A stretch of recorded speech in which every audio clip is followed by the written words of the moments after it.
Welcome to day number 2 of the South American qualifiers here for the International. Only the International, only the biggest event of the year of the Dota calendar. It's no big deal, but no, I'm lying. It is a big deal to these teams because they want to make a name for themselves, and we've had some very interesting Dota so far, and there's plenty more to come. TI Governor, do you have any highlights or even lowlights from yesterday which you want to reflect back on? Lowlights. Let's start with the sad things. No major upsets, all right? That's for sure. Because when you look at the results, all I'm seeing is that simple, beautiful South American script. You know, it's like the Amarus, the Nemesis, these kind of like third, fourth place teams in the region. They're winning their games, of course. You know, later on in the bracket, they probably will be running up against the Playtimes and LGDs, but still, it's like, I wanted a bit more of that oomph. I wanted that day one, huh? You know, Reddit goes wild, Twitch chat goes wild, all of Dota groups together and go South America, what's happening, you know, but unfortunately, none of these kind of upset teams have been able to create it as of yet. So we'll have to see if that happens maybe later on in the bracket. But, you know, I can jump on the highlights if you like. I can cover this one Please. for you. Estar Backs playing that game where they got Mega Creep, they got 4 Rapiers, and then turned it around. That was absolute cinema. I loved that game. I'm excited to watch them again. I hope they hurry up and lose to Playtime so they can come down to the lower bracket and we can get to watch more Estar Backs, because that was very entertaining. Yeah, this is pretty much as expected yesterday, as you said. You know, the only thing we didn't expect was Lindor Fitos versus X5, because really anybody could take that series. So in a way, not having expectations meant that it meant expectations, because there weren't any. So there you go. But yeah, everything else looking pretty straightforward in that regard. And yeah, I mean, yesterday was pretty much as you would expect from SA. It was brawling, it was fighting, it was some crazy games, it was some massive throws, it was some really tight performances from the good teams, and some not so good performances from the other teams, but very entertaining to say the least. So today, what are we looking for? I mean, we've got these 4 teams down in the lower bracket now, and this is where we live, to you, Governor, okay? We're now the lower bracket boys for the rest of the tournament, so we're going to be, we're the Sharks, you know? You don't want to be casted by us in this SA qualifiers. Things have gone wrong if we're casting you, so unlucky, and yeah, this is what we've got so far. So, yeah, I mean, what are we expecting from today? Honestly, anything and everything, and hopefully the highs and lows that, you know, you're asking for the breakdown of yesterday. Like, I want to see all of that again today, right? Because like you said, we are covering round 1 lower bracket, round 2 lower bracket, round 3 lower bracket, and then round 5. Like, we are going to be seeing just every bit of mess that South America can provide us. And of course, okay. I feel like the teams that we see right now in round 1, I think I'm looking at Corey probably to step up the most and maybe put on a bit more of a lower bracket run. Yeah, I was going to ask, is there any of these 4 teams which you think could make it on a massive lower bracket run? You don't believe in Rising Rage and their first pick Visage and their Pudge? I mean, can we just clarify your question real quick? When you say a lower bracket run, you mean like they qualify for TI? International, yes. Okay, none of the 4 teams that we're covering right now Yeah, are that's like, if we were to put a percentage on it, it's like probably 1%, maybe 2% for the 4 teams. So between Chile, Rising, Hikori, and X5. And that's not to be critical or negative. That's just like the reality of like the competition over the year, which means it's even cooler if they do it, but it's unlikely.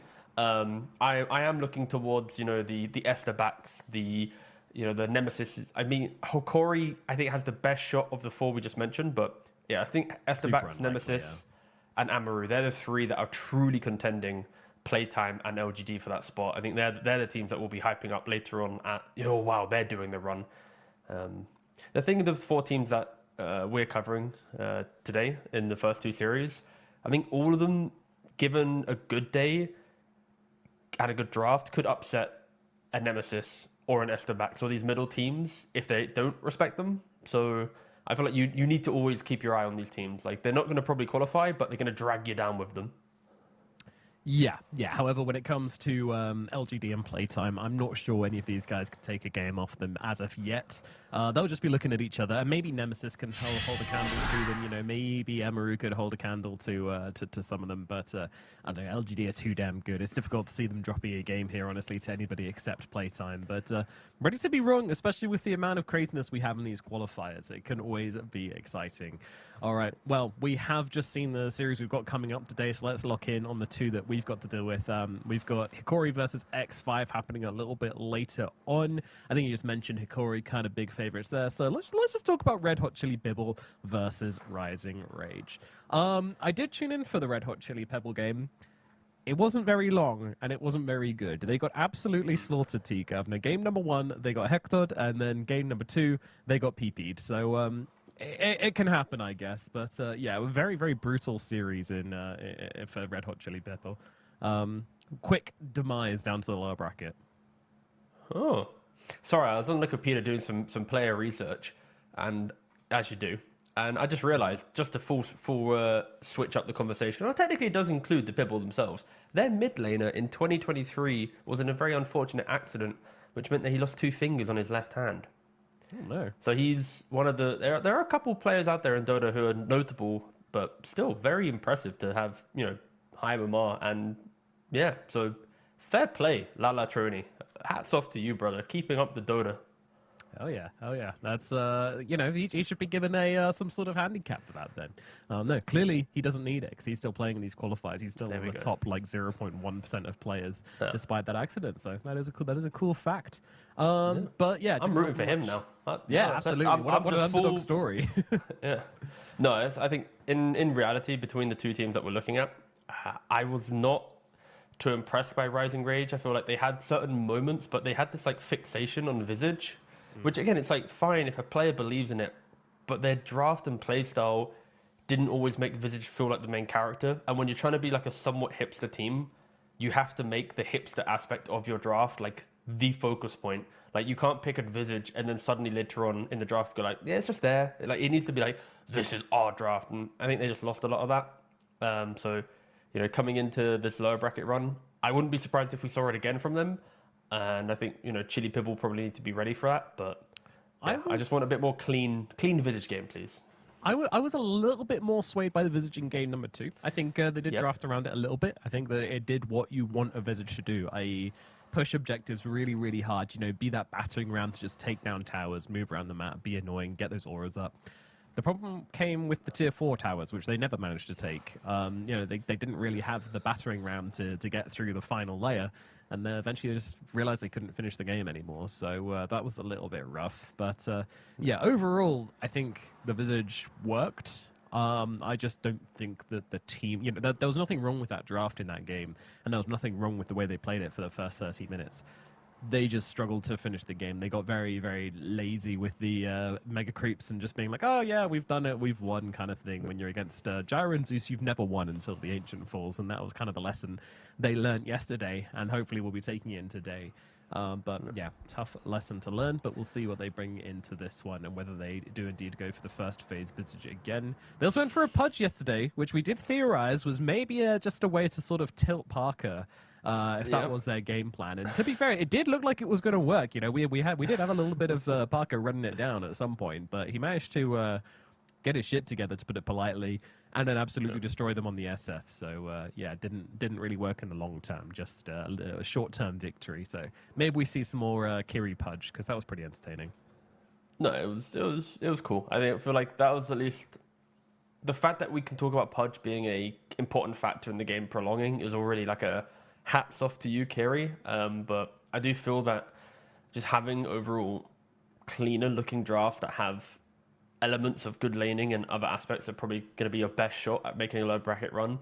When you look at Amaru beating Chili Pibble, right? So when you think about Rising Rage, how are you going to beat Chili Pibble yourself? Amaru in the upper bracket, it was super simple drafting from them. It was Stormsphere at mid both games. They had, a Jakiro or a Tree in pos 5 to secure K1's farm. The off lane was a melee blob with a 4 position that has some defensive tool for the lane. It's the most basic looking lineup you could ask for. But because it's so basic, it does its job so well, they can just dominate the game. They don't have to overthink this timing, that timing, whatever. And I think taking a page out of Amaru's book, that style of draft, is a really good way to approach close qualifiers, because you're just reducing the variables and the craziness. Unless you are some tier 1 team, then please, the playbook is as wide as you want it to be. Absolutely, but I think this series for me comes down to this sort of question. I think every time you look at SA qualifiers, this is going to sound harsh, but it kind of feels like a graveyard of promised players. You know, players who are supposed to be the guy to bring SA into Tier 1 Dota, the guys who are supposed to carry everybody. Sorry, get out of shot for this one, so you're not in it for the clip. The guy that was supposed to, you know, save SA Dota, etc., etc. And then they make it to a few events. You know, they don't really hack it. They get kicked, and then all of a sudden they, you know, down in these qualifiers. So, Katoro, Wonder Kid, time to prove it. To be fair, Wonder Kid hasn't really had his fair shot yet, so I'm looking forward to see if he can do it. Yeah. But Katoro and Wonder Kid, for me, it's like them two sort of matching up against each other. You know, they've both had a lot of expectations placed upon them in the past. Katoro hasn't quite met the mark, unfortunately. When he's had the opportunities, Wonder Kid hasn't had those opportunities yet, but also hasn't really delivered to be able to make it to an international stage either.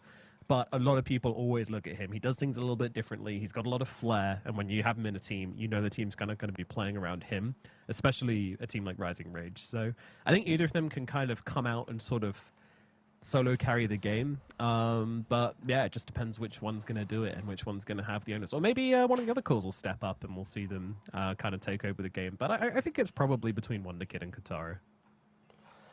Yeah, it's like the thing with at least South America, Eastern Europe, is like because they have such deep player bases, there's just not that many opportunities for good teams, right? Because again, a team has 5 players, a coach, whatever. Like and there's only going to be maybe, let's say, at least for SA, it's 2 teams. For maybe 3, you could argue. For Europe or Eastern Europe, of course, there's like 7 teams, but then the rest are qualifiers. Like there aren't that many opportunities, and I think Wonder Kid, like, he's an all right player. I think he's okay. I think he's done his job, at least from gaining MMR and doing that. But I think maybe his mentality has been his like shortcoming, at least from pubs. I know that he is quite a choice character, and like if you are to try and improve your Dota career, you need to be able to be like compatible with like teams and like on a human level. Like when you talk to OG in their run, you got Liquid, and when you listen to Blitz and every modern day Dota player, it's about the human aspect of the game. All this, and I think a lot of players that we might reference from qualifier to qualifier, the reason why they're in qualifiers and not, you know, qualifying is often external factors outside of their gameplay. And I think Wonder Kid, unfortunately, is kind of, he fits that bill. And I just hope that if he is to succeed, he finds that way to, you know, just focus up and just be a much kind of healthier Dota player. He's also not in the lobby right now either. We are all waiting for Wonder Kid as well. So whilst we're on the subject, just throw that one out there as well. But yeah, come on, buddy, get logged in, get ready as we're waiting for him to turn up. But yeah, it has been a story. I mean, it's not an SA thing. It's a global thing. You know, like you come in, yes, you climb the ranks really quickly. And you need to learn how to not just be an amazing Dota player, but an amazing teammate. And people can struggle with that, and in every walk of life. So lessons to be learned. But yeah, one team which hasn't struggled with that is LGD. I mean, I don't mind talking about their success for a little bit. I mean, Tai Lung is probably the most exciting Dota player to come out of any region this year. I love watching Tai Lung. I literally watch his replays because he just does things a little differently. He's got a lot of pizzazz, and he's my favorite Dota player at the moment. Oh, I'm going to counter you. My favorite Dota player is Wits, because being an 18-year-old carry player, I think is also very cool, because carries have to do certain things that require maturity, and kind of a mistake from you can often compound to really big problems. So I feel, for me, I think Wits is the standout player, and from both being from South America is just really cool. It is just a kind of a beautiful thing to think about, that, you know, the next hyped talent are both from the same region. But yeah, I think, I agree. Tai Lung and Wits, between the two of them, they easily are contenders for like standout player. And I will happily debate you to end of time to battle for the side of Wits. I'm fine with that. I mean, you know, Wits, he just hasn't had he hasn't been in any grand finals. Tai Lung, we saw him in a grand finals. You know, yeah, they only took one game off Yandex, but still, it's true. Really hype. We've only seen SA in a handful of grand finals, so it's awesome to see. That is true. That is true. If you throw in the recent stats, then 100% I would have to then go with Tai Lung. But either way, I feel at least the way that Dota works is like a lot of the star players that we talk about, or like the upcoming talent, it's always like core here, that, or whatever. It's like, it's rare that you see like, oh my god, fresh new POS 5 breaking into the mix. I think like the closest that we've recently got was with Team Spirit picking up Not Me, a position 4 player, Ru going to 5. Like, that was like oh my god, there's a new support in a pro team, because of course supports are often the older players, the more authoritative drafters, whatever. But alas, young talent in South America are cores. Yeah.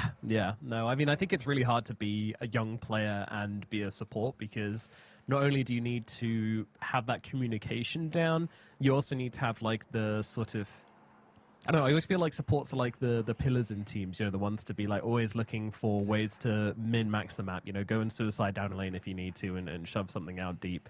You just really have to play without any ego at all to be a support, especially in Pro Dota, where you are punished, you get deaths, and that's a lot harder to do, I would say, than to just be, being a carry in a losing game is so easy. You're just finding a way to hit creeps without dying. That's your only mission in life. Supports, they got 5 different things to do. They need to make sure your carry's got vision down. You need to make sure your lanes are shoved out. You need to make sure that they're being the canary to tank the ganks and all this kind of stuff. So I think it's a lot harder to be a support in general than a core for the most. I mean, obviously, that's like very reductionist. But when it comes down to strategy and communication, support's a little bit more advanced. Although carries, of course, have the onus of shot calling in the late game, which again is why Wits is kind of impressive. I'm assuming he does make the calls in the late game because that's just what everybody expects a carry to do. Yeah. You gotta get fun fact, by the way.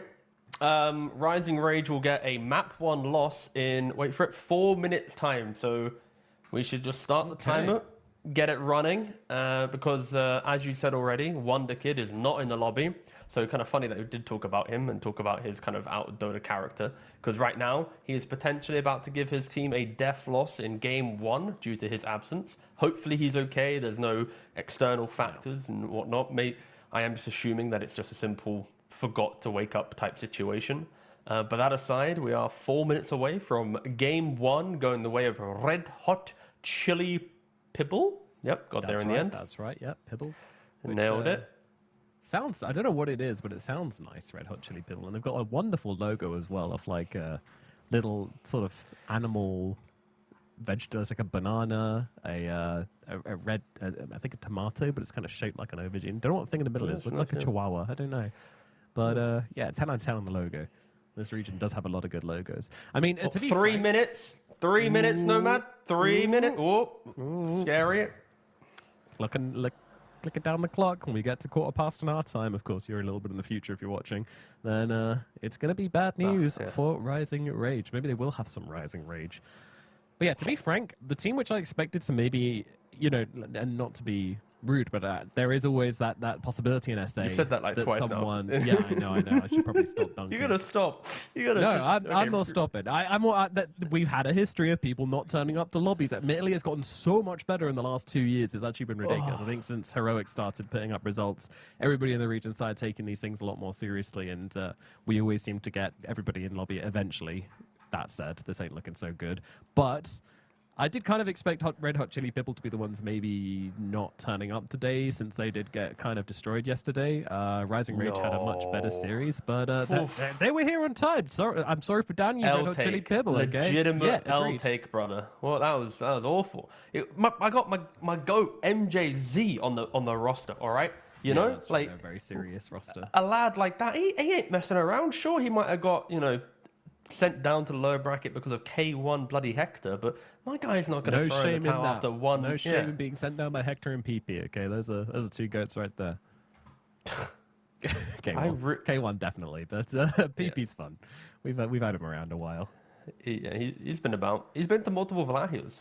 He's shown himself off to the world. Yeah, he has indeed. Oh, any 1 second? What time is it? 2 minutes. Woo! Exciting! About to be one. Come on, Rising Rage, lock in. This is where I wish we had like a POV camera for one. Watching him just like running through traffic to try to get home in time from the shop to. I know it's just going to be him rolling out of bed or finishing a pub. You're missing it, Nomad. Think about big picture here. You're thinking too narrow in the scenario, right? So what happens if Wonder Kid doesn't turn up to the entire series, right? 2-0 Red Hot Chili Pibble. Congratulations, you move on. Now we have to look towards the next series, because in their minds, they thought they had at least a 2-hour buffer. They're scrambling to get to their PCs now. Oh, dear. What if Wonder Kid is sending shockwaves throughout the lower bracket because Hikori and X5, if they're still sleeping. Yeah, they're like, what? So all because of Wonder Kid.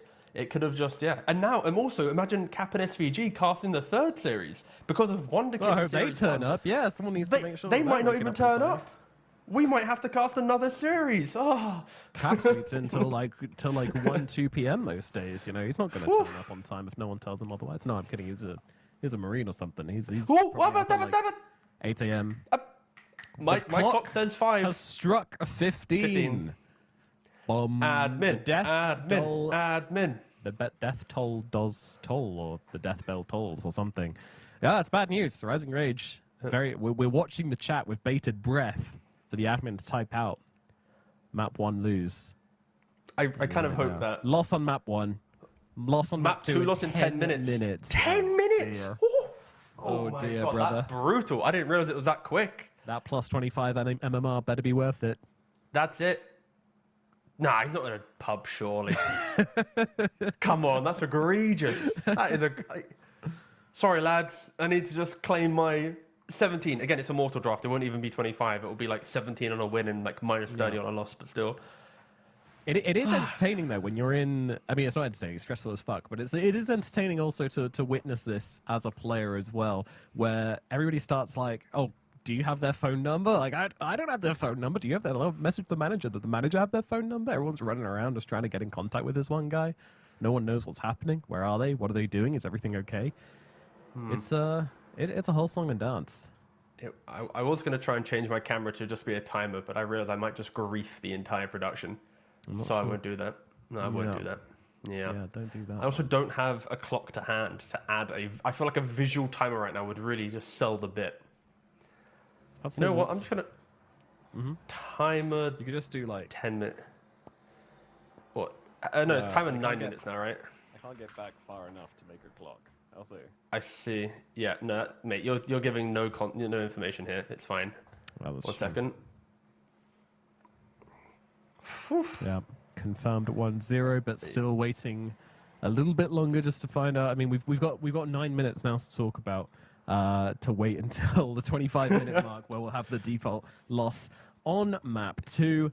All right, T Governor, which role? Mate, I'm adding a clock. 1, 2, 3, 4. Whatever you want, Chief. I'm making a clock because I think that's really cool. Because I think talking about the ramifications of the entire day, but I don't know how to add. Well, whatever. I failed at the clock. Sorry, what they will. Well, I mean, we've been in this situation before, and we know what happens. They give them 45 minutes or an hour. I don't know what the rulebook says for this time, but we'll just go on standard break for 45 minutes or an hour. Whilst we wait for I see. So there will be a natural break. Someone joined the lobby called Flicks, but he has 17 wins to his name. So that better not be. Oh, is it a locked out of account kind of deal where they're like? Sure, no. That's happened before. It's happened before. Like, how'd you get? No, that like I don't know. what. I'm just saying. Ooh, I got locked out my Steam account. Happens, yeah. Mate, like unless he like woke up in the morning, picked up his phone, just opened his window, and just went.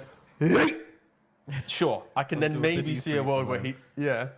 And then it also landed onto. Yeah, I guess that happens on land, but not on not when you're at home. There's not really an excuse for it at home. No, at home it's impossible. But yeah, we are. What is it? 7 minutes away from Rising Rage forfeiting the entire series due to Wonder Kid not joining the lobby. Damn! Just after I hyped him up, hopefully he's just okay. after I gave it the old Wonder Kid versus Kotoro. Well, Kotoro's certainly winning. Just by order of punctuality. Good job, mate. Absolutely amazing.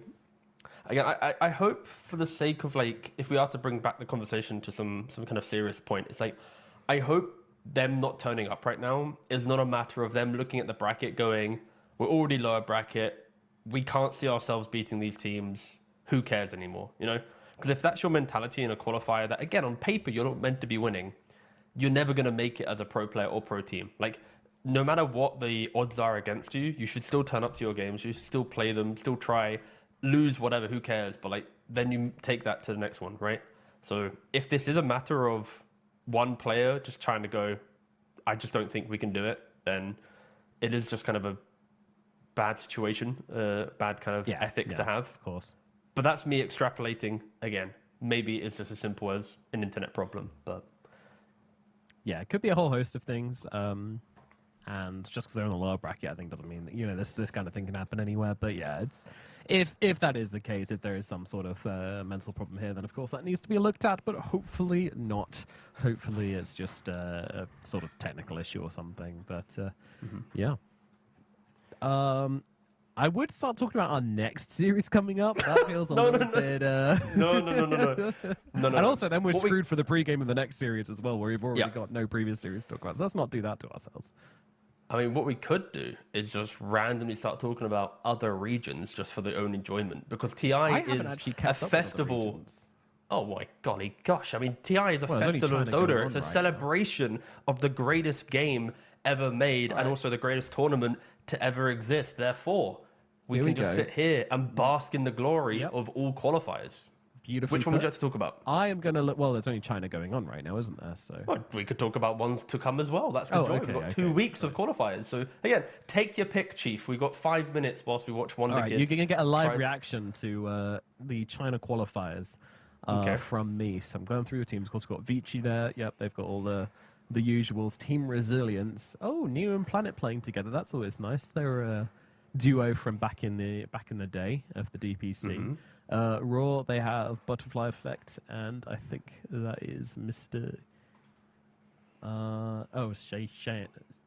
Shang-Xi. I remember him. Can as I just well. throw a quick nugget of info to you just so you can maybe be hyped? Kachu, my goat, Mr. Cat Poop. What's up? Look at your Colt brothers and look at their pods 4. That's all I need to say. Holy wow! There what it a is, boys. return. Oh my goodness! Last Damn. played in How 2023, complicated. Team Aster, and now Kaka is back in full swing. And you know it's kind of funny because when you look at his like trivia, it's like reach 10k MMR in 2024. It's like nowadays Yeah. that's like Most of my friends have 10k MMR, and that's saying something. no, but I mean, Team Refuse is China pretty at nice least as well. Monet's back, is. Paparazzi, Yang, Baboka, Peloson. That's cool. Game Master, Flyfly. Wow, there's so many cool teams here. Okay, let's see who's doing well and who's doing badly. We've got a 2-0 from Team Resilience over Team Revuser. Team Resilience is Echoes, Neo Planet. Okay, so that's like the eHome / Team Magma reformation. That's not super surprising. Refuser have the names, but Resilience have the camaraderie and haven't been played together a lot longer, so not super surprised by that one. And Yakot Brothers currently 1-0 over Vici Gaming. Wow, the favourites Vici Gaming getting 1-0 so far. Goodness me, that's going on right now. So, but obviously stay with us, of course. Don't go over to watch that. brother, if anyone stayed throughout 14 minutes of a podcast waiting for Wonder Kid to join a lobby, then hats off 3 to minutes, you, lads. by the way. I do have a timer still open yet. 2:53, 52, 51. We will see if they are to get the full death loss. But no, for the breakdown of China right now, I think it's just, I mean, they get 2 qualifier slots, which is already pretty good for the region compared to, again, some other regions, which maybe recency bias, you might want to assume they would get more. But I think you are going to probably blindly put your Colt and Vici as the top 2 to qualify. But I feel like a lot of fans, based on what you're talking about, like Resilience and Refuser, those 2 teams, I think they do hold some fan value that they could easily cause some upsets. Oh, What's wrong? FF has been called. They have forfeited the series, and with that, Rising Rage are eliminated from the SA qualifiers, despite their barn burner of a series yesterday. Unlucky. Good luck, Chicos. A heart from Kiri, and they are gone. Goodbye, Rising Rage. Disappointing. Disappointing indeed. Wow. There you go. Yeah. That's how the dice roll sometimes in this region, and sometimes your mid laner doesn't show up for whatever reason, and you are left with a FF. Shame. I mean, I feel really bad for the 4 players who were here pretty much on time, ready to go. Kiri was in the lobby straight off the bat, so shout out Kiri for the punctuality there. But yeah, unfortunately, they don't get a chance to play it out because Wonder Kid doesn't make it for whatever reason, which means we are done with the series, and they will get a free pass on this first round over on the side of Red Hot Chili Pibble. So well done to them for doing absolutely nothing and turning up on time. And we're now going to go for a break and wait for the next series. Mr. Producer Man, could you please tell me, when is Hikori versus X5 scheduled to start? And I've been told, no idea. So we will find out as soon as possible when the teams respond. But hopefully, I mean, I think usually these things have like a deadline of like an hour post this time on it, but hopefully it will be less than that. So stick around, you know, just put on some tunes, have us in the background, and when you hear me yell at you that we are back, you will know it's time for Corey versus X5. So we'll see you then.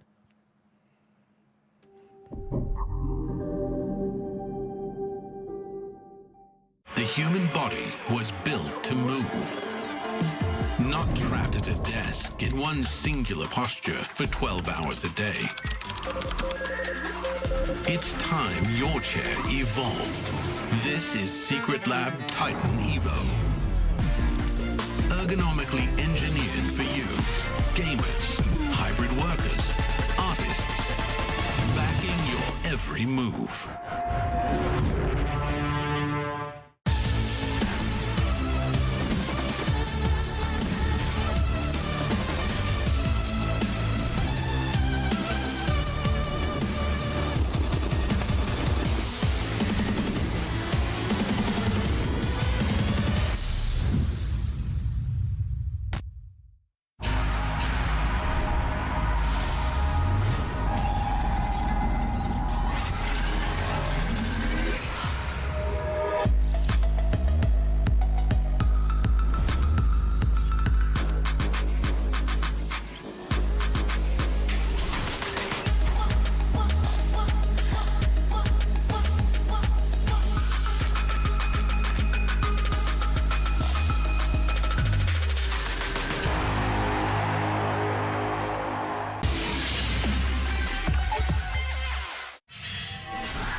Welcome back to the region of questions. The questions of can SA do it? The questions of is the new star really going to take over the Dota scene? And the question of are people actually going to turn up into the lobby and play the series? As it turns out in our last series, the answer to that was no. But this time we're ever hopeful is Hikori versus X5 T Governor.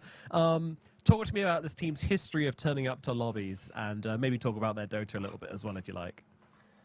All I'm saying, lads, is the lobby start time was at 25 past the hour. It's now 26 past the hour, and we still don't have both teams having full 5 players.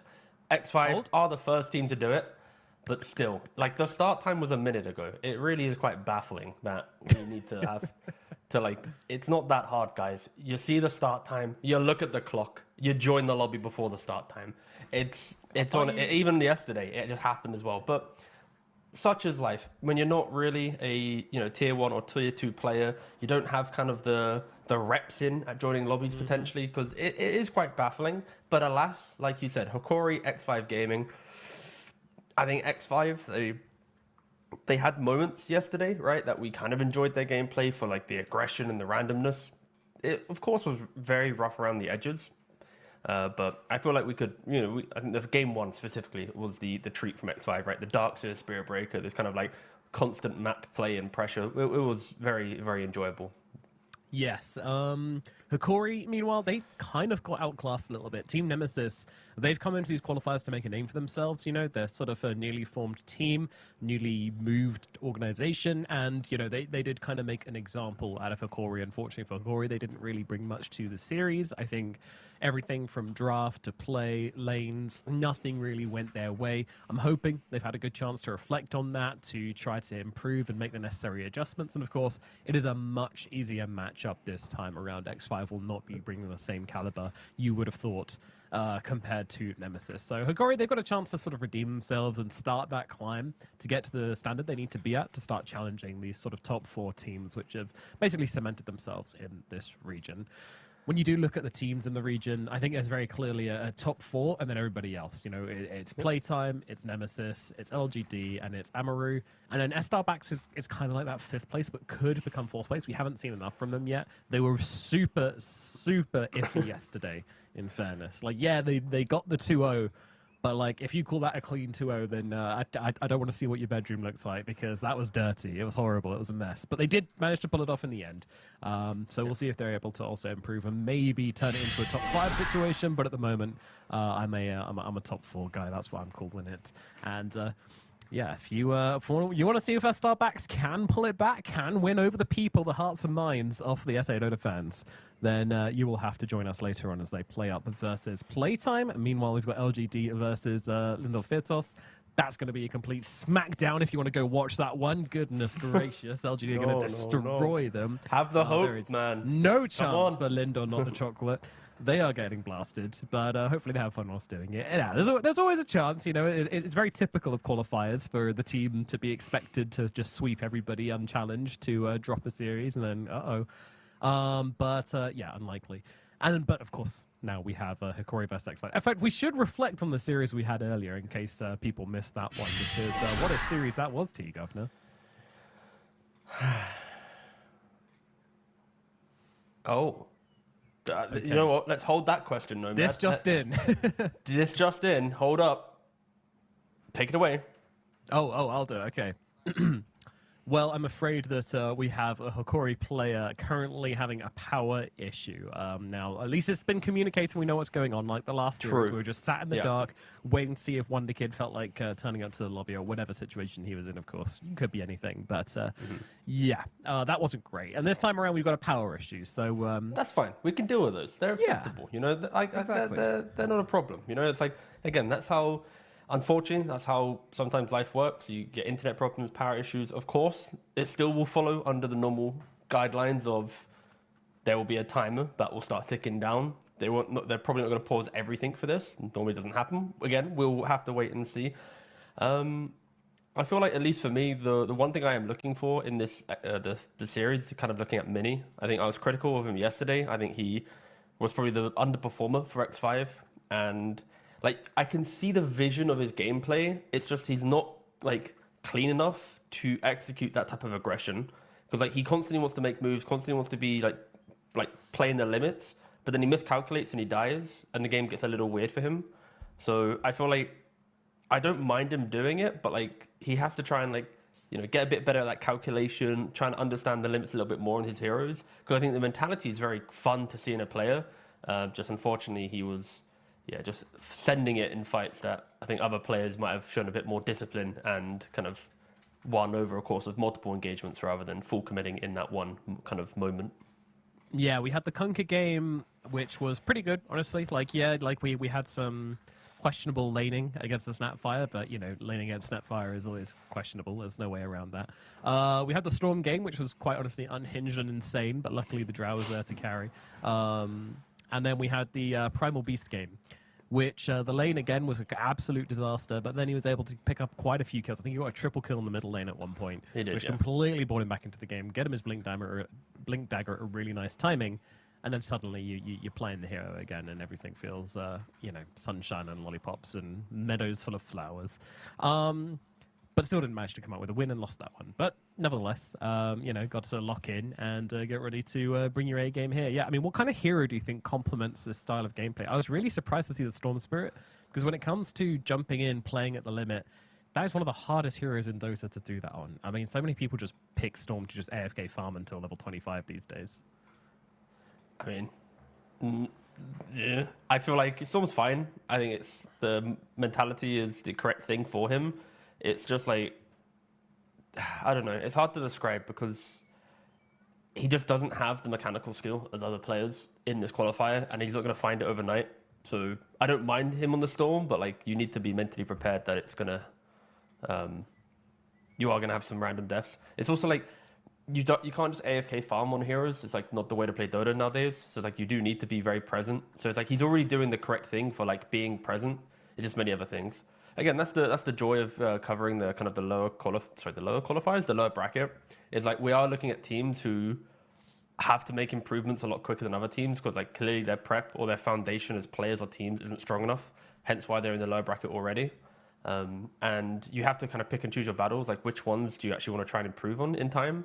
And like us talking about a single player, like that's nothing like that's gonna change. Like you don't become, a miracle, Matumba man or whatever overnight. So I think I'm just looking at, individual players on X5 who may have struggled in the upper bracket, even Hokori, right, for being here as well, just to find some better synergies across each other and amplify the benefits and strengths that they have, rather than trying to fix things and become new players overnight. Like that's, as much as we wish it upon people, like it's just not how it works. So. Yeah, well, I'm intrigued to see as a team how they're going to approach like these problems that we're kind of presenting and the reason why they are in the lower bracket. Yeah, I mean, the tricky thing for Korea is that just I just don't know what went so wrong for them yesterday. Well, I kind of do. Like, their lanes were pretty atrocious, but like they just did not look even close to Nemesis standard yesterday, which is concerning for them because they've been playing together longer than Nemesis. Like these guys have been around for a while, so. Yeah, to get outpaced like that. I mean, sure, it's Nemesis. There's some really big names on that team.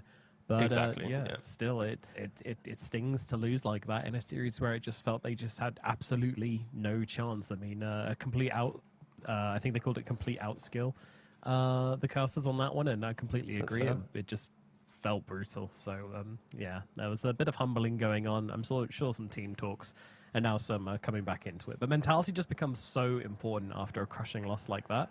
You can't let that result affect your next series. You have to sort of reset and find your confidence. You were saying earlier, Dota's such a mental game, and you have to make sure that you don't let the mental game defeat you. You got to just bring your A game and make sure that you can recover from every loss. It doesn't matter because you're going to have a lot of them when you play Dota 2. No team has, above like a 80% win rate except for some of the very, very top teams like Tundra and I think Aurora did because they spent some time in Div 2 and just kind of farmed it for a sick win rate at one point, which was kind of funny. So, yeah, but other than that, everybody loses, You got to learn to live with the losses. I don't know. Am I going to be able to deal with potentially not casting another series today? I don't know if I'm mentally prepared for this one. I'm not sure I'm mentally prepared to a podcast. Wait, how long did it take? It took 35 minutes last time. You know what? I should have learned from my lesson. Just wrote down loads of topic of conversations and gotten ready. I'm going to turn to Twitch why chat didn't and say, Let me know. Yeah, let us know what you want us to talk about in this gap. We'll check in about 5 minutes time, whatever how long the delay is, and go through some of your topics. But yeah, it's gonna be another podcast at least for a bit whilst we wait for the last player's internet to come back, or sorry, power to come back, or for them to travel to a LAN cafe with power. That's always a fun one. Again, would be great to get a POV camera when they make the call to go to a LAN cafe, to see them like cycling through the streets of wherever they live, or like running through the streets, or getting a taxi or whatever. That'd be hype, but yeah, also extremely stressful for the player, and I do not envy them. Yeah, that also sounds just horrible. The poor player having to just lock in that entire time, getting critiqued on their form. Well, what would you like to talk about, Nomad? I want to talk about the underrated heroes of the patch, because I don't think we've discussed that for a little while. I have some options. I think I'm going to start off with... I think... There was an offlane I was thinking about the other day. No, really confident. Chainmail Clockwork. No. Come on. Literally was talking about this last night with somebody about an offlane. Oh, it was DK. DK offlane should be coming back soon. It has been forecast in the stars. Any reason? Yeah, I mean, the reason being because when you're playing against like Drow and you're playing against these sort of meta range carries which are coming back in, DK can just not really care too much. He's got the armor to survive it, and he can farm. So he's a chiller. I'm skeptical, but I can maybe see it. Okay. I mean, I think an offlane DK will thrive if you get to buy Mage Slayer and just have zero like right click pressure on you. And as much as I do think it can maybe out-sustain Drow, I'm a little worried that like a Drow Witch Doctor or this type of thing still just overwhelms you at some point until you're level like 3 to 5. But in concept, there are some really weird safe lanes that honestly, like a lot of different heroes could be picked. So Dragon Knights or whatever could just be slapped into offlane. So I agree. We could see some more Mage Slayer DK or offlane concept, but the Drow point, I'm worried. Oh, update! Hikori will be given a level 3 penalty for being late. And we will start in about 10 minutes. I don't know if that means they've got info that the player will be here in 10 minutes or not, but. Either way, we'll figure it out. I've got another one for you, though. Bloodseeker. I think Bloodseeker carry. We sort of started to see it come in a little bit, but then people stopped picking it. Why did the Bloodseeker sort of look like it was going up, its stonks were going up, and then all of a sudden disappeared again? I mean, it's always an awkward hero because you need to farm like Mjolnir into BKB, and every time you press Rupture, you kind of want to be able to lock on and kill the hero. And it's kind of hard to always get that damage off in a fight because there's going to be some type of save, banish, utility, whatever. And if Bloodseeker isn't getting kills and like kind of snubbling the game, in slower games, you just feel like you're getting outscaled. And like the other carry will eventually get like Mantis Guardian, stand his ground and not care about you, right? So like Bloodseeker just feels volatile on timings compared to others. And there's obviously been a lot of reworks over time where it's like, what's his Ags? Is it the same thing? It's now Rupture Target. It's not some Blood Mist and all this stuff. So I think, like Bloodseeker, if you have the right player and you see the lane that can get you your farm in like 10 minutes, viable. But like you can't just default pick this hero with like no information. Yeah, that's the... Again, the thing with like every time you talk to me about a hero, I always will side with the idea that it's possible to play any hero in Dota. It's the draft that makes it hard to pick. You need to like protect it. Alrighty, well, we are going to throw it over to a break whilst we wait for this player to come back and regain their powers. So we will be seeing you guys in about 10 minutes time, hopefully, for Hikori versus X5 Gaming. See you in a bit.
Hello, welcome back to the SA region. Good news! We do, in fact, have a game and a draft available. That's right, it's not the double no-show. No Man and T Governor get on the mics and cover a game of gosh darn Dota 2. I'm excited. Let's go. Hikori versus X5. Just a quick reminder how both these teams got here. X5 had a barn burner 3-game series against Lindor Fitos, where they did end up falling eventually, but it was 3 pretty close games. And then we have Hikori, who got blasted down here by Nemesis, not close at all, complete outmatch. And now, well, they are heading down to the lower bracket to face off against each other. We'll see how they do. But we did have our player recover, get back into the lobby, and no stand-ins today. We are 5 heroes strong on both sides. Yeah, and of course, I think for both of these teams, I think the key thing is they've shown a lot of identity, even though they're in the lower bracket. Like, you look at how they got here, they had their own take on the draft, they had their own kind of concepts and what they wanted to do. Like, it wasn't as if it was just, you know, a soulless loss. You know, there was still some flair that they applied, and then I'm hoping that they can take that and just, again, slowly start chipping away at that, improving on it. Of course, I think we covered the X5, so we're a little bit more aware of kind of their kind of pros and cons, the benefits. You've already mentioned the Hikori to Nemesis series, but still, for X5, where will they go? I mean, the draft already is an immense amount of respect across the field, right? You've got Storm and Techies banned on the side of X5, Hikori banning out like Ench, and then Doom. Of course, I think Tree and Snapfire, you could argue they're fine for first phase bans, depending on the kind of the narrative that you give the teams, but still, a lot of respect flooding the first phase of bans. Okay, Beast first phase. Hero used to be kind of flexed around all roles. Any core position could pick up this hero, but I think at the moment we're seeing it pretty much exclusively back to the offlane, right? Depends on team. Offlane is preferred, but I think Tai Lung from LGD has reminded people that you can still play the Beastmaster mid. He is opting to go for like Helm of Dom, Helm of Overlord from the mid lane. So it's not like he's going for like an Ags super silly pick-off rush build. It is like an off lane from the mid. And I would like to think that when one of the best mid laners from your region is doing something, the entire region's probably looking at it as well. But from drafting sense, I think you want to pick it for it to be off lane. That's kind of like the happy spot, unless player pops off. So Pangolier will be the answer. So 2 flexible cores then coming out for both of these guys to open up with. Not showing too much on either side, but also picking up these strong core heroes, which are going to shape your draft a little bit. Map pressure for the Beastmaster, team fight control for the Pangolier. Yeah, it's a fun back and forth between the 2 heroes because you could argue both counter each other at different stages of the game. Like Beastmaster throughout the entire game, just roaring the Pangolier, stopping that roll is going to be quite nice. But on the flip side, just the early game Pango swashbuckle and kind of tower defense that you can bring. When Beast has Helm of Dom and wants to chip away at the tier 1 towers, if Pangolier has a lineup that can enable his damage and also he gets like an early, let's say, mage or diffusal blade, you know, rushing it where you don't go boots in this type of item, and you can actually keep your map state really quite healthy into a Beastmaster that, again, the early game is very scripted on this hero. 10 seconds. So for X5, I think just hiding its position a little bit longer in the draft would be quite nice. So double picking support here is an option, but they actually don't care at all. They just lock in the carry. Yeah, that's fine. Yeah, I mean, this Bane pick is pretty damn good. A little surprised it's still in the draft, but yeah, now you've got 2 answers for the Pangolier, so just don't level Rolling Thunder. It's not needed this game. You're just going to get gripped, just going to get roared. Pointless. Choose something else. But yeah, of course, still going to get it. But the Kez going to be comboing up with that as well. Kez, if you play it, it's a great hero. It's very, very strong. Does a little bit of everything. Doesn't really have any particular weaknesses. Sure, okay, you hate being silenced, you hate being hexed, but like what carry doesn't? Yeah, it's a very like play your limits style hero. Like it's you want to go like Mage Slayer, Deso, then eventually BKB down the line. But before that, you're always playing on like someone having set up for you, and then you kind of enter in the fight, do your explosive damage, kite back away, look for your next target, and of course Beastmaster Bane, they have plenty of that lockdown. Of course, with a lineup like this, you are looking at the first item timing of X5 to be quite happy. Kez needs Mage Slayer, Beastmaster needs Helm of Dom. Before those items come into play, you are hoping that your team basically wins the laning phase, because there isn't this kind of natural kind of smoke move to make. It's just all about farm efficiency right now for X5. You know, compared to Hokori, Tiny, Lich, Hoodwink, Pango, all of them will happily run around the map with some levels, poke for a kill, twin gate for a bit of pressure. So there's a slight disparity in like the damage that they bring from the kind of the early game, but again, yeah, but it doesn't really matter too much. No, I think the Beastmaster makes it not matter too much, because you just know you're going to have map pressure with this hero. Like, there's no way to really shut down a Beastmaster and stop him hitting his timings. So you're going to have that helm on the map. You know, yeah, you can poke away at the helm creep and eventually get it off, but you're still going to have to contribute a lot of time and effort to doing so, which in turn is going to free up the map for X5 to play. So I don't think these players have an unlimited path to do whatever they want on this map just yet. Of course, if they crush the lanes, that's a different story, but you always caveat that when you're talking about drafts, is that if the lanes get completely wild, then that will always be an issue. Okay, so it's going to be a Kez mid and a Terrorblade carry, I would imagine. I'm hoping this isn't a TB4. I'm hoping those days are behind us. It's just Terrorblade carry. Yeah. Let's 10 seconds. there's no offlane shenanigans, there's no 9++4 shenanigans, it's just your Beast is your offlane, your Kez is your mid, your Terrorblade's your carry, and it's a lot of quite a lot of farm across the board. But again, I don't think it matters, because I don't think they're losing lanes yet. Like, the Bane sets up for most lanes, Terrorblade will just farm it. Pangolier into Kez will win that. Beast into Tiny. Tiny's okay to farm, but I don't see a world where Tiny like fully beats out the Beast. Like, Beast will still stumble his way to a Helm of Dom, worst case scenario, but I still think it goes even. So I don't think X5's greed is even going to be punished. And if there is a world that Hokori goes super aggressive and finds some kills, like, it's going to drag 3 heroes minimum to get these kills. And if you're getting 3 heroes to kill Kez, Beast Terrorblade farm. You kill 3 heroes to kill Terrorblade, of course Kez Beast farm, right? So I think X5, honestly, it's like, it looks real greedy, but I can see a way that it gets online. There is one hero which I believe would break this game. If they could play Huskar on Hikori, move the Pangolier to the off lane, I don't see a way in which Kez can play into Huskar in the lane. 10 seconds It's remaining. cheesy, but I'm pretty sure it would just completely break X5 apart. Dire team pick. I mean, that is the type of hero that can change things. Of course, X5's entire concept is built on lanes are... As long as they go even in lanes, the game's happy for them. If they start losing 2 lanes, then sure, that's a whole other discussion. The lack of, Yeah. you know, And synergy of their heroes, the fact that they're all kind of independently scaling heroes, you know, that will come to 5 light. seconds But remaining. I actually wouldn't mind a Skyroth here for X5. I think that Coddle ban was really smart because they need something which is going to burst inside that Fiend's Grip and inside that Roar. Something very high damage on the support role here is required. Otherwise, I think they're going to have a really, really hard time getting any of these kills. And the response from Hikori is going to be pretty insane as well. If you don't blow up that hero you catch first, then you're getting Rolling Thunder on top of you, or you're getting a tiny Blink Avalanche. All this random stuff's going to come flying at your face. depends what stage of the game they want to do it, right? Like, if they want to be explosive in the early game, then maybe. But if they just want to play for more scaling, then they'll pick like a Spirit Broker-esque hero with some body if they really care, just for the survivability. I was thinking maybe for the Shard, but alas, they go Ringmaster, so it's a different type of save with the Escape Act.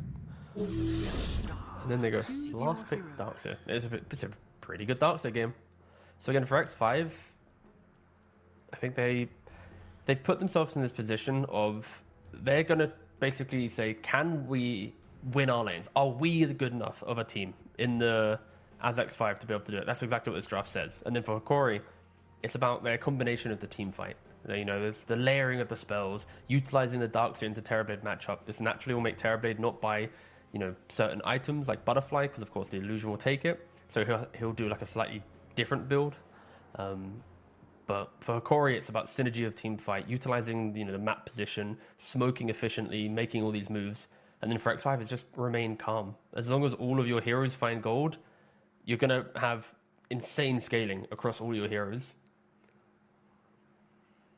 Yeah, agreed. I think you make a great point, and I think Ringmaster very much covered all of their bases. You know, like it's not that Skyroth damage level of hero or like a Snapfire or something, but it still does a whole load of damage if you hold someone still for a second. Like it's one of the underrated factors of Ringmaster, I would say. But the saves are really nice as well. You know, it's going to help people out as if you're quick enough against the jump. You know, he's really got his work cut out for him, but I believe he can deliver. I think it looks good. So yeah. Across the board, you know, not a massively one-sided draft, but yeah, kind of cool from both sides. Who has to play up on Hikori, do you reckon? I mean, when I look at Hikori, I look at a team that needs to play on just like how do you phrase this? Hikori's lineup is built on like skill expression and understanding your timings perfectly. And then when you look at X5, it's like if you were playing a best of one and you knew the game would always go to 30 plus minutes no matter what, you probably want their draft, right? So I'm looking at Hikori. It's like they have to set the early game. They have to show us what they can do. What runes are they contesting? How many stacks are they making? Is Darkseer getting like a Crimson Guard rush to deal with like the Terrorblade, Kez, the Beastmaster? Is he going for maybe like an Ags Blink Dagger to put more kill threat on Terrorblade? So Hikori, it's like pressure of every item needs to be correct. Every map move needs to be correct. Because in the back of their minds, they know there's this issue that the Tiny will not step up to, you know, the scaling of X5, as already mentioned multiple times now. So Yeah. I think for now, Hikori, you're in the spotlight. Show us what you can do. Bring that South American aggression to game one. We definitely need to see punishment coming out from Hikori as well. Anything we know about X5 is that they will give opportunities to the enemy team. You know, there's no way they're going to play super clean Dota. Hikori need to be ready to punish that. I don't think they can find that many opportunities themselves. I think trying to force anything too hard is just going to make them bleed too much on the map. But if X5 present anything, you need to be ready to take advantage of that. So definitely need to watch that, especially Benjamin on the Pango, Asao on the Hoodwink. You need to be ready to respond.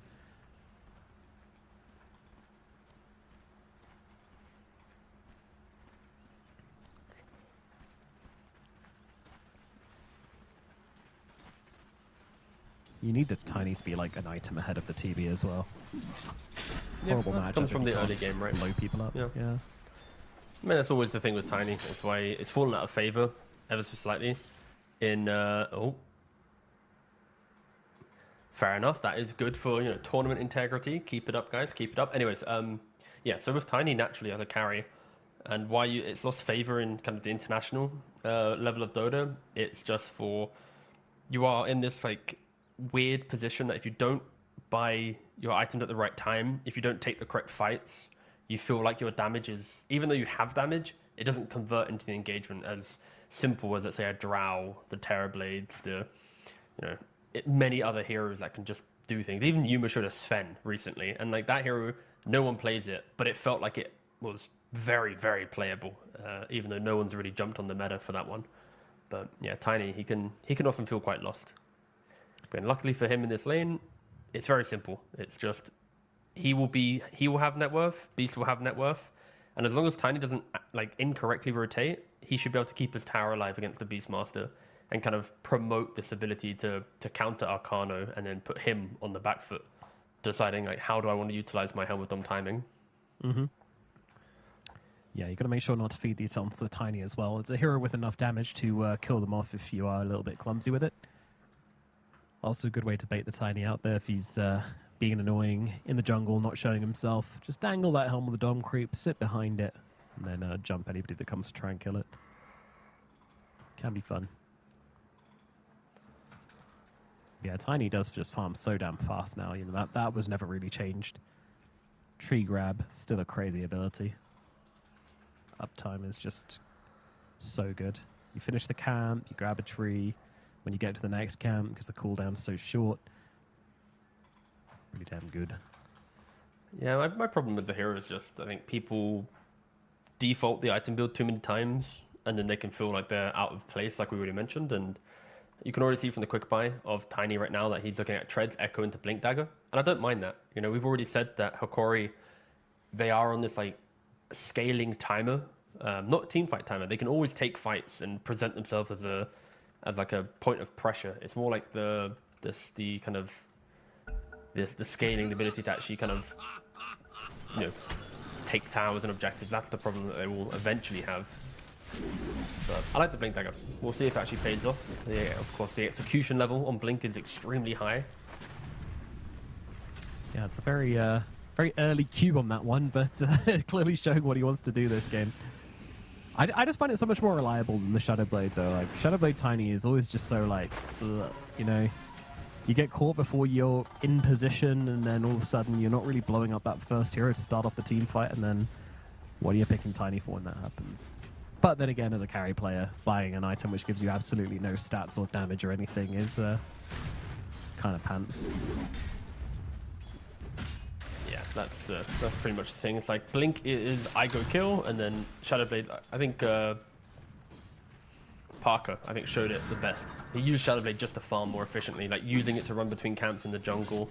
Like you farm the top side of the jungle, then you kind of Shadowblade to the bottom side of the map. Like there are some pretty cool kind of farm patterns that you can do. Not promoting buying Shadowblade to farm, but it's not as if it stalls your game at all, where Blink sometimes can.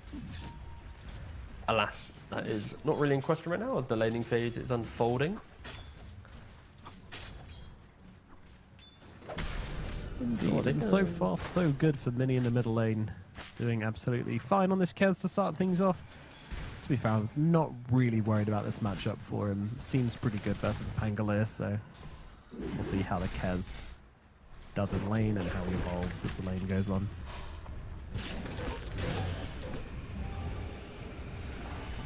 Yeah, I mean, when you pick Kez into Pango, you're meant to be leading in CS. Maybe even leading in a couple more deniers, as he is slightly pulling ahead with the 4 deniers to the 1 of the Pangolier.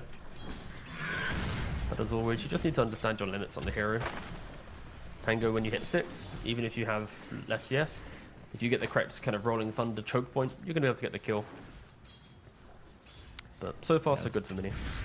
Not many heroes in the game that can survive the chain lockdown of a Rolling Thunder between the stairs or down in the river. If you find that opportunity, then it can get pretty rough pretty quick. That said, though, there is a Ringmaster in the game to break that combo at least, so If X5 are on it with the rotations, they can have that. Even a Nightmare, to be fair, could break that as well. So a few options available. As Meta popped up in the top side to just accelerate the TB's game. Pato emo. Yes. Terrorblade into Darkseer. There is a world where Terrorblade can die post-meta, especially if you have points in vacuum into Bushwhack. You always need to be kind of mindful of, like, is it one Iron Showdown, is it two?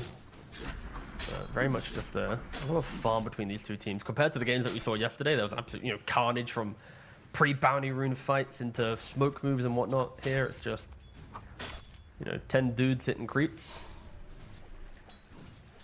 Well, 3 dudes hitting creep. 6 dudes hitting creep, sorry. There you go. It's, dudes Lich and Hoodwink both have 1 CS. Come on. Oh, okay. Yeah, all right. see? Everyone has, in fact, hit a creep at some point. There we go. Bastard Range creeps also want to be farming. taken. My goodness. 5 last hits on this support. Wow. Of course, the game will break open a little bit more around the 6-minute mark. That's kind of an indicator of will supports rotate to mid for the active rune.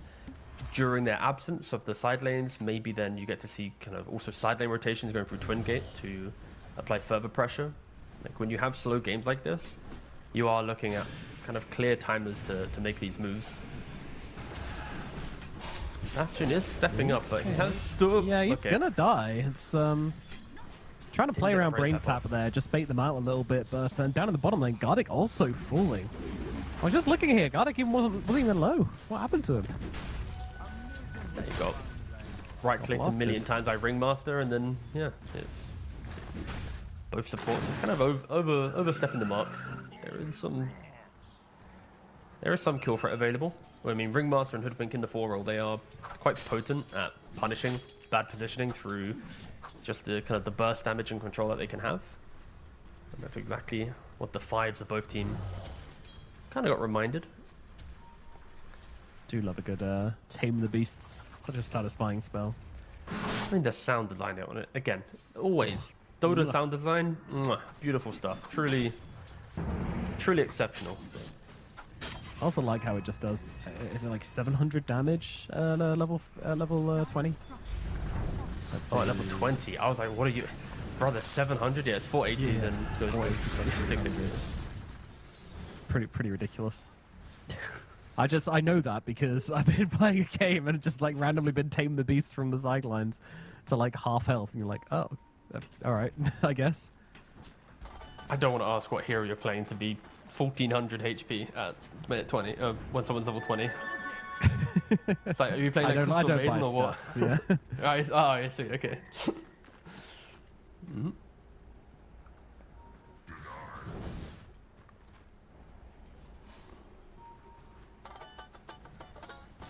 Of course, we need to get the DD, and now 7 minutes for Wisdom. 40 seconds away. Beastmaster won't have level 6 for this fight either. Maybe there's a chance it could be a bit of an invade. Also feels like nowadays with the change up, Benjamin's rolling onto Mini. Spicy, but of course, hugging the cliff, getting up to the high ground, but Shield Crash is going to be there, and with Asao helping out as well. A little bit of anti-synergy there. Doesn't matter though, Mini's still dead regardless. Deals the damage, gets a kill. Gardic is dead on the bottom side, but the headline of the play is of course Mini falling out mid, getting a little bit too overzealous there with the double damage rune. That's what you always need to respect. We literally said against the Pango, don't do it. Don't overplay your hand on Mini. Mini.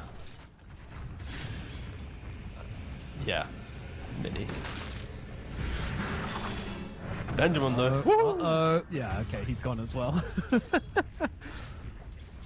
He was being a little cheeky. Man. Yeah, they're just so cheeky. They're really trying to min-max, but ending up just sort of only minning. I'd like to see a bit more maxing and a little less minning, please. Yeah, and I mean the Pango already, it's like he was struggling in lane because he's against the Kez. He got the kill, that's amazing. He just didn't need to die. Like that death, of course, puts him down the pecking order in the net worth. And the game so far is extremely stable. Sure, there's a slight advantage towards Tiny and Darkseer, but you kind of have to assume that's the case. I think Tiny Darkseer are just more efficient farmers with levels. Terrorblade, Beastmaster, they're more efficient farmers when they have the items, right? change of pace as Mini is rolling up the Raptor dance. Would they have the vision down though? I'm not sure. Well, doesn't matter. They've got the combo anyway. Tame the Beast slapping down, and that's going to be a double kill for Fur in the middle lane. Great moves from the Ringmaster. Bring in the numbers. Asao was not nearby to that at all. The Hoodwink had already rotated in earlier. Tried to head back to top, and yeah, they just absolutely punished the two heroes at mid from Hikori from that. So X5 kind of getting the better of things in the early game here. Yeah, but that is also because X5 are playing through the weakest lane on the map right now. They're ganking the Pangolier, who's the weakest core on the map. They're dragging the supports, who also, you know, it's a 1,000 net worth lich. It's not like they're really threatening the more important heroes. Of Darkseer is diving the Terrorblade with the lich. Crazy. Sunder is available. Oh, God, it gets caught out. And now, oh, Bastion from the sidelines, but Asao is here as well. You can see Vidley really wants to keep this one going, but just realizing there's no real chance as the Bushwhack doesn't connect. So Vidley and Asao have to get themselves away.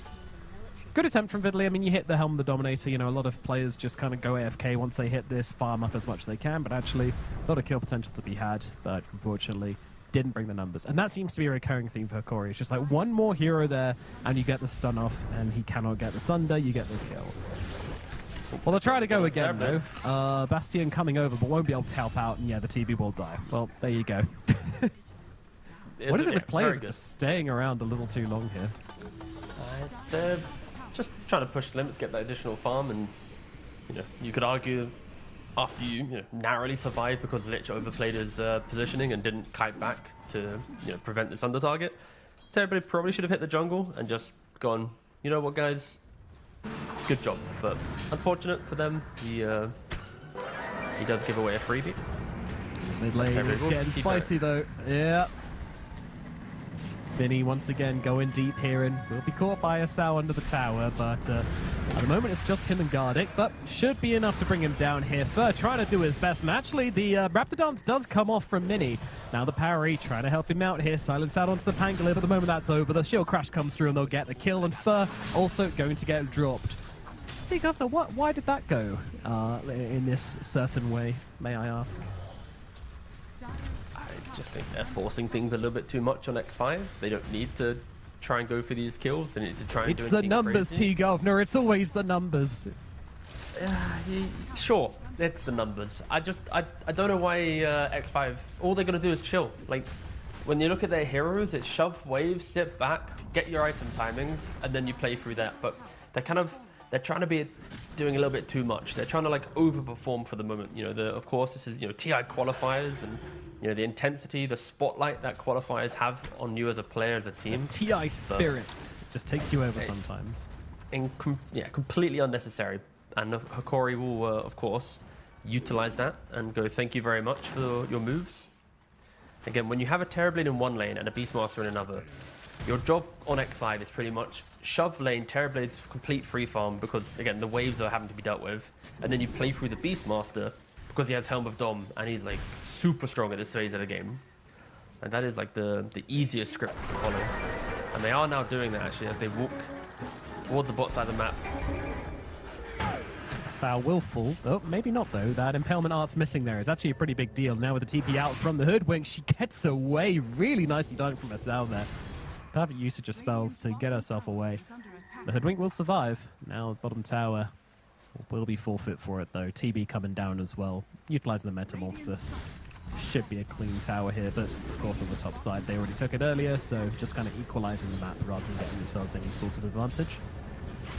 So Pango has TP down here. They want to try and make a go of this. Benjamin, Rolling Thunder coming out. I mean, there is a 6 on the Bane, so they need to keep some sort of stun available to cancel that. Rora's going to be there. Gardic is dead. Lumiere, does he have an entry point here? I'm not really sure he does. Benjamin doing so much work, though. Takes down the Bane, moves to the side. Low damage onto Beastmaster here. They can't quite finish the job. Nearly jumping in with a Raptor Dance, but immediately gets himself stuck to a tree. Benjamin back on him here. The parry's not going to save your buddy. The Avalanche kills him off. Mini goes down. The Pigeon has fallen as Pangolier feared forwards here. Can he get any more? Both Arcano and Fur pretty damn low. They'll grab the Ringmaster, and Benjamin with a haste route even going in for more. This Pangolier, he has no brakes. Arcano falls down as well, and it is 4 heroes dead down in the bottom side. Hikori turn out big. Excellent response play there from Hikori. You know, they've been biding their time, poking the aggression that X5 was bringing to the mid lane. And then X5, they bring that aggression to the bot side of the map. But again, it's like, it's awkward, it's janky, it's kind of a little bit too late of a window to do it because you've already fed away some kills in the mid lane. Like, you've gifted Benjamin on the Pangolier, who's had quite a quiet game, complete freedom to pick up the Diffusal Blade. Like, if they hadn't made these moves mid, this move bottom looks really good for X5. Like, they're playing on the Beastmaster, you've got Terror Blade, but because Benjamin has been, given this lifeline, this comeback gold from earlier moves, he's able to just dominate this fight, ripping through the positioning of X5. And just look at the spacing that Hikori was providing. It was like, you see the Kez come in, everyone just took a step back, let him do his Raptor dance, then you go in, and then the Pangolier just kind of leads his team deeper and deeper into the fight. So I think X5, I think some of their ideas was, this idea was good, but not after the previous result. So nice moves there from Hikori, just punishing X5 across the map. A sly smile. Darks is all by himself. Good catch, Bastion. Very good catch indeed. I'll blow him up. You go surging one way and then you night walk back the other. Yeah, I mean, Bane is, the reason why it's so dominant is your laning phase is viable.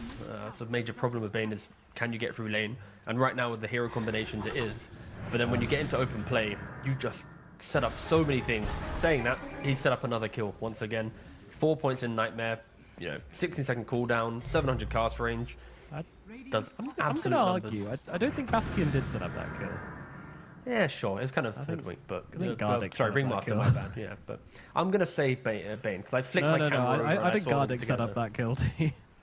Nah, it's fine. See, what do you the mean? Most Pos 5 death I've ever seen. Oh, Gardic, I see. God, that took me a second. Yeah, don't worry. You got that. You got that. It's Yeah, alright. Christ, that was awkward. Yeah. Like even Observer was with me. It's like, what are you on about? The Bane set it up. I'm like, okay, yeah, great. I was so fixated on hyping up the team was that a bit. you brought it back down. It's not. I wanted to bring energy and love and compassion to the Dota. Bastion All is right, trying to Bastion. take the Lotuses. Gets two. Asao is chasing. Surged up. Acorn shot. Shows Bastion here. Wow, that was a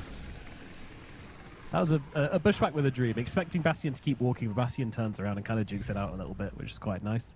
Fiddly still not giving this up, guys. It's a bait. Just go push lane or something.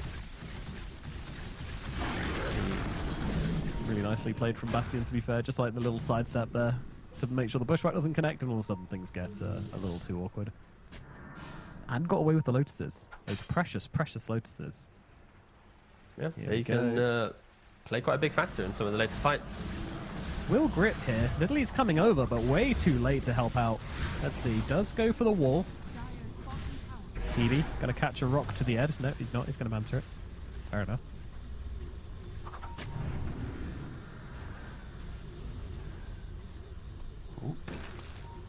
I don't need to be mindful.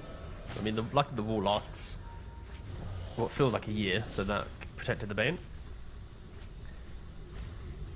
It's a well-made wall. Good quality mortar Still up. used. Yep. And finally gone. That was a really long 30 seconds. That felt like it honestly was a minute, but...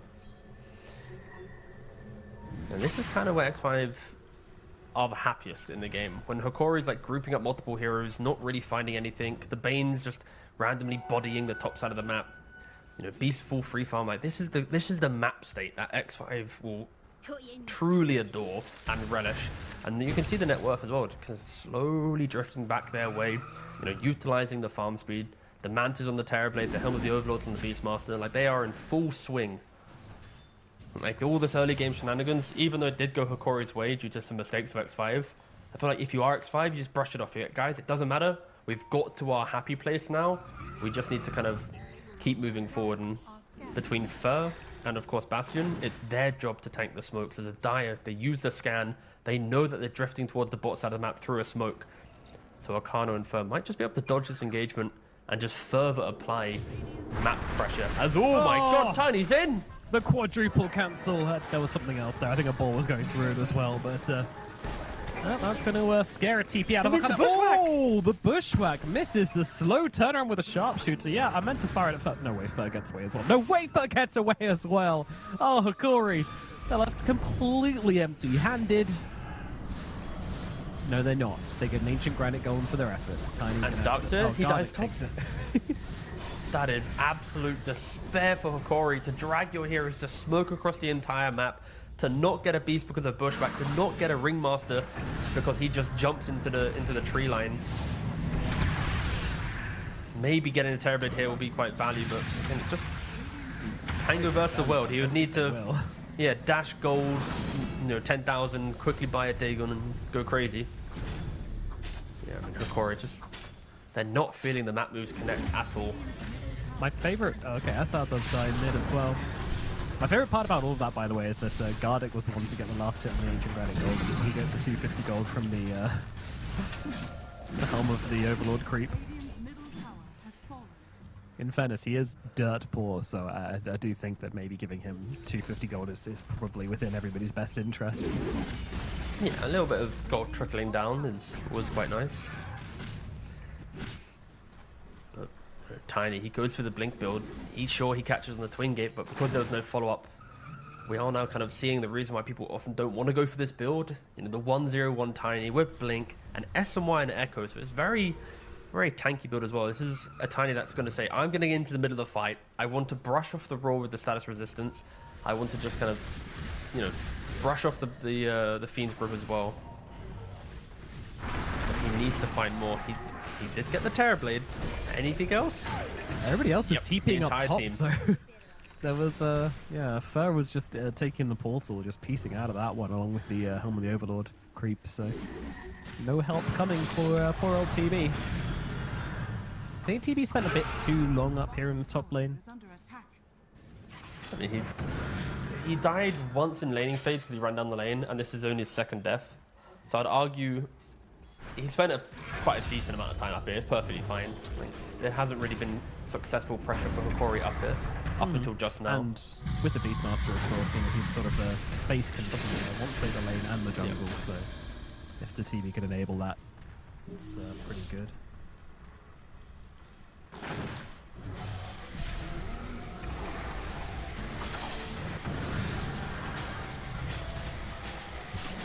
Pull me time.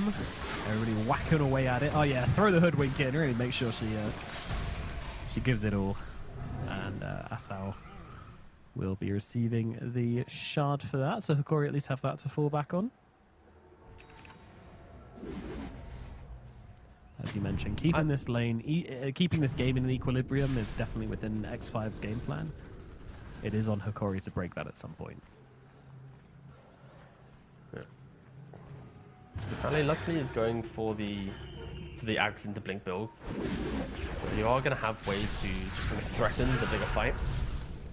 There's Gardic. The Gardic. Yep. Yeah, he's gone. And Arcano rushing Just a little the popsicle for nullifier. Arcano. Pretty cool. It's very much a anti-Lich and Darkseer item. Of course, Frost Shield, Iron Shell, Surge, all will get deleted. I kind of respect it, but it does indicate a game of we are going to start making moves where we take over areas and try and threaten. And they have the heroes to do that. They can skip waves with the illusions, they can hit towers with the summons, hide in the fog to ensure they don't get, multi-hero vacuumed. But it does put X5 in a position of them needing to, set up the map correctly. Because if you make a misstep against Hikori, you want to get vacuumed into Chain Frost, Bushwhack, Rolling Thunder, multi-hero avalanche, you will disappear if you don't execute correctly. And there aren't BKBs as well, Terrorblade, Beast, and Kez all have opted for, item builds that kind of skirt away from the item until maybe the third or even the fourth item in their build path. What do you think about this Blink Dagger on Hoodwink, by the way? I think Blink is and will always be an exceptionally strong item as we watch Gardic die again. Yep, Just because Nullify comes repositioning. out. And Bane's done it? What the? Okay. Just watching two supports die randomly at different times is kind of hype. But yeah, so I feel like Blink is an exceptionally strong item because of how important positioning is in Dota. I think Clockwork is a great example of that, where he's in meta because of cogs and mana burn. So 4 players like Crit pick up Blink Dagger to make sure they can get that mana burn. In a game like this, I can see some logic behind it because there is going to be a very clear objective pressure from the side of X5, and making sure he can like get deeper behind, get that aggressive vision down. It could make sense. We go here onto the Tiny. The TPL going to be interrupted there by Hoodwink, and Arcano should just be dead here. The Darkseer coming through as well to try to help out, but yeah, there comes the vacuum just to make sure Arcano goes down, and Lumia does grab that kill on the Tiny. It's also nice just for the speed in which you move around the map, right? Lich also is looking for a Blink Dagger, so Tiny, Hoodwink, Lich, Pango, and then inevitably Darkseer. Hikori will have 5 Blink Daggers across their heroes. Let's go. Oh, That's Mini what you though. want to see. Mini has been caught out here. Yeah, he got too close to the death ball. They managed to take him out, and even the TB showing up for this one with 2 of his teammates dead, 2 of the other cores dead. But recognizing they used a lot to kill them, therefore he can show up and just push away Hikori and keep hold of this area of the map for them. Pretty heads up from the TB. Risky, but smart, I would say. Unless he dies here, which doesn't take it all back. Oh no. Uh-oh. I might be taking it all back. There comes the Sunder at least. Manages to get it off onto Vitaly. You stayed a little too close for comfort. And now jumping down, trying to finish off the Darkseer. But TB cannot do so, and he will die. Peto Emo falls. Fur also going down as well. Hikori, they are stepping on the gas right now, and X5 is starting to struggle. Yeah, X5s aren't making any moves together. I feel like it really is like independent players. Like Mini's playing Kez by himself, Terrorblade's doing his own job, Beast is doing his own job. The supports are trying to connect the dots, but the cores just don't want to sync up at any time. And this is where not picking up the BKB, it hurts your build path immensely, right? Like Mini went for the Mage Slayer Ags, but he's not free casting spells throughout the engagement. He's getting hit by spells, and Beastmaster, the Nullifier, on paper is kind of cute against the Lich and the Darkseer, but he's unable to like stand his ground and to threaten the fight. So X5, I think maybe regretting certain items, and also wishing they could do things. As Mini, again, just shows himself for a millisecond on the wave and gets assassinated. That's now 2 deaths in a row on a Kez that had a pretty good game. Yeah, he picked up his Aghanim Scepter, and we just have not really seen him enter the game. It's a situationally bait item. Like, it is very good due to you having all these spells, but you buy Ags on Kez to follow a team that's already in motion. You know, like stuns and team fight and map play is occurring, and you buy the Ags to kind of like move throughout all these engagements and stuff. But like in this type of game, I kind of feel like he just had to be another blob for his team. Be it through him and Beastmaster, 2 BKB blobs, and then you put a Terrorblade who can go for a bit more glass cannony build in like behind that. That's a really strong time to play around. But again, these items haven't synced up. Hikori have identified that absolutely beautifully.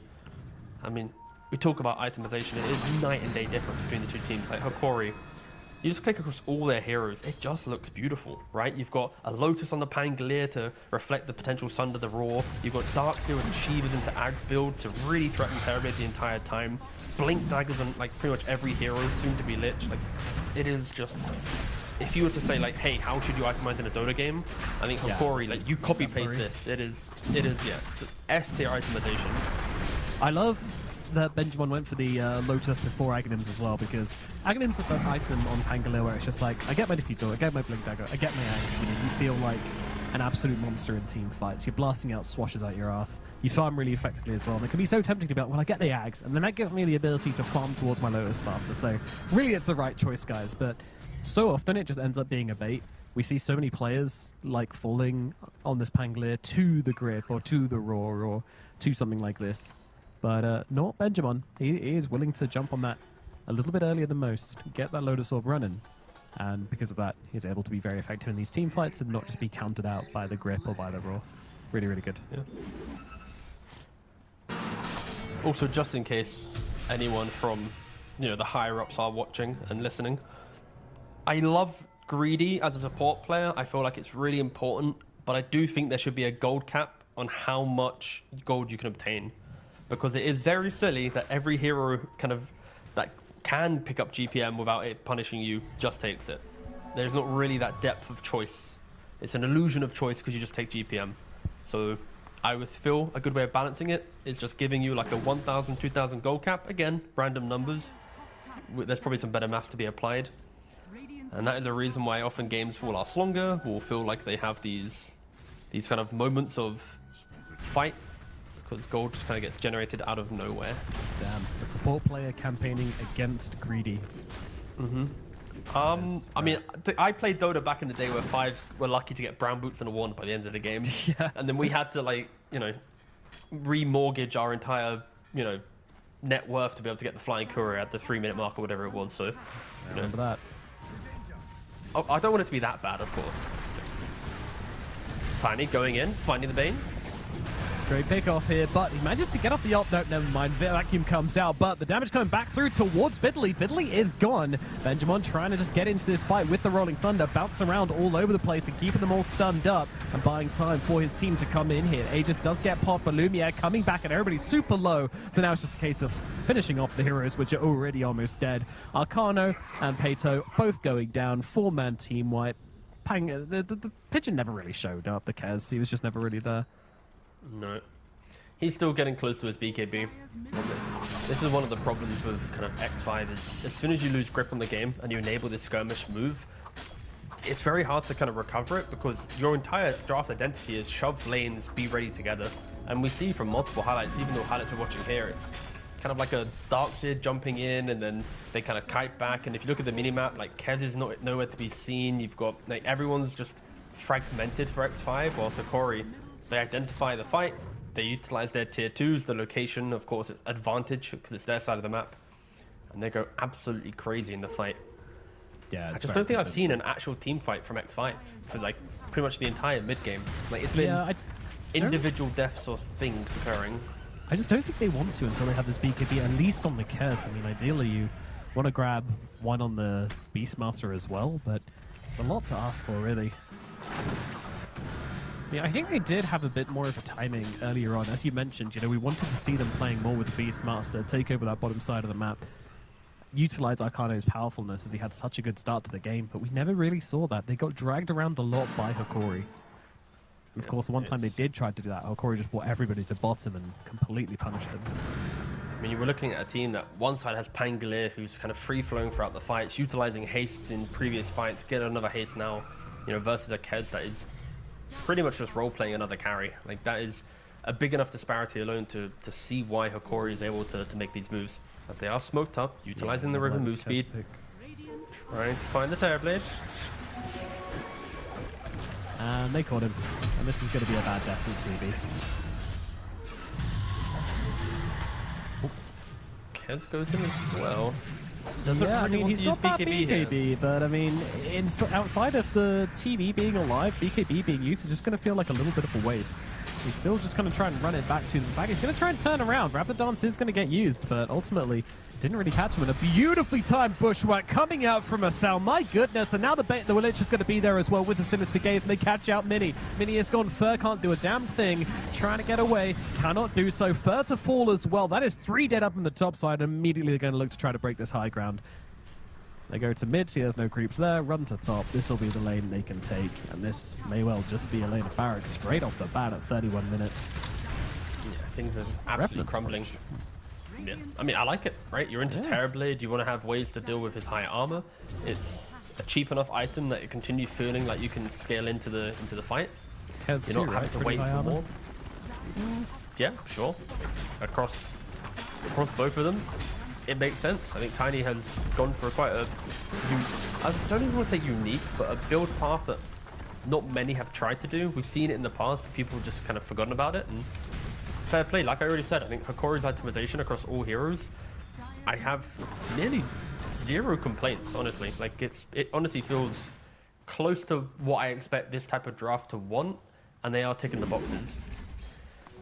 I am still waiting though. Like, for X5, like surely there's going to be one fight left in them. You know, there's going to be the BKBs available at the same time for Beast and Kez, like a smoke that is always possible to find the backline.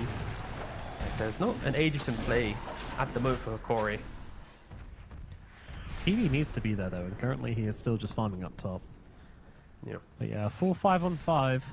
I mean, at the point they're at now, it's not going to feel close probably, but I still want to see what they can bring to the table, X5. Let's see this draft firing. The problem as well for X5 is when you're this far behind with Terrorblade, every fight with meta is a survival fight, where even if you get kills, you're stopped because, oh wait, we can't progress the map anymore, we don't have All right, meta. here we go. Ioscadi complete, but the Kez may be in some trouble. Roar's going to come down onto the Tiny. Tiny be a great target, but he does manage to get off the BKB. Mini is in deep, though, with a great Raptor dance, cutting through everybody. And now the TB unleashed onto the side. Looks towards Bitley, but Bitley's not really the target. Bitley's going to get away. And uh-oh. Lumiere does catch a few clicks from the TB, but Benjamin's right behind him, ready to help out and make sure the Tiny can get away to safety. And like you say, it is not really much of a fight coming out here for X5. It's a survival. They pop the meta, and Hikori, they just get the fuck out. I mean, they're running down mid. They have half duration left on meta, and they need to be mindful. Darkseer Wall, that's available in 25 seconds time. He already is level 20 with the right side talent, minus 40 seconds. So there is a major difference between Darkseer's ability to press wall every engagement versus Terrorblade having meta. Fair play though to X5. Still trying to get something from the map from this meta. Taking the tier 2, that is still a little win in the books for them. And we are seeing at least a crack form for Hikori. The idea that it isn't perfect. Every fight isn't always crack. this set of kills. Okay, It's I thought they were okay, going to find the it's not TB bad. there. Bastion is fine. Oh, TB's okay. still farming, though. He's still farming around here. That is so greedy to go for that camp. Might have gotten away with it, though. Running to the side, using the Demon Seal as well. Asao not going to get up that high ground. Already used a Blink Dagger, so yeah, the Hato will be able to get away at least. I mean, that's the type of thing where you look at a carry player and it's like plus 20 GPM, and then the asterisk is, but could have died at any moment and the game is over. But fair play, you know, he didn't die, so therefore we have to praise him. It's legally binding in the contract of casting. Yep. The blood contract where you'll sign whenever you... Not just you. casting. No, I Oh, haven't you didn't done get that? No. I have no idea what you've done to try and get the job, but Oh, my lawyer is not good. no, clearly not. Sorry.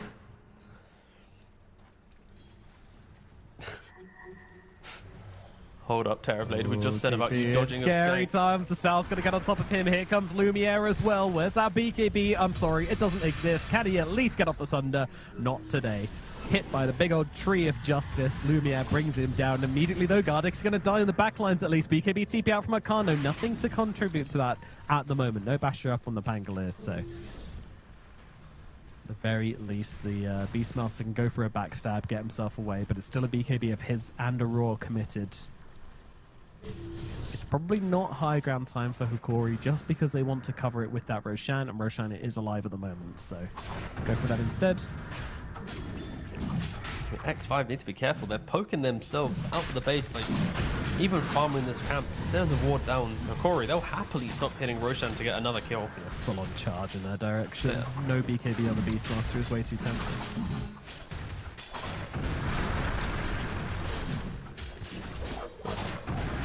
Roshan will be taken.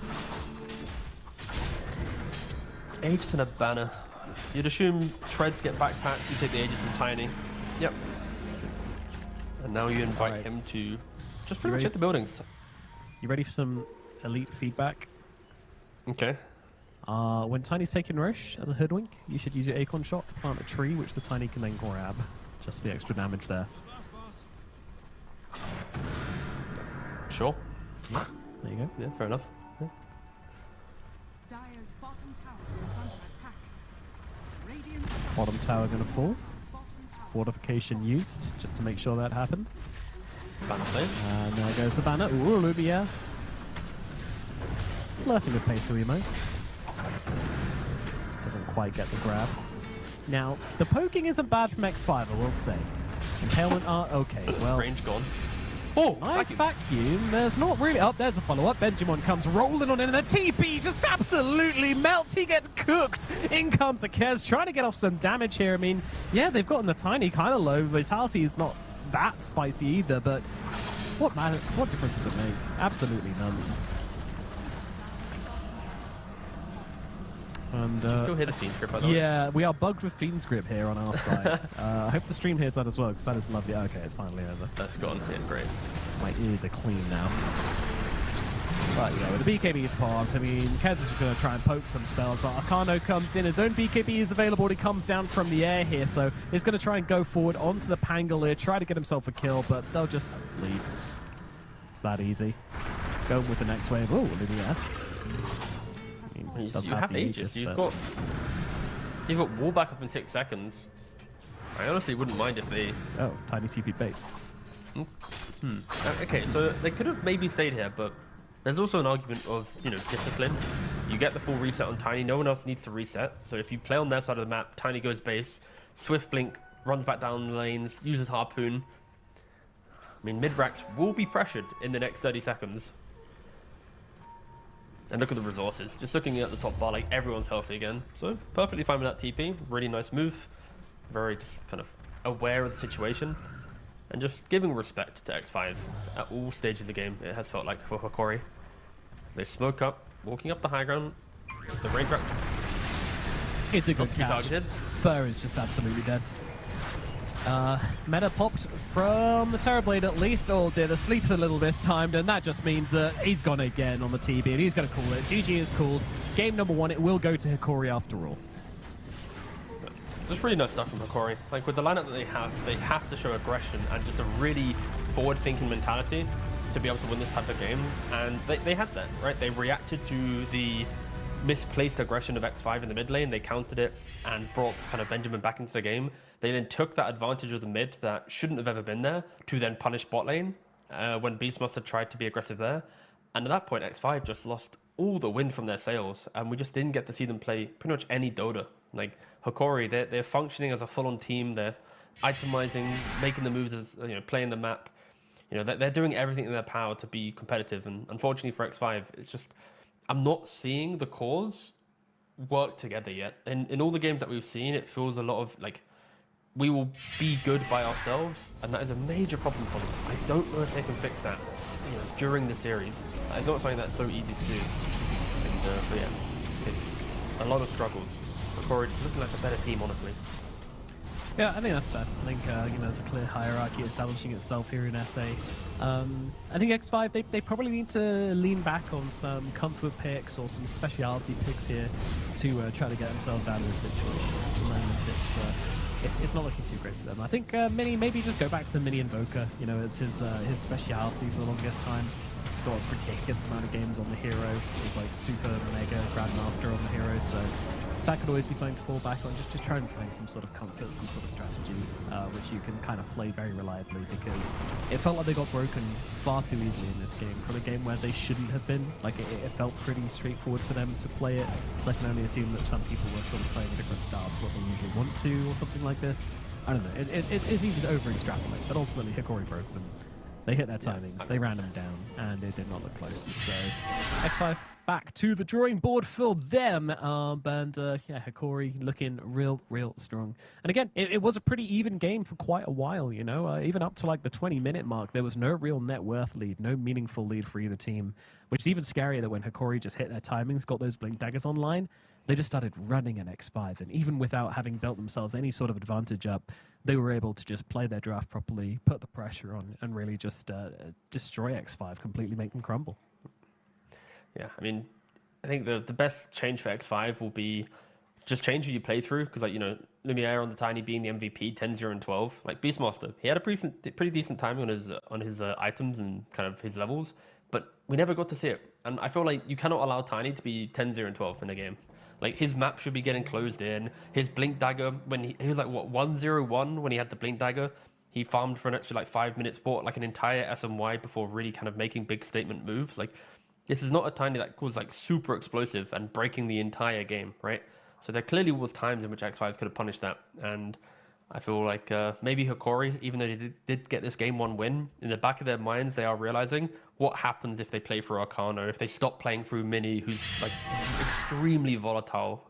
Like, there is maybe a tempo shift available for X5, but it's through playing through their offlane, who is consistently finding decent games through the Darkseer to the Beastmaster. Like, there are silver linings for X5, But for Hikori, honestly, run it back. This style of Dota was fun to watch. It had pressure in certain lanes. It was able to make good moves. It had team fight. It had all the little things that you want, but it's based on having individual skill, which clearly in this game, Hikori have proven to have, which now gives them the seal of approval to be able to draft like this and to run it back again for game 2.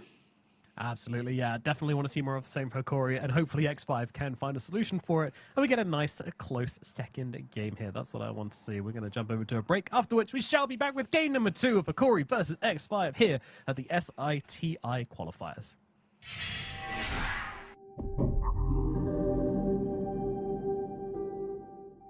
The human body was built to move.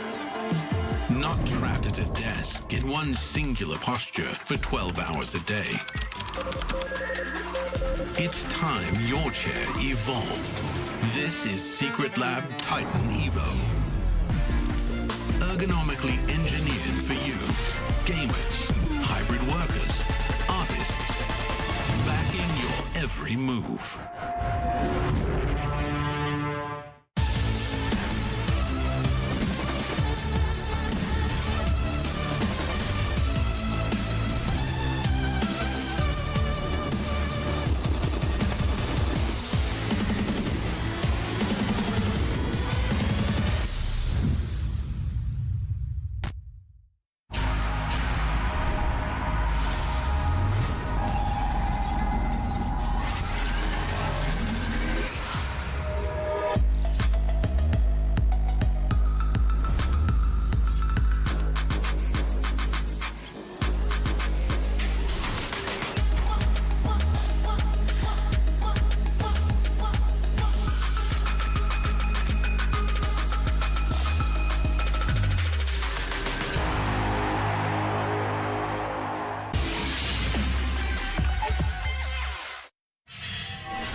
Welcome back to the South American International Qualifiers for the International. That is right. The biggest qualifiers of the year. Always get to see some fun stuff coming out. And now we're getting into game number 2 of Hikori versus X5. And Hikori now 1 game up after what was a very, very close game number 1 until Hikori decided it wasn't going to be close anymore. They hit their timings, they got their blink daggers, and they ran. And it looked great. So let's see if they can get the same style of draft again, or if they want to show us a different style of Dota that they can pull off. I don't know. Depends what they want to do. Yeah, I mean, for X5, the main thing for them is the lanes went well. It was just, after minute 8, everything was just, rough. So let's see if they want to change up that style. I just want to see good lanes. Again, we know X5 can do it. It's the what to do, the pieces to puzzle together. That's good English. Yep. Alas, but a first pick, Winter 10 Wyvern. seconds remaining. Interesting. Okay, it's Winter, why would they pick this? 5 seconds remaining. you should do stand up. I should not. But yeah, no, that's weird. It feels as jarring as seeing like the visage from yesterday. Like, I know Winter Wyvern is viable with certain players. I think, again, Katomi from BB really showcased its strengths quite, beautifully. But it often felt like you see one hero, then you pick it. Like, unless they're picking Wyvern here to stop Kez and Tiny and these random like physical damage heroes, even maybe Drow, it could be a somewhat deterrent because of how important Cold Embrace is. But still, it doesn't feel as impactful as just picking the Drow, for example. I don't know if Winter Wyvern really is the changer of it, but maybe it is the pick because the reserve time from Hikori is getting absolutely deleted because they've not prepped for a first pick Wyvern clearly, and they're scrambling to think what they want to respond with. Perfect response. Wind Ranger, the hardest counter to Winter Wyvern in the game. And T-Gun is going to explain why. Sorry, what? What's this setup? Like that? Yeah, no, that's great. Because, when the facets still existed, then Deadshot, as soon as you Cold Embrace, if you get Deadshot, that's pretty cool. But facets don't exist anymore. So unlucky. Yeah. Honestly, it's like, if this is a position for Wind Ranger, I don't mind it because you have Windrun to disengage from the Arctic Burn, and you're able to maybe even do the greedier build that some Pos very rarely do, which is the Diffusal Blade.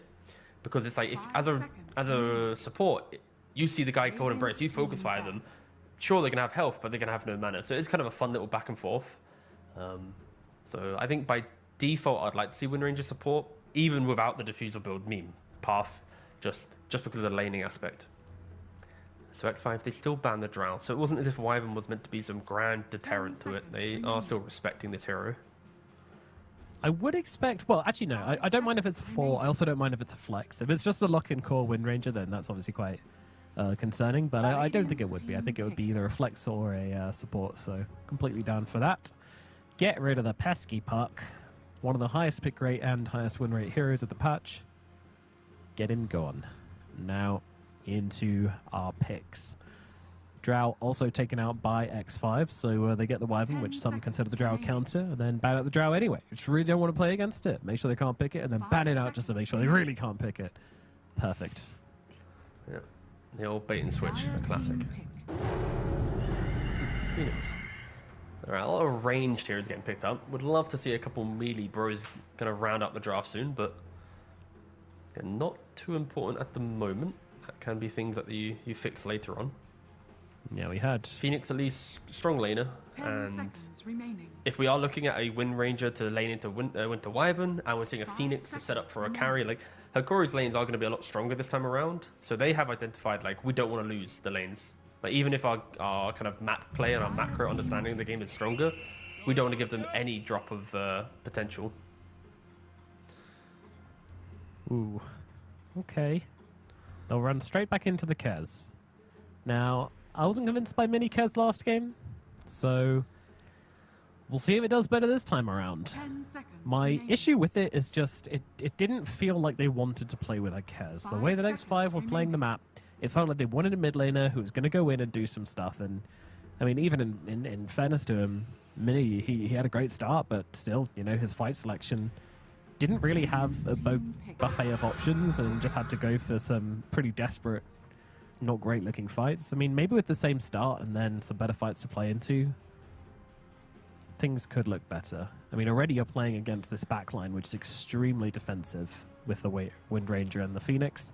They're not really going to be 10 getting on you. They're not going to be seconds silencing you. Yeah, there's a shackle, but other than that, you're kind of chilling. So it 5 does make sense for the seconds Kez pick to come out. I just wonder if you could have gone for a Spirit or something.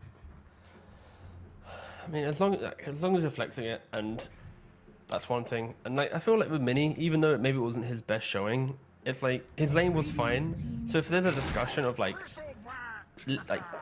don't play Kez to outplay. Again, maybe I feel like I'm saying this every time I watch Mini, by the way, but like he just needs to stop playing for like I'm gonna get 1,000,000 kills and I'm the best mid laner ever. Like he needs to go for the complement someone else, and like that's why I think why you want to see the spirits, because they naturally do that. They want to move to side lane, but like if you are to have strong lanes on Kez, just go, throw the hero elsewhere. Go do some other shenanigans. Has a Corey. They're finding ways to deal with Kez quite nicely. The Bristleback in the off lane. You can go for a Lotus Orb rush to get rid of all the Kez shenanigans into the mid game. Laning phase as well. Kez is kind of, it's a bit volatile chasing down the Bristle because, Goo into Quill, you can die. And then Tiny, we've just seen how he can brush off a lot of the kind of Kez damage, having like, 3,000 to 4,000 HP as you enter the mid game. So I think Hikori are very much respecting Kez greatly with their picks.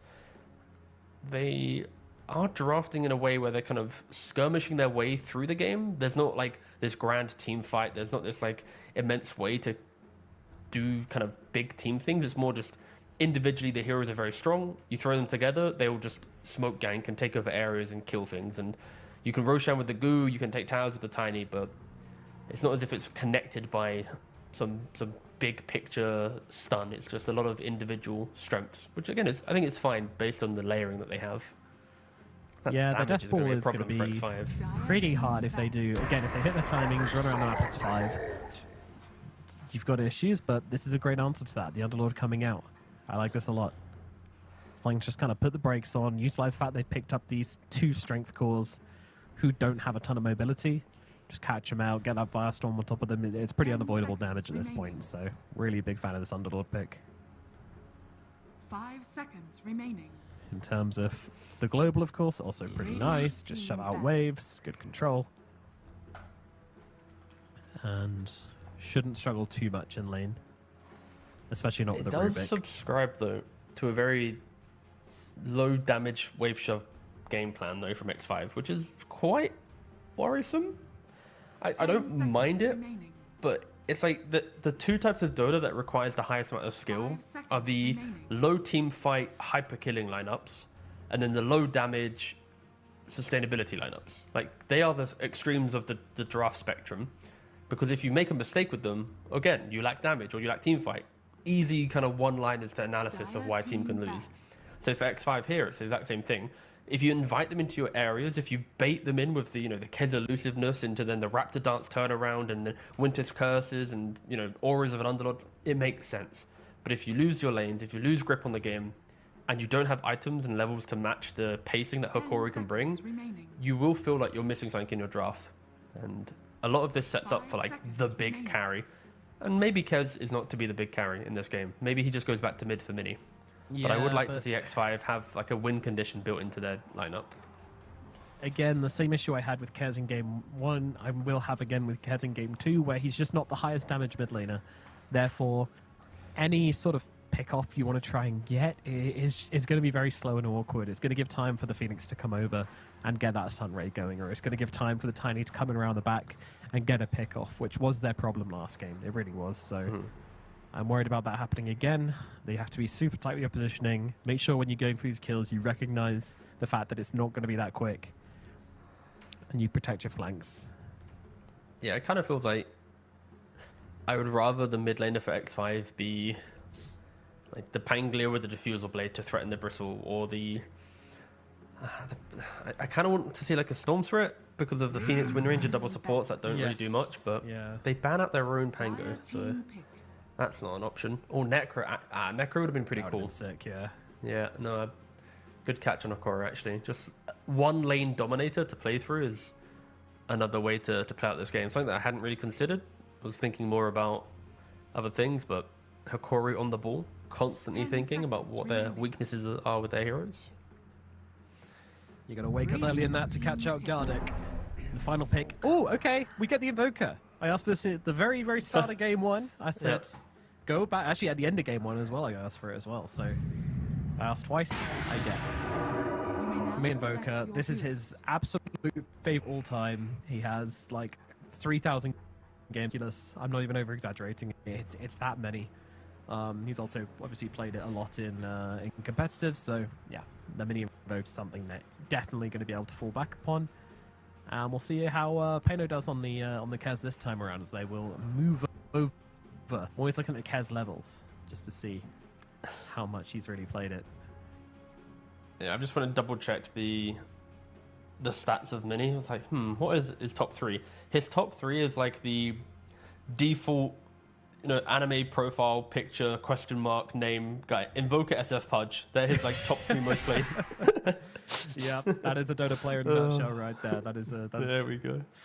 So unoriginal. But I mean, I'm happy at least that I think Mini has put himself in the spotlight a lot in these X5 games, and to put himself on a specialty hero in a potential elimination game, like that is a very good thing to do, in my opinion. Just put yourself in a position of like, let me shine. I've been playing maybe heroes that people wanted me to play for the draft integrity and all this stuff, but now it's like, just give me my Invoker, like into the game. You're gonna have like EMP into the Bristle, some type of mana burn that I was calling for through Pangolier. They're gonna get for the Invoker, so it's fine. A lot of X5's draft is built on respect, patience, and laning discipline. So we'll see if they can do that.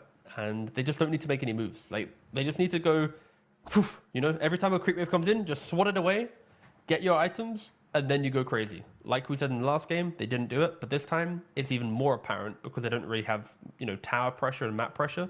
So it's even harder to do. But if they can pull it off, their draft will scale quite nicely, and we'll be able to showcase some really kind of beautiful engagements as the time progresses. But for Hikori, just run around the map, lads. Go absolutely crazy. Yeah, absolutely. I want to see this Vessel coming out on the Void Spirit. I want to see him being able to be at the front. You've got 2 fantastic cores to play with.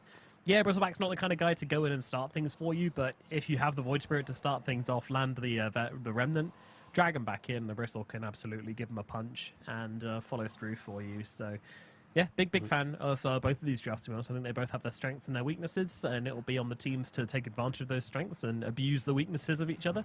Of course, I'm kind of predicting Hikori is going to be taking this second game here just because they did so well in game number 1. It would be pretty crazy unless there was a huge outdraft to lean the other way. But Mini Invoker, man, I'm ready for it. It works with the draft as well. It doesn't feel like they've just shoved it in there as a last pick to be like, oh gosh, we're about to be eliminated. What do we do? Let's fall back on it. It feels like a draft where it was considered. The Kez flex was nice as well. Only silver tier on the Kez, but we'll allow it. We say that's okay. Yep. And yeah, we'll see how this ends up working out for X5 and if they can deliver on these heroes, as we do have a pause in the game, which is why I haven't jumped into it yet. Don't worry, you're not missing First Blood. No, it's yep. Luckily, he has reconnected, so we do have 10 players in the lobby. The game should be starting momentarily. And again, Wind Ranger did move to the carry role, so we aren't seeing that enjoyable, crazy Wind Ranger laning. It's a tiny support, something that we just don't see at all. Of course, with Crash Landing fading away from the hero, the facet removal, and then just not really getting the damage back. There's a little bit of damage through Shard for toss landing bonus damage, but again, it's just not to the level of Crash Landing. So there is a reason why we don't see Tiny. But outside of the damage loss, you still are a map playing hero that can control certain areas of the map early on with Avalanche, repositioning throughout the entire game with Toss. If that's all they care about, then we'll see the hero shine. But if it's for damage, then like I said, it has been nerfed. Yeah, a little bit question. Definitely some questions for me in regards to that flex. Just because you can flex it doesn't mean you should, but the Wind carry has its positives. I mean, it definitely has a better lane versus the Underlord, that is for sure. They might even be able to win this one. It's always scary, though, into Rubik especially. This combo was just very, very hot. Dragging people back into the Pit of Malice, keeping them under the Firestorm for longer, like that lift has just insane value when you're partnered with an Underlord. Yeah, one of the kind of the best partnerships. Tried and tested. Multiple tier 1 teams have been trying to get this one to be the reason why they win games in tournaments. Yeah, and it has. It has also hurt teams sometimes because having double heroes that play well in lane but then wait for the game to progress can hurt your draft sometimes. But the entire draft is about waiting. So, oh, Gardic, hold up. He does have Fairy Fire on a stick. Getting blasted here, and the Sunstrike's going to go through and give you your first blood from the mid laner. Mini going to be absolutely ecstatic about that one. What a start for him. But yeah, also what on earth was Gardic doing there? That was pretty insane. He's being a cheeky devil, yeah. I think I'd like cheekiness to be outlawed in this series from now on, because we had too much cheekiness in game number 1, and most of the time the cheekiness was not rewarded, unless you consider an instant death a reward.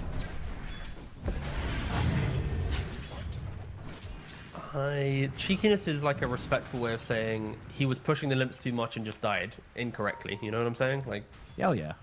there's also What you put it down, don't worry. it's like when Fault says interesting in a cast, you know he basically means what the hell are they doing? Why are they doing this? I don't understand, but it's interesting. Yeah, it's like that green room translation you get with some people where you know what they actually mean, because if you're in the green room there, just say it.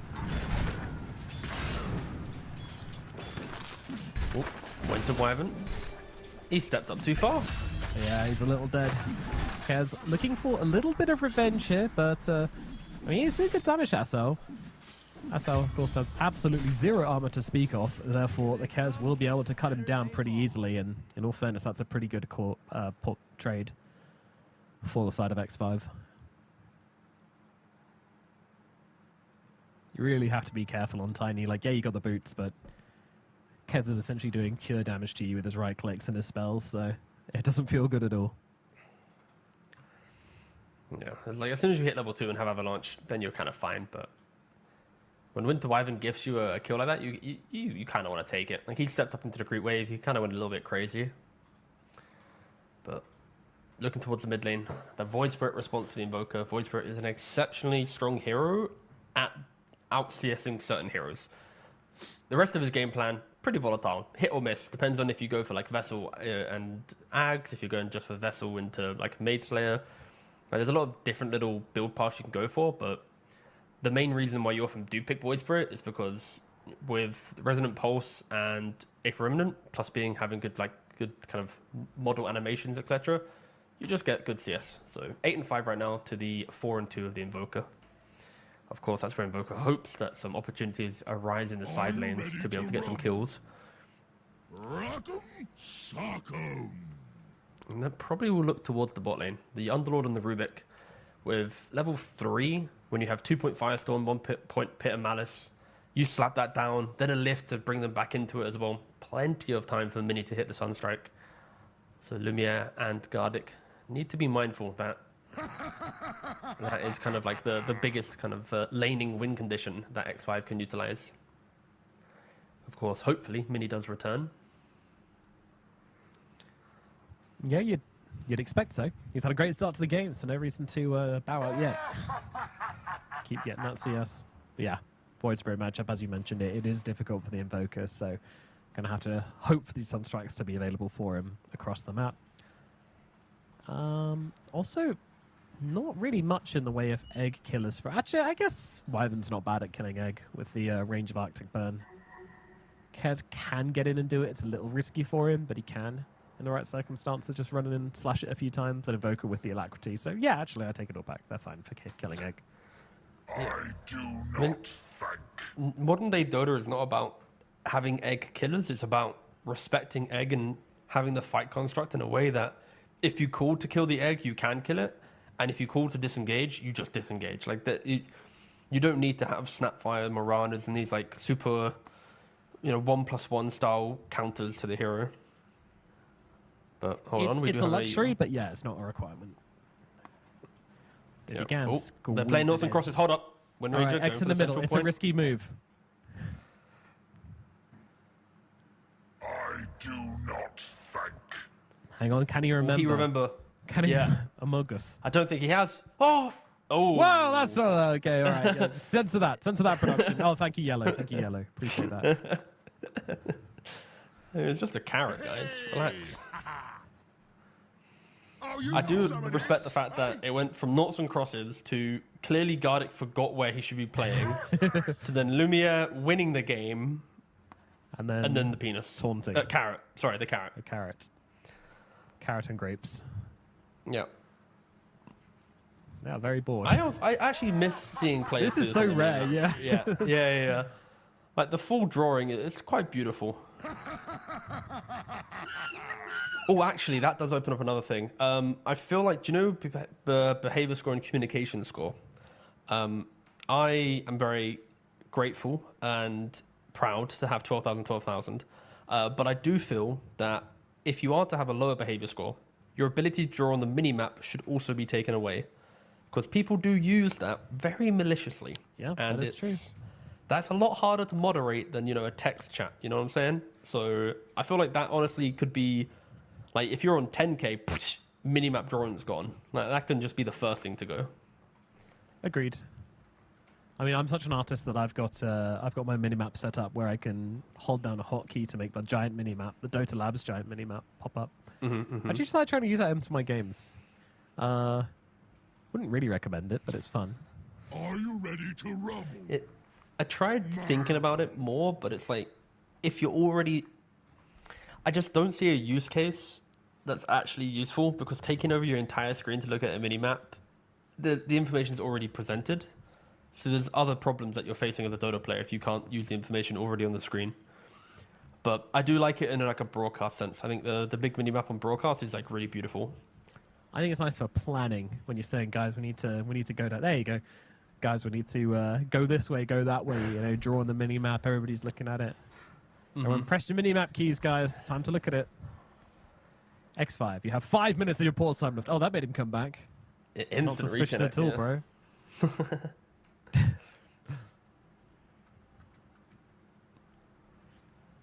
Don't forget, Mini did make us chuckle yesterday, where it's like, we're ready to start the game. He's like, can we just delay the broadcast so I can eat my lunch, please? yeah, I'm eating. Yeah, sure, dude. Just 3 different language broadcasts with the full production teams behind it, 9 players, but yeah, we could delay. Yeah, we got you. Ah, man, it's a sad Anyways, life to be a let's- forged. Sad game to be a forged remnant, that is for sure. Yeah. Again, we'll see how Benjamin is able to kind of utilize this CS advantage he has right now. It's more on Mini to have the Forge Spirits up to maybe send them to the runes, get some denies on the water runes, maybe the active runes later down the line. We are looking at him trying to find kills with Sunstrikes. Yeah, there's plenty of setup for it. You just need to make sure that they get low enough.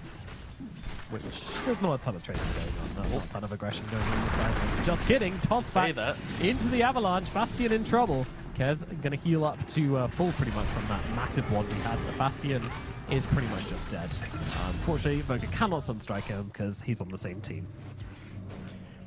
It's also kind of awkward, right? Like Cold Embrace level 2 is often a kind of like a laning win condition to play for, because you just break the aggression, you reset, you waste their spells. Bristleback just stands there and goes, oh, he's going to build some cools on you, thanks. Here's a combo Bot lane, down the the Arca. bottom lane. Lumiere is going to get dropped off here. Fire and Arcano, it will just keep him inside of that level 2 Firestorm for as long as they need to get the kill. The moment you hit level 3 in this Underlord, you're looking for that play. It's just very kind of a simple lane to play through. Just Firestorm, Fade Bolt, keep chipping away, keep applying that pressure.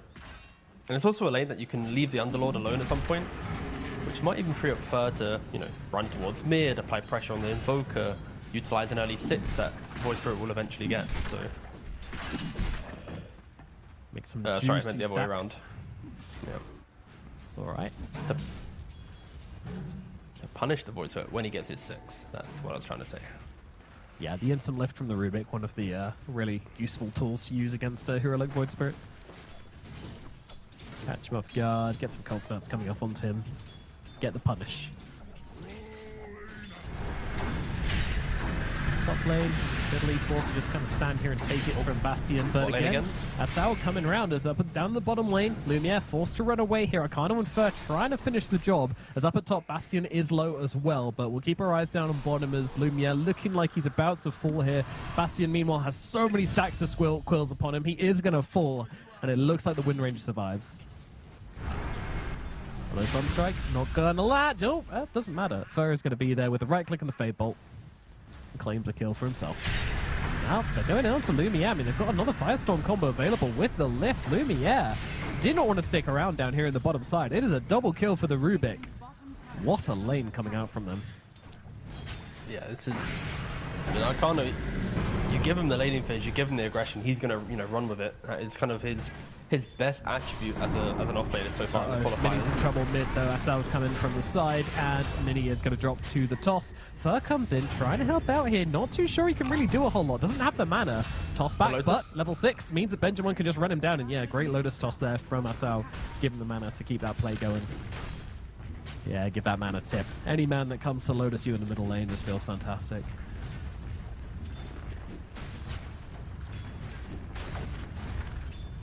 I'm glad ferrying Lotuses towards the middle lane didn't become a thing. I know some players did experiment with it when Lotus pools first dropped. Where you would grab the Lotus, okay, another pause, on the side lane, put it in your courier, and then bring it across to mid, and your mid laner can use it, so... Real min-maxing to the point of probably not required anymore. X5 need to be careful, they don't have much pause time left.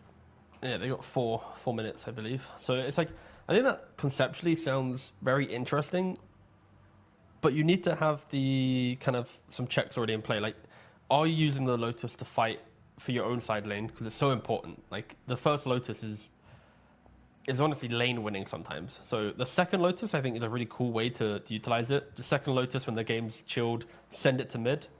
I actually kind of wish it happened more, to be honest. Like, I imagine like a Storm Spirit, Void Spirit, even like pretty much any hero that has some type of requirement of mana to farm better. I'd rather it be on the mid laner who's going to make moves than like it just sit in the inventory of a support for like 7 minutes. Yeah. The counter argument is supports make moves and they can just feed it onto a core getting ganked and turn it around. But there's so many layers to Lotuses. I think that's underutilized such for a sure. Cool addition to the game. Yup. But to take stock of where we're at the moment, we do see Kez, Pano at the top of everything, 37 CS. Doing pretty damn good, but Benjamin not too far behind on the Void Spirit. Sitting at the top of net worth as well on the Void Spirit, so doing a little bit better. Are we in agreement, by the way? Good. Yo. The spell, that's the animation, sorry, on this Void Spirit, that feels like it's doing like 1,000 damage. What, the exploding Void Spirit? Yeah. Yeah, like very dramatic. It looks so much more like dramatic and impactful, but... That's Astral Step Pop, right? Yeah, it is, yeah. Exactly. Very dramatic. It's like a frame of...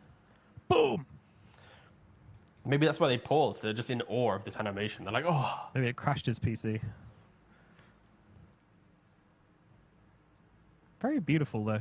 It's the call of the Void. Just find myself staring into it.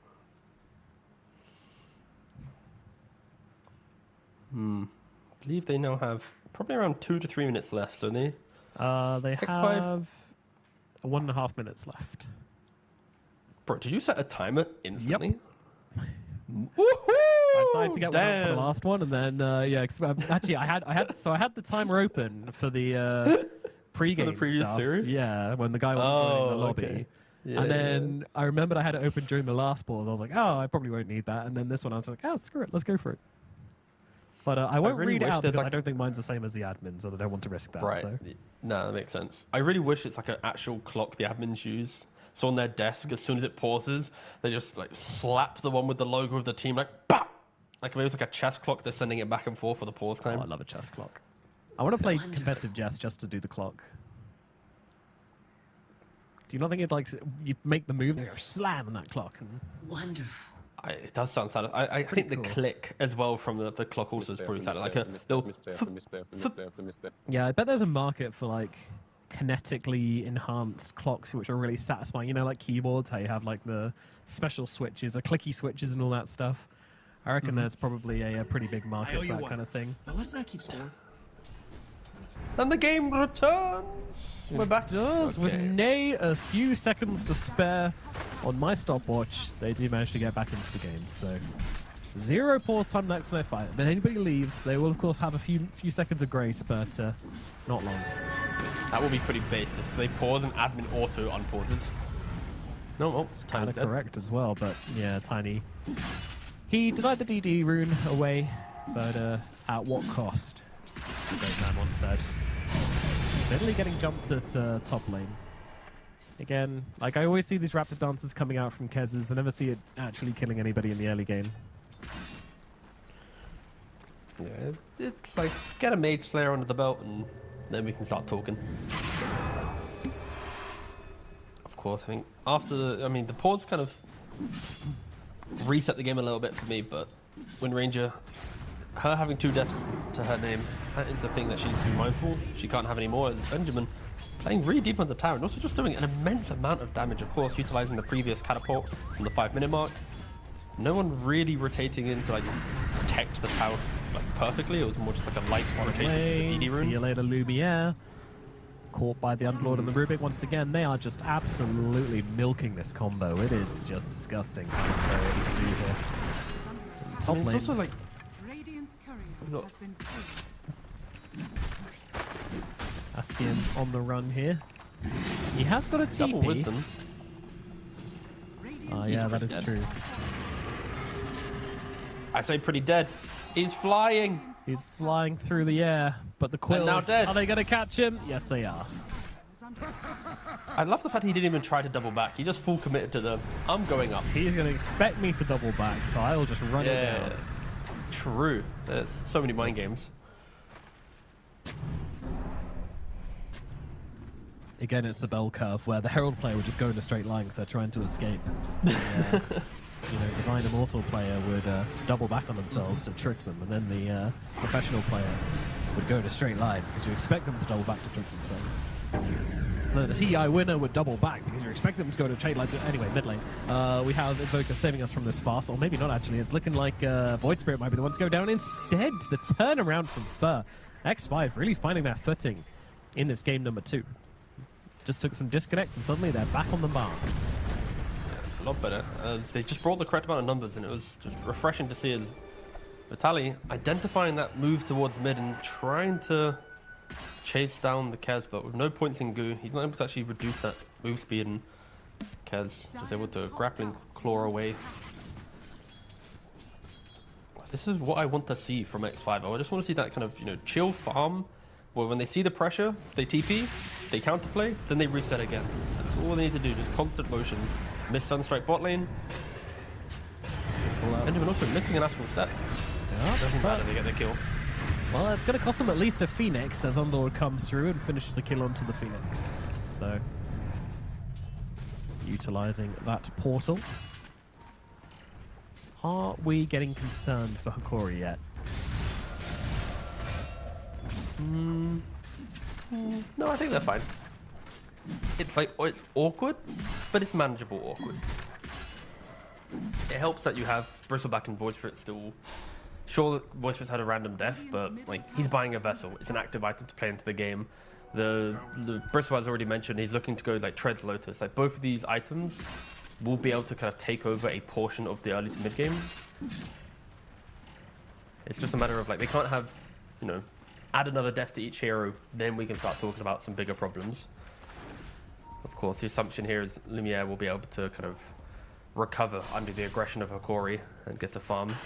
Now that the lanes are slowly breaking down. Here at mid. He knows he's got an Invoker behind him, I guess, but if that Astral did connect, then Benjamin should have been able to bring him down as the combo is successful from Mini, but Benjamin can get away after it. Still, though, forced to use a singular Vestal charge on himself. Oh, it's TP in bottom? Well, his earn charge as the Vestal's not purchased yet. Double jump in, final top of a card. what a nice move. move. Very cool. Yeah. Ooh, now a little Lotus. Get that into the inventory. There you go. Maybe we can look for another one, but no, Fur has a TP and 5 seconds left in A3, so just a really clean move from Benjamin. Like, reset from mid, identifies that underlord's in position, close enough to the tower, double step, into kill. Like, it's exactly what you want to see from Void Spirit. As Tiny is trying to lap up some XP middle. Mini, they're tanking the tower. Is there any response, any bristleback, anyone to help him? It's such a miserable death for a Tiny. Oh my god. Wait, he's alive! Never mind, I take it all back. He's been on top of the world right now. Yippee! That could have been so miserable if that's how he died. Just the Void Spirit, hold up. Might get the kill on Mini now. Okay, this is big. This is very, very big. Gardic dead, and they jump in the middle lane. Benjamin trying to take him down, and does catch him with the Remnant, and that sealed his fate. Yeah, okay, we'll get a cold embrace out, but it doesn't really matter against the Void Spirit. He's got magic damage for days, and cooldowns are being staggered nicely from him. Now on to Bastion. Bastion got the Vessel on him. Remnant should be able to connect here, because it's going up the steps. Very hard to dodge, and Benjamin will grab the double. This is looking absolutely great from the Void Spirit. What a fantastic few minutes of gameplay from him. 5-1, my lord. Really, not even recovering, but like he had one death and then he kind of, it looked like he might have a quiet game, but just reading them up really nicely. And, you know, Tiny, him living, sure. You could argue in a different game, in a different, you know, spell combo, he's just dead there. But the fact that he does live and he keeps Mini there a little bit longer, Mini also gets greedy to try and go for the tower. It helps immensely as Benjamin having to use his step to get away, but does actually die to the tick damage. Take it all back. Very back and forth, yeah. It's... And of now course, your tower's you know, dead to physical the, barrier. Meteor. Which is still kind of surprising that Void Spirit, after dominating at the... Ooh, Sunstrike hits into a little curse. A very little curse. Baby curse. Yeah, just to make sure he can get on top of it, but Asao will die to this. Radiant's top tower is under attack. I mean, it's the benefit of Invoker going for the Meteor Hammer build. You're given like a minute in the lane, you are going to be able to take the tower with like 3 Meteor Hammer usages. And that's exactly what's happened. And it hasn't helped for Hikori that the safe lane went so poorly for Wind Ranger that she did kind of grab some attention of Hikori. And Vitaly on the Bristleback, he is playing full like Amar mode. Like, he's pretty much like covering his eyes, like, don't look at the team, don't look at the team, don't look at the team. I'm the carry. I'm gonna be the big boy. I'm gonna win this game. He does have Lotus Orb. Like, it is a very good Lotus Orb game. Getting rid of the Pit of Malice, being able to get rid of Cold Snap, Vessels, and all this, very good. It didn't press Egg. He certainly didn't want to, for some reason. Lumia going to cut down Fur with a nice little power shot set up by Benjamin.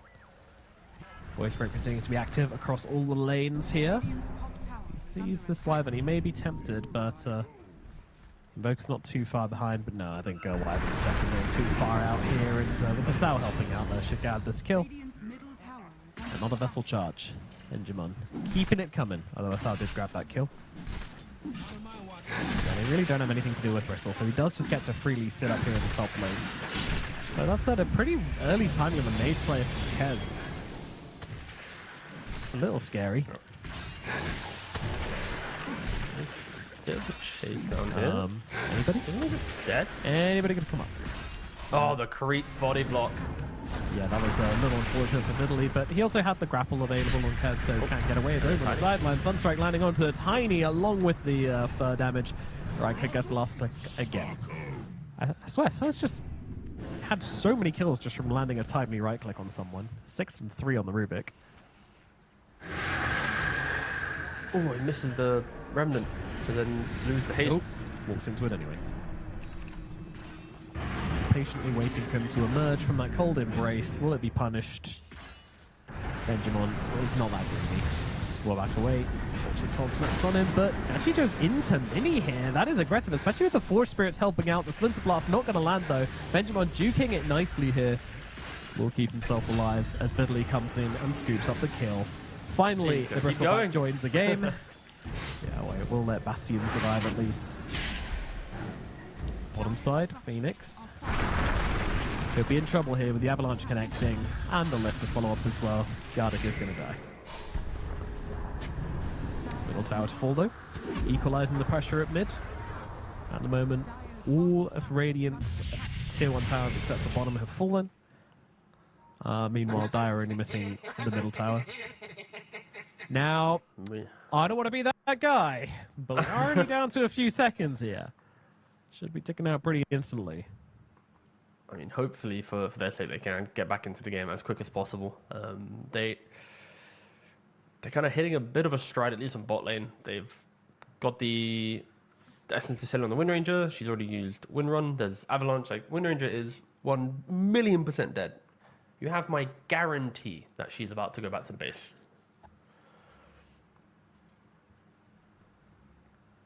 And you can see from Lumiere on the player camp, he's really calculating, like, how am I living here? Ah, I'm not. You gotta believe. And one of the problems that Hikori are kind of sensing right now is to progress the map, they kind of need to like walk down the lane with Bristle just hitting the building with catapults, and then Void Spirit kind of pretty much jumping over shows. And they've had to do so much reacting in this game because the Wind Ranger just keeps dying bot. And also then you have this like weird mid back and forth between Invoker and Void Spirit just throwing kind of blows at each other that we've yet to really utilize the level 13 Bristleback at minute 15. Like, it's incredible timing that they can play on. But still yet to kind of identify that. I mean, he has Treads and Shard in his career. Like, that screams like, please play through the Bristleback. Yes, like 2.4k gold in his career, just casually flying out to him right now. In addition to the Lotus Orb, yeah, you need to get every other board. Can't keep this man in reserve any longer. The Wind Ranger's suffering too much.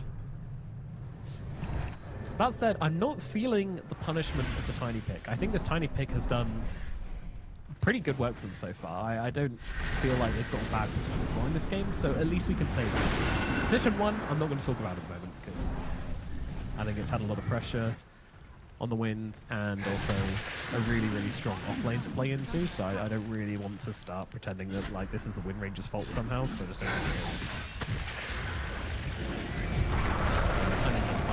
Kez being jumped up in the top side, so they are starting to group up around the Bristleback, and Bristle can just start taking chunks out of the Kez. Kez needs to get away, but he just doesn't have anything left. Supernova going to come down just to make sure that even if somebody TPs into that one, there is no saving the Kez, and he will die. Bottom tower has fallen in the meantime. X5, do they want to come up here and defend? I would not expect so. Stay away from the Bristleback. Winter's Curse comes down. Arcano will be able to kept alive, and oh my god, Lumiere just gets nukes from the heavens. A Sunstrike landing, third with the double kill. Benjamin is going to come in on this though and try to take out the Underlord at least. Close the gap onto the Underlord. Underlord will not escape. Immediately up to the high ground for Benjamin. Doesn't spot Mini though, so the Invoker should just be able to back away or even start casting some spells from the sidelines here. He's looking for an opportunity to go in as a Rubik now on a triple kill. He's got so many here until they'll just unleash onto the Bristle. Bristle, can he survive through all of this? No, he cannot. Will go down, but Mini is dead as well. It's Benjamin's turn to scoop up some kills. Gets on top of the Invoker as he lets loose onto the Bristleback and punishes him for that. My god, what a regurgitation of spills in the bottom lane. I mean, yeah, an absolute bloodbath, but I feel like X5, they're going to be pretty happy with that. Sure, I mean, a lot of death has occurred, but you are looking towards your Underlord about to finish the pipe. Mini just rushing the BKB, and that entire time Kez is like, thanks guys. Thanks for your good efforts. I'm going to be up here. I'm farming my Deso. I'm moving towards, you know, my damage items. And he'll probably join the fight soon, right? Like 1-1-0 on the Kez. Really kind of yet to kind of make his mark on the game. But with Mage, Slayer, and Desolator, right, it's kind of a pretty good calling for you to go make some moves. This is an X5 that honestly feels like a much different team. Like since the previous game. Like they're playing with conviction and bringing numbers. Still it's a bit messy, but alas. Benjamin though, only one step.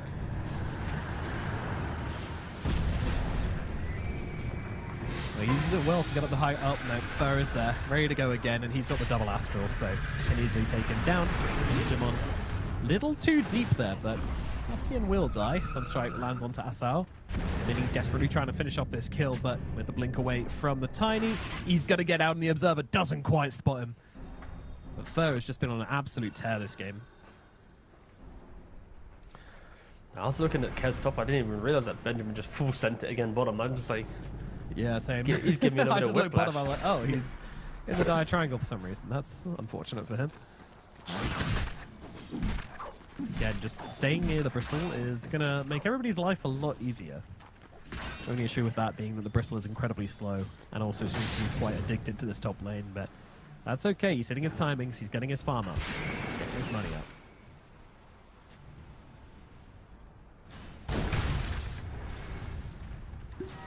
X5 with a good start to this game.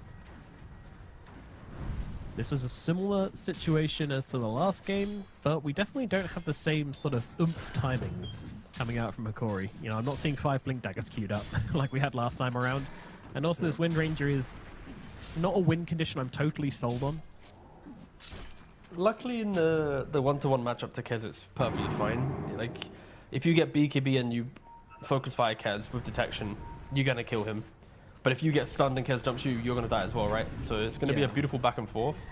So it's a win condition, at least in regards to the fight. Ending game, sure. That's a whole other debate, but...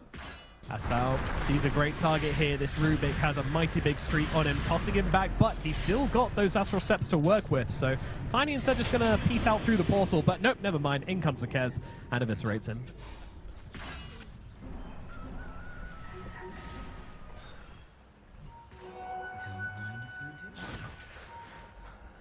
Corey just... It feels like they're just making so many forced errors. Now they're smoking up. It's all like Gardic as well. Like, he's had multiple times where he could have pressed egg, yet to press it. Now he's smoking with Benjamin. Like, they could potentially bait this, especially on the Tormentor when they're low HP. Benjamin. Oh, it's a matter of seconds. Come on, double jump. In he goes, finding targets, but of course still got that Remnants up on Fur. Sorry, the Astral Steps on Fur. So he can back himself out, and they just don't really want to overextend on your Void Spirit. Knowing that, yeah, okay, they took the Torm, they don't have the most health, but mana and cooldowns are more than available. As yeah. Minus on the Phoenix, because you know how Gardic's expecting this game to go. Yeah. It's also the first Wisdom that X5 is going to be taken in the game. They lost the first 2. Which, if you rewind the clock, would have been absolutely game-breaking, but with the subtle reductions on XP, not as damning. Yeah, some really strong ultimates available on the side of X5, but just didn't get them online quickly. Rubik having such a banging game, even though they didn't manage to pick up the Wisdom, that's kind of crazy. Quick pick onto the Tiny. Can they get away with it? I mean, Veli's running. I'm not convinced he needs to, because he is so damn tanky and strong. Lotus still available for Vitaly. It's almost scary when he doesn't use it, because he's just saying, come on, come closer. Come on. See what happens. Yeah, please. Test me.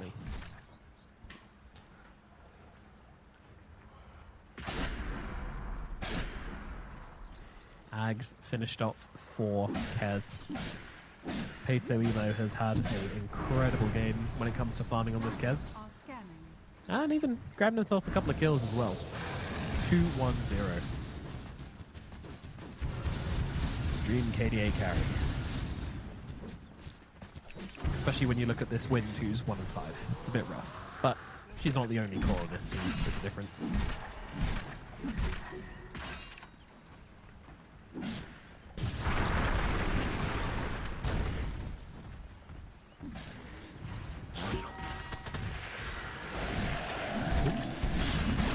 Kez making a move onto Bristleback. Yeah, that is looking like it's a lot of... I mean, it looks like a lot of damage, but then you look at his health bar and it hasn't really moved a whole lot. So Vitaly's still plenty tanky, and they kind of go, oh, well, that wasn't very exciting. And Vitaly's turning around to go aggressively onto the Wyvern, but surely eventually he's going to go down here. And yeah, with a Firestorm on him, starting to fall. Third dead in the backlines. In comes Lumiere, throws out the stun. That'll keep Vitaly alive. Sunstrike just going into the trees. Deforesting Sunstrike, not really ideal in the situation as the Supernova comes down. Lumiere onto the backlines, trying to blow up the Underlord. Can't quite do so. Bastion is dead. Kez is shackled, but he needs some help on the Wind, and he's not finding it. So Kez just going to be able to click through the Wind and probably kill her off here, but needs to finish the job. Raptor Dance going to be cancelled out by the toss. Damage coming through. They need to kill the Kez, and they will. Peito goes down, and the fight belongs to Hikori. What a win from them. Sunstrike doesn't matter. The debuff was still on Asao and will kill him off. A fight so close. Could have gone either way at any point, really. But in the end, Hikori, they are the ones who come out on top. Yeah, I mean, Hikori, they started pressing their buttons, right? They got the bristleback kiting back, you know, getting multiple quill stacks. And then you can see X5 reaching deeper and deeper into the fight. Of course, the egg also then forcing them further away. They didn't want to turn back around. One thing I want to critique, though, I'm so sorry, but Lumiere, he did not press his Miona active at any point in that engagement. When he ran in on top of the Underlord, if he pressed that, and he could have potentially killed both the Underlord and Kez from Kez punching the Wind Ranger to then just not die as well. So very minute mistake from Lumiere there. That could have even made the fight even better for Hikori. But yeah, you can see that Bristleback just kiting the entire time, just being an absolute menace. And it helps, you know, Fur being on the top side of the map whilst they're very just disjointed, it feels like. And Hikori utilizing this the spacing of this engagement. I don't know how long the highlight's going to last, but you are going to see Wind Ranger here. Look, she's already run into the fight. She's not pressed Miona. She's still going. She's, you know, hit a shackle. She's going to continue kiting, barely living from the Kez. Luckily, Tiny also hits the toss, but at all these points, there could have been at least, what, 2 to 3 Miona procs just ripping through, and that would have been a completely different outcome. Yeah, but minute things. Fight at least still won for Hikori. You have to be using this active on Wind, for sure. On anybody who picks up a Mjolnir. It's incredibly valuable. Edgemont getting on top of Kez down to the bottom side. He's backed up by Bastion, though, so I don't think there's a real play to come out here. But maybe if the Kez chooses to re-engage. Asao is nearby. He's going to go for him here. Toss back, really nicely done into the Remnant, and the Winter's Curse was absolutely wasted. Cold Embrace, though, going to save the Kez for now. So they'll turn their attention towards Asao, and Benjamin is gone, so he wants nothing to do with this. Sunstrike not going to land, though. Asao still surviving through this. Nice Tornado, though, going to catch him, and that allows Kez to finish the job. That said, 5 heroes dragged down here for a lowly Tiny kill. Meanwhile, Hikori just littered across the map farming at the moment. Gardeck's doing a great job of getting this mid lane shoved in. He's got his Midas, so he's more than happy to take up a little bit of space here, speed up that Shiva's. Greedy plus Midas is just ridiculous. Yeah, no, the Midas is... It's an interesting one. I feel like because he's had an awkward start to the game, he has defaulted it. Honestly, with this style of play, I would have loved to have seen like a Solar Crest, then go for the Hex, or a Glimmer, or like have one little bit of buff. I understand his game was not very good, but you see how beautiful these skirmishes, these fights are. I'm not going to be here advocating this Midas is a good pickup. No. I'm agreeing completely. Radiant's bottom tower is under attack. When your fights are on a knife's edge, you know, you just really feel like any wasted gold that could have been put into brawling could have been put into the combat is yeah, an L. Radiant are It scared. looks like a Roche attempt is being set up here for X5. At the very least, they're chilling in the pit, setting off some scans, but it's not going to be allowed to go for free. Hikori are more than well positioned for this one, and then toss back onto the Rubik. Losing Fur here could be bad, but losing the Tiny also not ideal. Both of them are struggling at the moment. Fur actually managing to get out. He avalanches and blinks away somehow, and they lose Asao instead. Definitely just going to keep on going in the front lines, though. He is a problem. Winter's Curse with the toss back, but it's comboed with a stun, which isn't ideal, so Fiddly is fine for now. As in the backlines, Kez trying to chase down Lumiere. Lumiere, though, able to dodge him out easily. And now, Benjamin looking into the Kez. Kez gets off the Raptor dance, can get himself up to the high ground as Gardeck's gone too deep and has died without dropping that Supernova. No supports left as Benjamin forced Manta away from the Invoker. Get off that. Star jumps in again. Avalanche coming down. Benjamin forced to play defensively here on the Void Spirit. Throw out some remnants. Try to help out the Bristle, but again, the Winter's Curses and the Cold Embraces Shackle. doing so much to control this fight. It's a beautiful shackle, but the follow-up isn't there. It's so hard to play without your supports, but they are buying time for their supports to respawn, and this whole thing ends up in a bit of a stalemate. God, these fights, man. No one can break the other. Everyone just feels like they're powerful, but no one can break them. Look how silly the Bristleback is. Like nearly 4,000 HP. Like honestly, with this style of play, I kind of feel like Wind Ranger might just want to pick up a Blink Dagger. Like you've already got BKB Mjolnir. Like take a little Crystallis, all right? Don't go full Daedalus. Take Crystallis, go Blink, and then as soon as the fight develops, if you just carry a Dust in that open slot, kill Invoker or Kez at the start of the fight every single time, like you're gonna be winning the engagements, but it really takes a very aggressive carry to want to try and do that. Going for Dragon Lance, presumably into Halberd. Sorry, not Halberd. The Pike instead. Now that would be a step too far. But could just be dead here. Forced to BKB and back away. So Lumiere on the run. Kez will get off the mark, but in comes a Tiny. Immediately going to get jumped by the Kez. Uses the Ghost Set to dodge the damage, though, from the Kez. Oof, it's a lot of damage coming back towards the wind. Lumiere has to be careful. Power shot used, but, I mean, Kez is just full HP. It's Benjamin down on the backlines, caught inside the Underlord's stuff. Kez is just playing with him in the front here. He's still got that BKB ready to go. Forced to use it, and TP now as the Supernova's covering it. Can they kill off the egg, though? It looks like they might be able to, even using Alacrity onto Fur to make sure that egg goes down. Clutch moments coming out for X5 here as they're keeping their game alive, and Fur, he's still not dead. Blink away. This Rubik is pulling his pants off right now as everything gets dropped onto the Bristleback, and they will finally be able to take him down. Pato Emo on the Kez, playing it wonderfully. I mean, everybody is on the side of X5 here. They seem to have at last found a style that works for them. Yeah, the main thing is they're just throwing bodies into the fight, and they're forcing Hikori to just have such weird positioning. You know, the Bristleback's running deep past the tier 1 tower. Meanwhile, you've got like Tiny and Wind Ranger just trying to hold off the Kez. Wind Ranger kind of worried to press focus fire, kind of holding it as long as possible. Lumiere just not really stepping up into this game, and you know, that is just helping X5 immensely. The chaos of the fight. Keep running it back, lads. Keep trying to find ways to replicate it.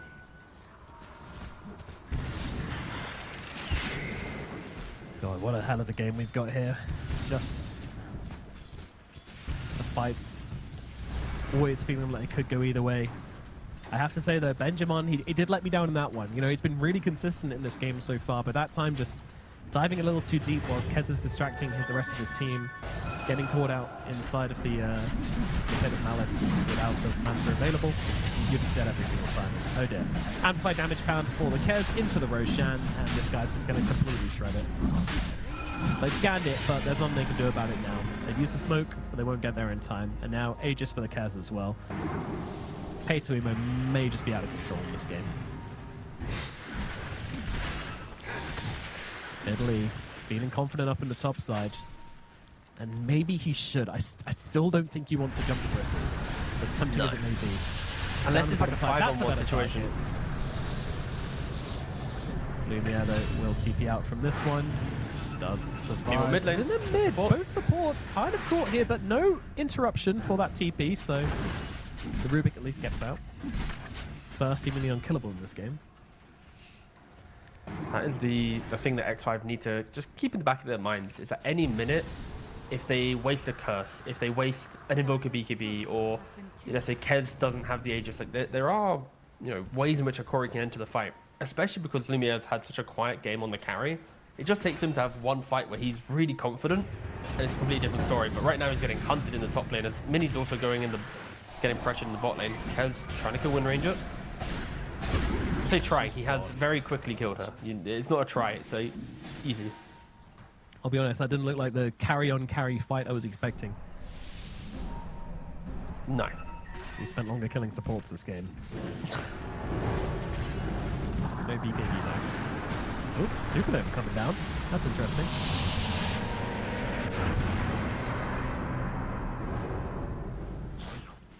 A fogged interesting.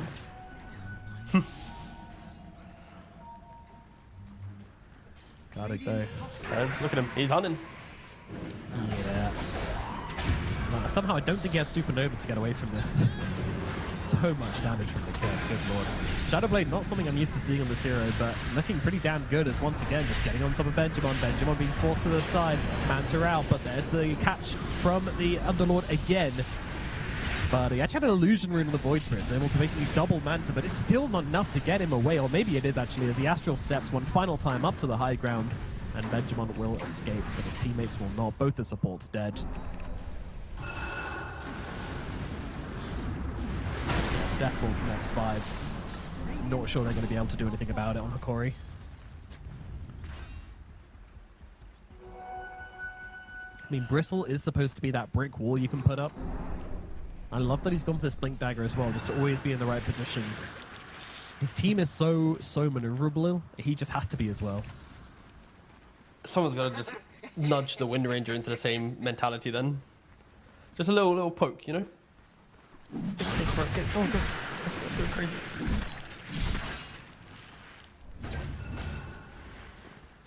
Does X5 have the continued discipline, though, to close out this game? That is the real question now. Because he's still hunting. Absolute mess, but he's going to walk up the high ground into the sentry. Guard it? He's just dead again. No supernova for another 10 seconds. The Kez has fallen. He has no TP. BKB's on cooldown for 3 seconds. This could be 2 bad. seconds? Can they keep the chain lockdown coming on through? Yes, they can. The Kez is gone.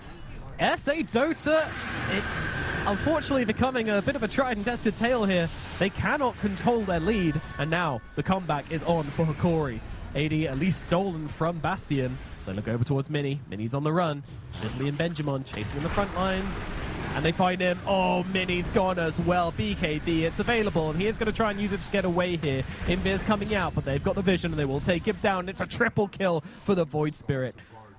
Benji, he just completely disappeared from this game, kept getting caught out, felt like he could do nothing, but in one team fight, he brings it all back on the Void Spirit. Can I just watch a replay of Kez running there? Like, I just want to look at the minimap one more time.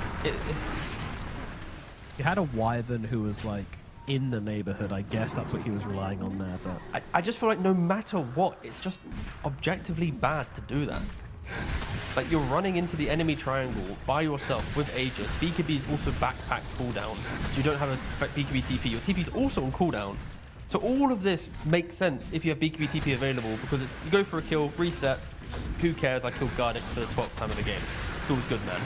But it's just like, you just don't need to make these moves. It's so unnecessary.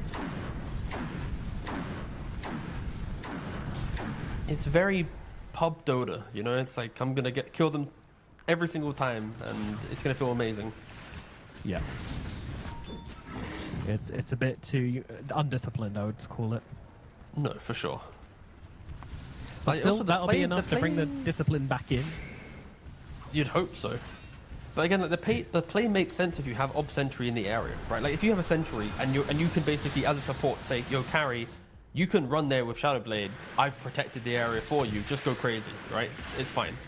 But there was no Sentry. There was nothing. It was just like a rogue move. Honestly, A rogue move. absolutely wild. It's probably the worst move we've seen in the qualifiers.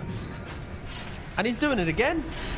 Back into the triangle we go, but this time, at least there is the Underlord to come across with the global, so he can help out here. Benjamin's going to be that target. Doesn't have any mana on the Void Spirit here, by the way. He's got like 2 spells left in him. Could get awkward quickly for Benjamin, and yeah, stuck inside. He cannot escape the circle, perfectly placed from Arcano. That was so you see him selecting the circles. Can I get to this one? Can I get to this one? Nope, there isn't one. Also, there is a gem on the ground, so we'll see if they pick that up. They are pinging it. Gardic's courier is dead. They are sending out Void Spirit's courier in the hope to pick it up. And Bum, bum, bum, bum, bum, bum, bum, bum, bum. Oh! Ruby Blinks past it. It's got to get it. Redemption. So But gem will it not survive lost. the journey back? I mean, he has shield on the courier. It should be fine. 'Twas indeed. I love the fact that, yeah, I love the fact that Kez is just playing with, like, he's just mini-map playing, you know? He's just, like, just clicking the enemy side of the map, like, I'm going! He's doing what I do. He's got the big mini map up. Just clicking on that. He's using that to play. Smart. What a gamer. Uh-oh. Oh, no. This is a bad position for him to be in. Tossed onto the high ground, shackled up into Oblivion, and he's dead again. Asao. What a toss. That was a throw in more ways than one. Toss across onto Fur. Fur now in some trouble. Shackle landing again. Lumiere stacking up the damage. It's a double for the Wind Ranger. 2 massively valuable kills for the Wind here, by the way. Gonna just get over that full Daedalus and towards the Satanic. Nope, Hurricane Pike finished up in just a couple gold. Insane. That said, Asao did get the Kez infection here. Maybe it's a death-transmitted disease because he kills him and then he runs in like a madman and dies. But it's fine for the Tiny to do that, I'd say. So, wait, what's the order of events? Kez died with Aegis, Like reset, Elder got a One kill. situation. Yeah. So he could Void Spirit. Then he just died now. Absolutely unhinged once again. So now he's what? He's due another kill? He's allowed one more good kill, right? Yep, yeah, and then Yep, he'll get that's- confident again and go insane. Yeah. Dying, yeah. Well, I'll be honest, if there was player cams on us in this game, I have had my head in my hands, I have left my chair, I have sighed multiple times. It's been quite an emotive cast, even though I'm not maybe expressing it through verbal. I am physically just shooketh by this game. my beard is extremely well stroken because when I kind of I'm trying to figure something out, trying to figure out why someone did a thing, that is usually my go-to where I'll start stroking my chin, my beard. So, yeah.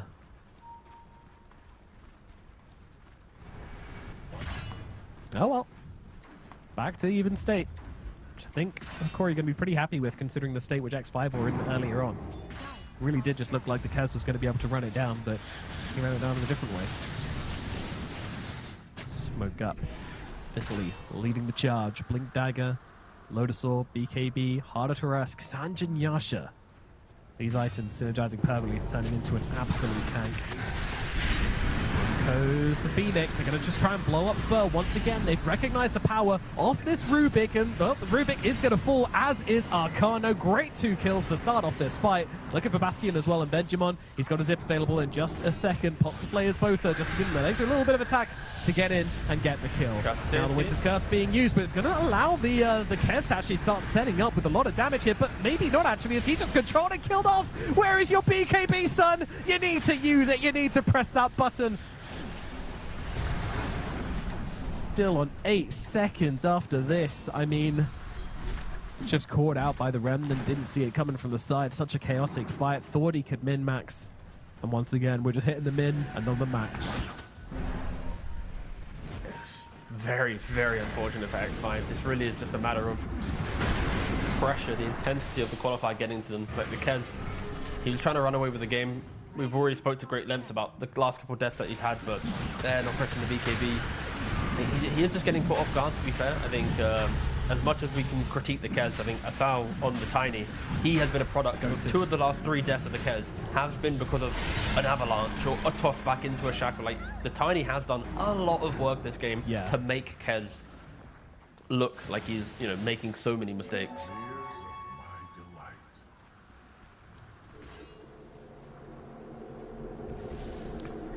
Yeah, super happy from what I've seen from Asao when you do play this off-meta hero, at least on this role, then I'm expecting big things, and he's absolutely delivered, so.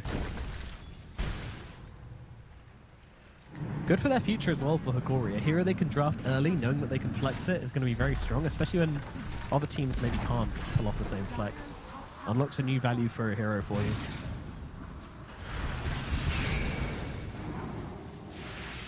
Of course, it has some laning weaknesses, but if you respect that the entire time in the draft, there's always potential. As Mini now trying to default to the kind of the map playing invoker when game gets difficult. Just keep on running, keep on making these moves. But for Hikori, they shove in top, they shove in bot. Just bring the mass bot lane, take this bottom tier 2, and then you're entertaining the ability to even go high ground. You have 3 minutes and 40 seconds on the Aegis. Plenty of time to try and force a racked taking fight. Alright, watch the Kez. He's pressed Silver Edge. He is running in. His team are pretty far away. He's thought better of it. Or someone has said, dude, please, just give us a second. Let us They've turned on shared hero control so they can... Oh, the instant smoke break. Vitaly, oh my god, he's up onto the high ground. He says, I saw a smoke. I see a smoke. There is fire, and the fire is you. You are dead. Down goes Fur once again. He's picked up Stagnant Scepter, just hasn't done anything with it. And what a placement from the Supernova as well, forcing the Kez to go chasing here. Benjamin staying on top of the Kez once again, catching him out with the Astral, takes him down. Beautiful kill. Kez gone again. Mini also in trouble as well, just being absolutely cooked up by Gardeck.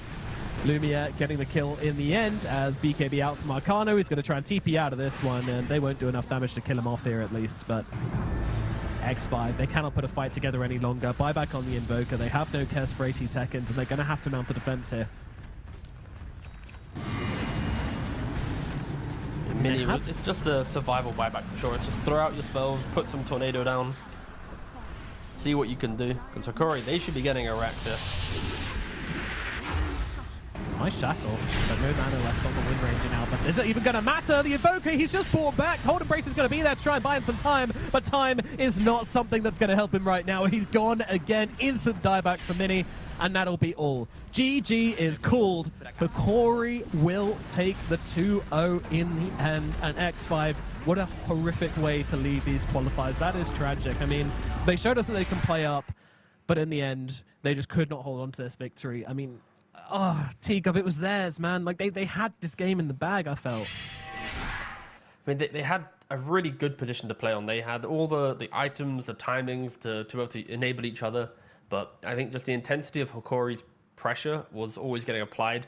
Yes, the Kez, without a shadow of a doubt, he choked in this game. I think, you know, knowing that they were in the lower bracket, knowing that this was a second game that if they lost, they get eliminated. You know, we're starting with the first death that really just turned the game right back around. And just look at the minimap. X5 was setting up for a bottom siege, maybe even swinging towards that mid-tier 2, but Kez, he had other plans. He threw his body into the meat grinder of Hikori and just basically gifted the opportunity to make a comeback. And you know, minutes later, we might see the clip, we might not. He's at it again in the bot lane, but that's not really because of...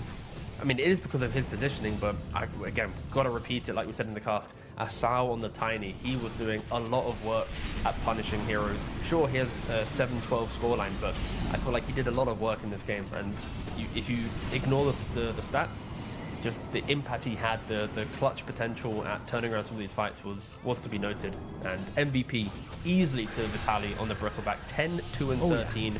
He buys Blink, frontlines the entire time.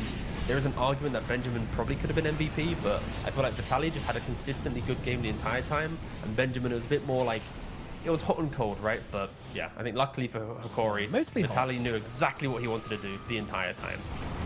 Yeah, Vidley was consistently warm. Just a strong, consistent performance. Benjamin had some amazing moments. He had some pop-off moments. He also had some not-so-great deaths as well. But yeah, Vidley, none of that. Every single time he was in the right position. He was just being cool, calm, and collected. Felt like the opposite, maybe, of Pato on the Kez, who was playing absolutely amazingly in some moments and then also just going in and dying. And Benjamin can get away with that, but Pato can't. The Kez, this hero has to keep on snowballing, has to keep the pressure up. The moment it dies once, it just feels like it's going to keep happening again. And a couple of reluctancies on the BKBs, and all of a sudden you're caught out. And yeah, the game just slips out of their reach. And X5 could have brought this to a game 3, didn't bring this to a game 3. So Hikori will be taking the 2-0 with a that's funny, 37 to 37 scoreline.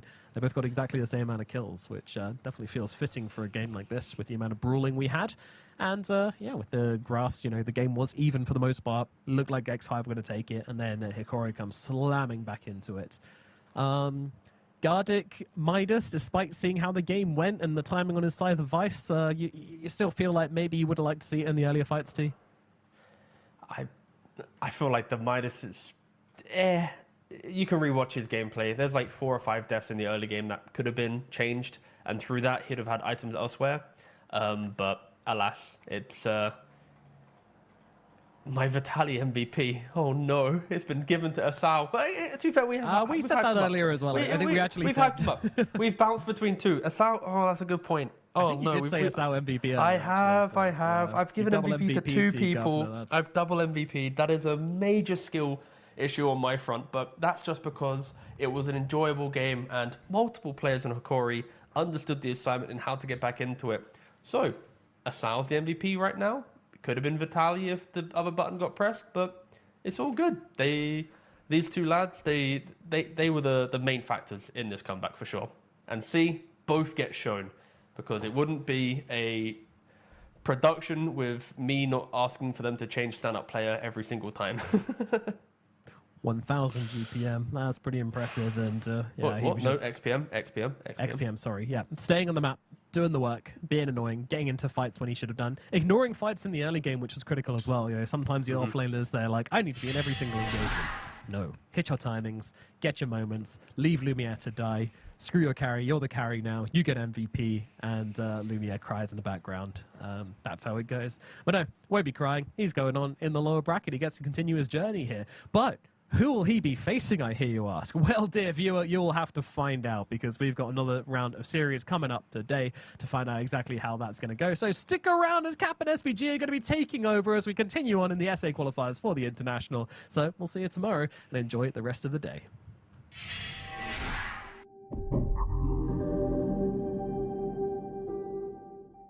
The human body was built to move. Not trapped at a desk in one singular posture for 12 hours a day. It's time your chair evolved. This is Secret Lab Titan Evo. Ergonomically engineered for you, gamers, hybrid workers, artists, backing your every move.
Welcome back, everybody. We are in the middle of a 4-course meal of South American qualifiers for TI.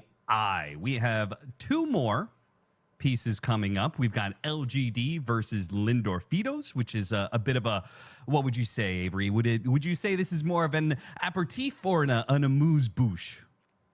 I don't know enough eating lingo to know the exact right term, but I'd say it's like a 2nd or 3rd course out of a 10-course meal. You know. Okay. Well, the aperitif is the pre-dinner meal to the main attraction. Basically, what I'm getting to, the main attraction is going to be our final matchup, which is going to be PTime versus E-Star Backs. This one, LGD versus Lindorfitos, a team coming through the open qualifiers.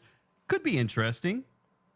LGD is the clear favorites, but we'll see what Lindorfitos can put together for us. I think the win probability's got to be like over 90% for LG. Sure. That's just how these qualifiers go. Like, you're an open qualifier team playing against the favorites here. So it could be a very one-sided series, but yeah, you never know. These guys have at least won a series going into this. So they've proven that they can win some games and put some stuff together. And you never know. Maybe you catch LGD off guard. Maybe they're a team that needs some warm-up games, or they're a little off the meta. Maybe they're a little sleepy. You know, anything can happen. You should never undersell yourself. So, yeah, it would be a upset. When you're just easily steamrolling over teams, it's easy to get complacent, right? That is true. That is true. When you're the top dog, everybody else, it doesn't seem like a threat. You take your foot off the gas and get a little sleepy, a little complacent, as you said, and then that's when lightning strikes and you get put back in your place. Everybody gets put back in their place eventually in Dota. Like, no team stays on top forever. So, I mean, who knows who they get to have the opportunity to scrim against, right? Because maybe you're scrimming against Gamer Legion, but you know how good a competition they are exactly. Are PTime and LGD scrimming at all, knowing that they're going to be facing each other down the line? Probably not, right? So in which case you're having to deal with ping and scrimming some of the European teams. But which of the European teams are available to scrim with, who their partners are, I don't know. I'm actually always interested to know that team dynamic of like who has a regular scrim partner, you know? What teams match up against each other the most just purely off of scrims? Yeah, it goes both ways. If you scrim a team a lot, you become really familiar with them. That can either give you confidence, or if you just lose 100% of those scrims, it can destroy your confidence going in. Sure. That definitely has probably happened. Often those scrims don't really tell the truth about the matchup either, but it's still in the back of your mind. It's like a weird meta of its own. I think for a lot of these teams, they are probably very familiar with each other, but I doubt LGD has scrimmed a team like Lindorfitos. They are probably scrimming either European teams on ping, the other like top 2 SA teams, and that's probably it. If I were them, that's all I would be scrimming. Because you need to basically try and play as stiff opponents as you can always to continually climb the ranks. Playing down is usually not that advantageous in Dota unless you're just trying to get reps or warm up, which, you know, going into TI is not the time to be getting reps or warm up. That is the time to be pushing yourself. So that would be my philosophy if I were them, and I think that's probably the direction they've gone in the last month or so. Well, for those of you guys who maybe have only been watching the evening matches, you haven't gotten the chance to see Lindorfitos in action just yet. And you probably do not recognize many of the names unless you really know the South American squad. But the biggest name is going to be Stinger, who is the veteran captain on this squad. I think Alone is another name that you maybe would recognize purely off of the fact that he was on one of the big SA rosters at some point. I don't remember if it was like Thunder Awaken or where exactly I remember him from, but maybe one of the Infamous rosters that actually did well. It might have been Infamous. This is all ancient history at this point. So many of those rosters shuffled a lot too. It's hard to remember. But yeah, those are definitely the veterans. Stinger's the big one here. See if he can lead his team to a nice little upset here as they try and take on the big dogs who take that snap first, which was something Lindorfitos were prioritizing in their series that they won. 10 I believe they seconds first picked it all 3 games. So little block pick here, little flex hero for LGD that they're always happy to play. And I think this hero's still strong, but I do think it's falling off a little. I don't think it's as destructive as a mid as it was when it kind of first broke into the scene. So just keep that in mind. It's not a huge deal, but it's, I sense it shifting slightly in the air. Largo pickup. I have not been impressed 10 seconds with Largo. We saw one yesterday. It did pretty abysmal. seconds remaining. I just don't know what teams really see in this hero now that the Aghanim Scepter is not this like overwhelmingly strong timing. It does seem a little underwhelming. It's still kind of slow. It's not a hero that's ever going to dominate a lane. It's not a hero that's going to run the game over. It's a slow build-up hero that eventually turns your ball into just this indomitable force. That is still the idea behind him, only he does that worse. 5 seconds So you really have to be confident in the scale behind your Largo lineup. And it doesn't seem like we've seen a lot of teams be able to pull that off. It doesn't mean you can't accomplish it, but the execution seems a lot more difficult just because he isn't as crazy, as fast of armor, doesn't come online at the same time. And those types of things really hurt a hero like this that needs to hit a really strong mid-game timing. Maybe there's still some Alex strat with it or something, but that has also fallen off, so I think that also hurts the hero. Yeah. And then you go back to like, well, okay, if the hero is a little worse on his own, what can we pick with Largo to boost him up, right? Are there natural combos that we can synergize to just help this hero get to that point? I think Io is one of the only ones. Like, what does Largo even synergize with? Nothing really. He just got to farm jungle. Like maybe Coddle even stack for him. I don't know, but he kind of just has to do his thing. So I don't really feel he's a hero you can naturally boost up in that sense. Like, he is the hero that boosts other people up. So if he's underwhelming, he kind of just feels really underwhelming, and it's hard to strategize with him. So I think that's part of the issue. Just to right back now. that up quickly with stats, we got Largo at Dream League was sub 50% win rate while still being in the top 20 picks of heroes, and his pick rate and win rate went down at Blast. He got picked less and had a worse win rate, going all the way down to 40% at Blast. So recent international tournaments back that this hero has just not been doing so hot. But there's the Drow Ranger, which sometimes has been first picked. We saw that our good friend's Nemesis left out a first phase Drow Ranger. It was technically second pick, but they left that out and countered it beautifully. LGD feel like the Snapfire is stronger, but still get their hands on the Drow Ranger. So Lindorfitos is really just putting that out there, saying, take the Drow. Drow Snapfire is a particularly dangerous duo. 10 seconds I remaining. think they're on the back foot here because unless you're willing to play 5-position Largo and do something crazy, you just don't have the answers to this Drow right now from the offlane, and that is a huge problem because this hero is almost impossible to scale into with any traditional carry. Like, there's only 1 or 2 carries you're going to pick here that you have confidence, and you're going to have to pick it probably here if you want that hero, because there's 2 more bans that LGD will put towards protecting this Drow. It feels a little tough right now to contest this Drow Ranger, and if you can't contest Drow Ranger, you're probably losing to Drow Ranger. This hero doesn't really lose when she has a free early game. Yeah. Let's see what Lindorfitos come up with, but they They still did have not to come up with a 5-position Largo. They've now No. locked in Tree and Protector as their 5. So I mean, I think maybe your best pick is like Storm here or something, because you need something that can do okay lane-wise against a potential mid-snap. You need some jump. You need some gap close. You need something that can threaten maybe the lack of hard stun a little bit. Like that's, and something that plays with Largo with Croca Genius. So generally you want the spellcaster mid. That's like Queen or Storm. I think Queen just looks generally worse than Storm here. So that's the pick I'm looking at the most here. But you're going to have to take it in a rough spot because you can also get Huskguard if you go that route. I'll take Wind Ranger. Okay, so it's a little more flexibility. You kind of dodge this toxic Huskguard potential if you committed a single flex core there, which I It kind of does respect. mean you're going to have to deal with more bans 10 seconds. for Yes. if this is carry Wind Ranger, you're going to have to, more mids are going to get banned out. Though I will say, I think Wind Ranger does beat Drow in the ultra late, sort of. Sure. If you actually, she has a shot. I'll put it that way. Like you can out execute the Drow if you get on top of her with Focus Fire, Wind Run, and you have Satanic. You heal and I do mean, more is there damage to any her. carry that Wind Ranger doesn't have a shot against late game? Like, I feel like she's one of the ultimate, like, single target focus you down heroes, so.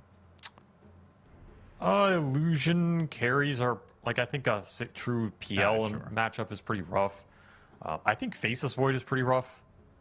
Like you can kind of play into it with buybacks and Aegises and stuff, but in the straight up man fight, the Void's just chronoing killing you. It's not much you can do about it. Yeah. I also think It Invoker would is take really some bad. pretty bad play to lose a Faceless Void That versus is Wind true. Ranger That's, matchup. yeah, late that's game. really Yeah. true. I also think Avery and I just played a party queue game where we've lost Faceless Void versus Wind Ranger, so. Yeah, there was a mid Oracle in that one though, so there's an asterisk on that game. The other bad matchup I want to mention is Invoker, because Invoker I think is always a hero you have to consider with core Wind Ranger. I think the spell interactions are just so debilitating. You have to go early BKB. You don't really want to do that, and like they also have Drow here.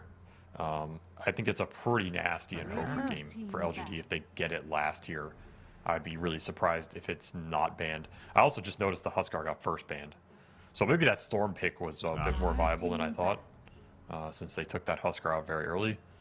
But anyway, we'll see what LGD want to commit to. They have a support pick option. They have a mid pick option. The only mid I would be interested in is maybe the Invoker, maybe the Queen. Or if you want to play the mid snap, just get a some like lane winning ranged 4 here that makes Wind Ranger's life hard. Anything with a stun, Lion, 5 seconds you can even play like a 4 Bane or something. Be pretty toxic.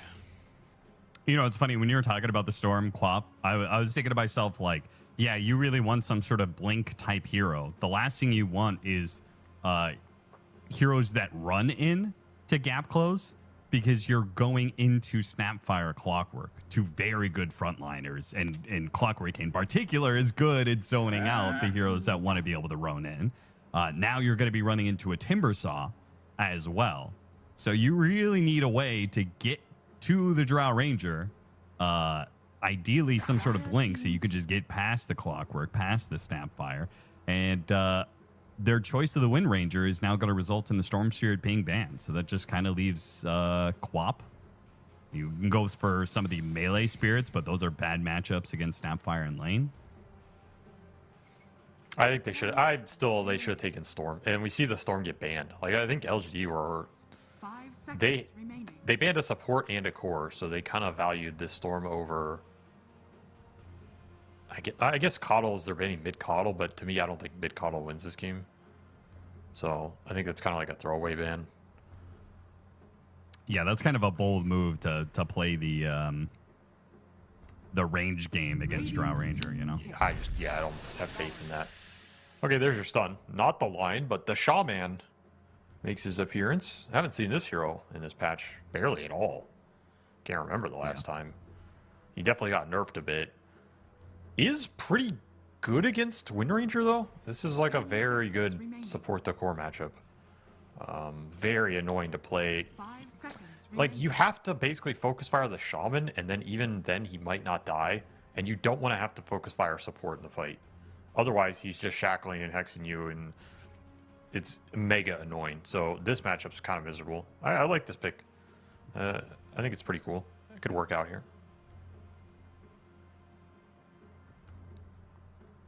A little bit more tower pressure when you have an offlaner that doesn't really hit the towers for you, but does secure lane, right? I think that's always one of the... Yes. It's always nice to have a support that can hit tower for you when you're Timbersaw. Choose your hero.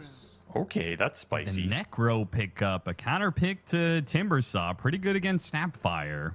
Is I it like- any good for the Drow Ranger matchup? No, it's terrible. But I will say I like this just because I think they needed something spicy here. I don't think you could just pick like Queen of Pain there and win this game. I think you had almost no shot. I think you had to go for some like YOLO last pick that just game into a completely different stratosphere. And I think Necro is that type of hero. It's going to come down to how much damage he gets done on the lane matchup and what he can translate that into. He could potentially do a lot here against this like Snap Timber, but I also don't think this is a free Necrophos game. He has a rough time against the supports. There is a decent amount of magic damage coming out from Timber and Snap, and the Drow Ranger matchup is pretty damn miserable in the late game. There's not a lot. They're also going to switch it up. They're going to have Whisper play offlane Snapfire, and it's a mid Timber zone. Yeah, so that's also counteracting this a bit, which they always had that option. That's the power of the Snap. You just throw this hero anywhere and get to it. So that sucks.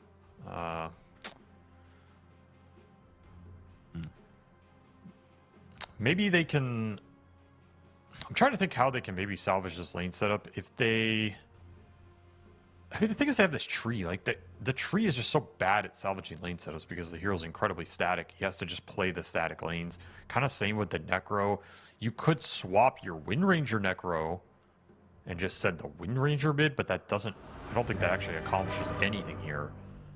I think you just have to play the lane straight up, and your best hope is rotating Hoodwink into the Necro lane at the exact right points to kind of get those extra kills and just swing that matchup in your favor.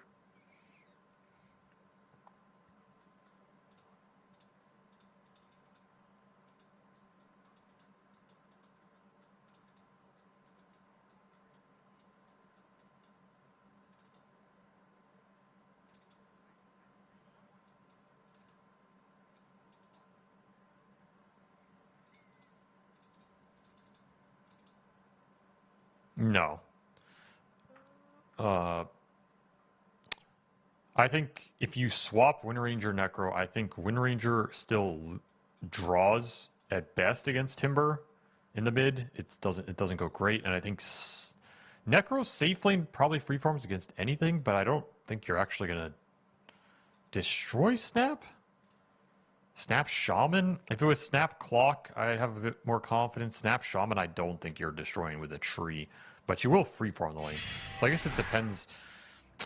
Would you rather have do you rather have the Necro with a 10 out of 10 game, or would you rather give him more XP and have potential to kill this Timber with like a Reaper or something? Like, that's the micro trade-off here with the lane swap. But I think they're just going to keep it as it is, because that is not enough to swing you into overhauling your game plan here.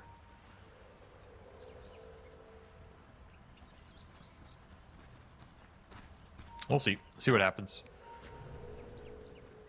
See what LGD try and set up here as well. They're going to cut the trees. Eliminate the tree and protector's advantage with the booties. Does get a nice lane ward, but they are late to the party here to stop the tree cut. That would have been a nice counterplay if they got first blood off that. Unfortunately, you're just too slow. 30 seconds to battle.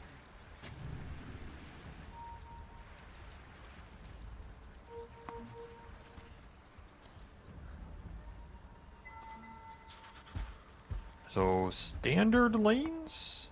Yeah. No, they are going to put the Necro safe lane. Okay, interesting. This will guarantee him the most consistent, fastest Radiance timing. And if they feel like that is their biggest chance to win this game, then I can kind of get behind that, but I don't feel like that was the game plan in the draft. And it will give Tai Lung a very nice time here on the Timber. Wind Ranger is not going to stop this hero mid. So you're going to have to play the lanes pretty well here, particularly your side lanes. Get this Necro mega fat, and potentially just try and ransack the Drow lane or something, which doesn't sound super easy, but I guess is potentially doable with some power runes rotations.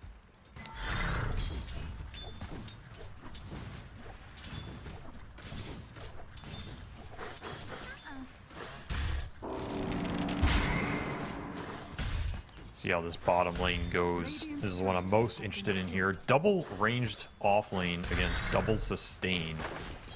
A lot of harass potentially coming out from Snap Shaman, but you're playing into two healers in the tree and Necro.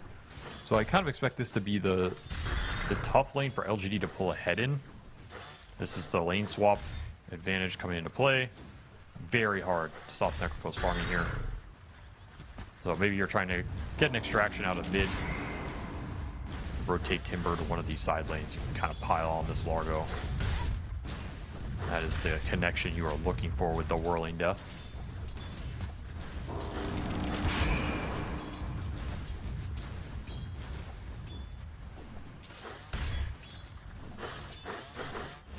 Ooh, a little lick action on bottom. Cookie available. Still level 1 on this Necro. He did not get the level 2 off the early wave.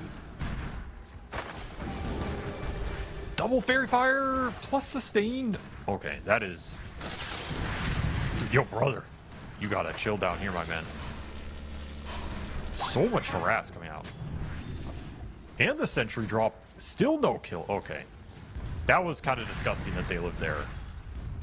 Though it's still a rough trade for them. However, your really early window to all in this Necro is like the level 1 and 2. And if you miss it, then you use all your mana, you're going to be low for the rest of the lane. This is kind of a win for LFT in the long run. That just did not look pretty. A little concerning on the start. But we kind of expect LGD to be a little higher on the execution for the lanes here.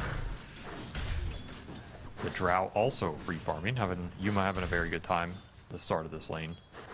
Equilibrium's in a good spot. And mid is...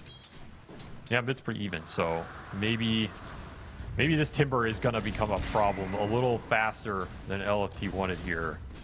Which I think was the downside of this lane swap. We're seeing it come into play. Tai Lung is going to be jacked. And then you're going to have to answer... You're going to have to answer a very fat Timber with a very fat Necrophos, which is kind of doable in the one-on-one. Assuming you can match his timings. The Timber Saw can kind of just play faster, though. You only have so many Reapers to throw out in this game. Play for the Lotus. Lotus secured. Deal a core. Enjoying life down here. He has got a lot of resources to play with. Level 3, maybe you can all in the Necrophos. He's far up on the lane. Still a lot of nuke damage between these two.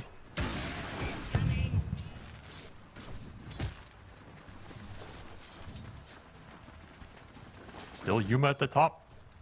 Free farm Drow. I don't know if I want to give up free farm Drow in this meta. That sounds pretty spooky. Especially with no one who can rotate into this lane. Like, you don't have a Furion, you don't have a Lycan, you don't have some early Zoo hero to collapse on this guy. He's free farming early and he's going to continue to free farm here. He has a good matchup against the Frog. Good matchup against the Necro for most of this game. LGD, very happy with the start here. 3 free farm cores and a support duo that can set up kills, set up plays around the map. They're chilling. Mad chilling for them, as we would expect. Is under attack.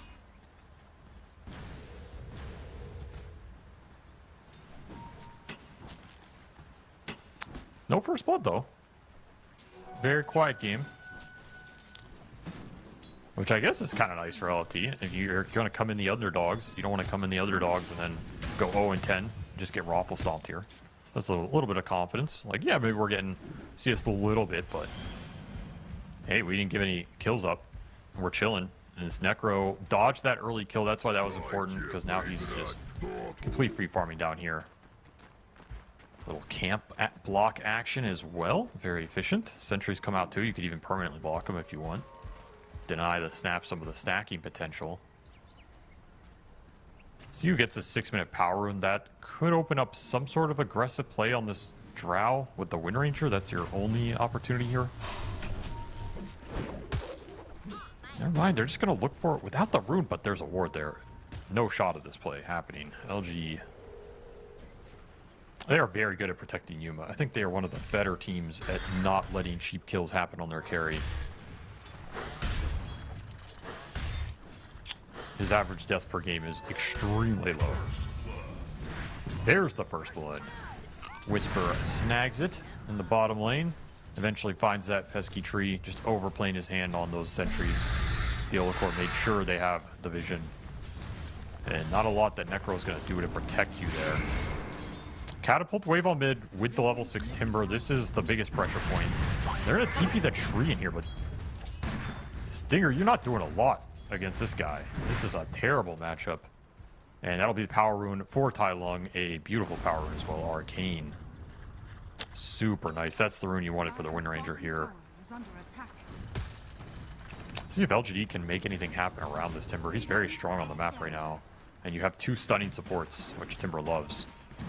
Also eyeing up the Frog, and the Frog is almost assuredly going down here. Jeez, have mercy. Middle tower is under attack. Cogs sending him to his fate. Oh, get a return though. Okay. Maybe 2 if you can connect the punch. Gonna have to get through the foul play though. That's a tough committal into the Drow with Lotus with full wand. Yuma is mega strong up here, almost already level 6. Wisdom Shrine spawns, but Tai Lung didn't want to go for the backstab on that shrine. Knows there's 4 heroes up here. Very reasonable. And they're still eyeing up Yuma. Radiant are scattered. They want to get some sort of bushwhack connection without focus fire though. This does not look doable. That's going to be the issue this game. You just don't have an 8 gap close. If you have a storm or something there, you can just jump the Drow. You can set that up. This kind of plays are going to be easier. Radiant's middle tower is under attack. We're seeing the mid tower pressure. Nobody wants to interact with this Tai Lung Timber right now. Are scanning. Boy is a beast on the map. LFT getting kicked out of lanes a little bit. Radiant's bottom Snapfire's pushing in bottom. Timber's pushing in mid. The Drow's free farming top. You got to pick one of these points to exert some pressure on. Tai Lung's even stealing your jungle right now. This is out of control. He is getting way too much. So where's the pressure going to come from? Is it top attacking the Drow? Is it bringing heroes for a Reaper kill? It has to be one of those two. Especially the Reaper too. You have Reaper available. Yeah, start using this thing in this game. One of your best spells in this game, especially with the last pick Necrophos. I want to see this. I want to see Reaper on cooldown for all of this game. That's the ideal. tower is under attack. With good Reaper kills, not like, you know, this guy's reapering Is under attack. random heroes at 3/4 HP to do nothing. Try and kick the tree off the mid tower. Whirling Death in the trees. They're not your friend, Stinger, and he will pay the price as Bushwhack misses because all the trees got cut down. But you do get the Reaper kill on Whisper on the bottom lane. That's very juicy. A lot juicier than whatever is happening mid here. Though they have to ring Largo to defend the tower, which is just more free space for Yuma. Power shot lands, but can you do anything to this Timber? Saw no focus fire, no Reaper. I think the answer is no here. Gonna bring the Necro over. 3 heroes converging. Has Tai Lung overstayed his welcome? No, he has an Invis rune. Jebaited. Long have we waited. He will tank another pulse. Okay. Is he done? There's no way he died. In fact, he goes back in with the kisses. That is the power of the shackles this game. Another focus fire to come out. They're going to try and turn this a little, but Yuma shows up with a gust, with a multi-shot. Easy pickings for the Drow Ranger. You forgot about me, he says. As Tai Lung gets the final word as well. A disaster in this bottom lane for LFT as they chase the Timber. They get baited into the big ultis, the rotations, not able to match it because guess what? You have a Largo, and Largo never does anything in these early games. He's just sitting up there being a frog. Is under attack. Oh, thank you for rejoining us, Austin. I've been here the whole time. Just, you know. Oh, okay. I was trying my best, I man. heard It's rough every out here. word that you said. You did a great job. Oh, haste rune. They're still getting baited into chasing a Timber Saw. Maybe Yeah, if the it's power not shots landed, I think that's 3 different power shots in this 2-minute period of going after the Timber Saw that missed. Like, if those landed, maybe they could have gotten the kill. But Is under attack. You just have so few spells to throw onto this guy that feel good. Maybe level 6 on Hoodwink. Again, it's like Reaper or one of these big spell casting ults between Wind Ranger and Hoodwink. And then I feel okay attacking this Timber, but otherwise, yeah, you're getting baited. At least you get a tower out of it. Again, this game's not going terribly. It's not going well, but it's going okay. Radiant's bottom tower has fallen.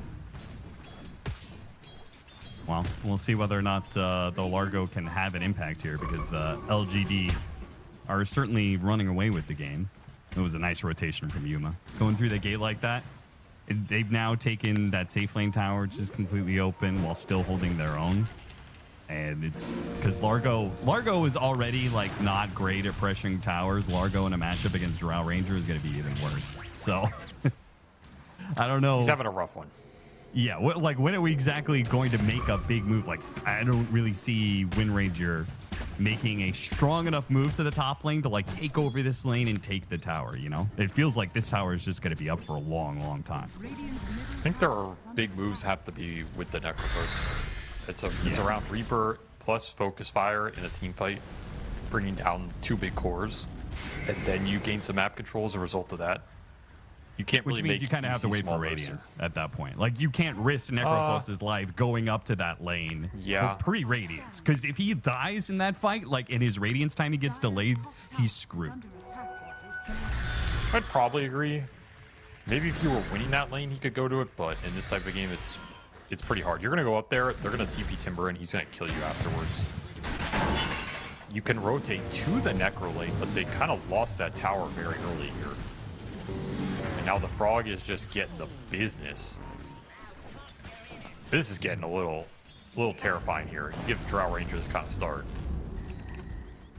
Monka Giga. Yeah, it's not the first time, won't be a last. What do you think about his build? Soul Ring, double Sage's Mask. And I presume into a Kai. Normally the build-up is Soul Ring Kai Assange, but he took this pit stop for the double Sage's Mask.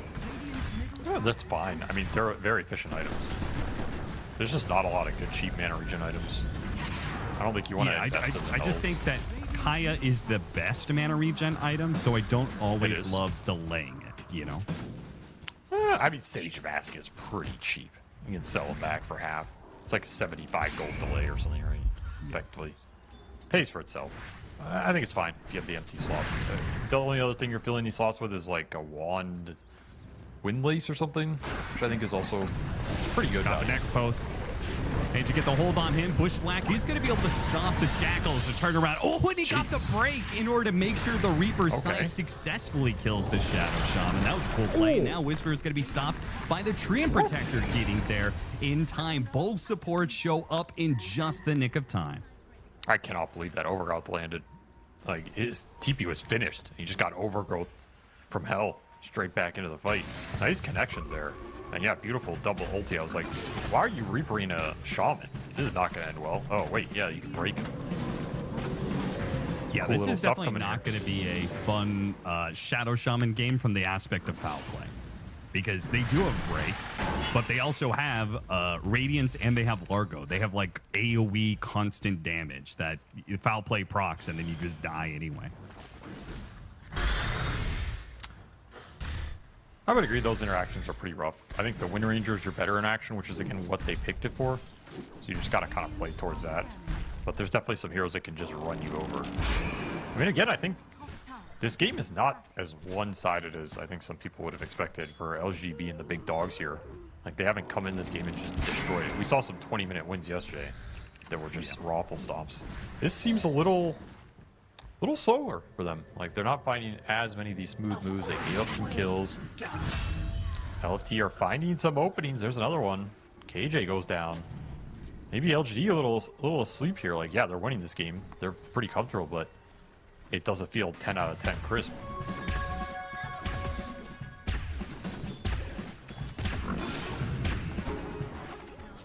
And as a result, Largo gets some more space to farm. Monty's going to take the stacks that are in the jungle here. They have quite the big Croaker stack. Not the easiest for Hoodwink to do. Largo's going to come over and try and finish it off. The Treant Protector setting up the kill on Theo the Core. Wind Ranger hits the shackle shot. No real follow-up to this one. They would be walking into a Snapfire ready to go. Doesn't have level 2 kisses just yet. Still level 11, but... I think you need to find more with this Wind Ranger. Like, Like, this is your true scale in this game. Can't fall too far behind. Gus This frog and is Cogs getting push sandwiching for Largo. And he'll go down pretty quickly. Not dead just yet. Finally does go down. Yuma now fighting for his life against the Necrophos. Does manage to get that kill. Now the Sapphire cleaning up, finding an extra kill on the Hoodwink as well. Yuma is the one to get the last hit on 2 of those kills. So his net worth continues to skyrocket. He is keeping pace with Tai Lung, who is having an entirely free game. Just so much early skirmish power. It's so hard to run into this Drow. You're going to get shackled, you're going to get cog backed, you're going through a chakram, there's a cookie, there's a Mortimer's Kisses. It's just so much gunk to run through. And your heroes literally have to run through it. You have no gap close. Feels terrible. Guess you could run it back here with some spells on cooldown. Train Protector tries to get in there, but is now in some trouble. Shackles lands on Largo, stopping any potential save of the Train Protector, getting hit by the cogs from long distance from KJ. They do finally get that pick off they were looking for, though, on the Shadow Shaman. Just the one. The Wind Ranger opting not to chase. Something. You're getting something out of these exchanges, but it feels like you're losing the exchanges on average. Especially given the number of heroes they had to bring up to that lane. It was like 5 people, and a massive wave pushed in bottom to the tier 2. You also just need the right people involved in these kills. Like you need the Necrophos and the Wind Ranger getting the extra golden experience in this game. That's what's going to make the difference down the stretch here. Even if your Largo's a little fatter or your supports get a little bit, like, I don't think it's changing the course of this game in terms of how LGD are scaling. So that's gonna have to happen at some point. And you look at these big items come out for LGD, man, like Kaya Sanj for Timber already done, Blink Kaya done for Whisper, Yasha Dragonlance plus Diadem already done for Yuma. Like, they're already in the mid game basically.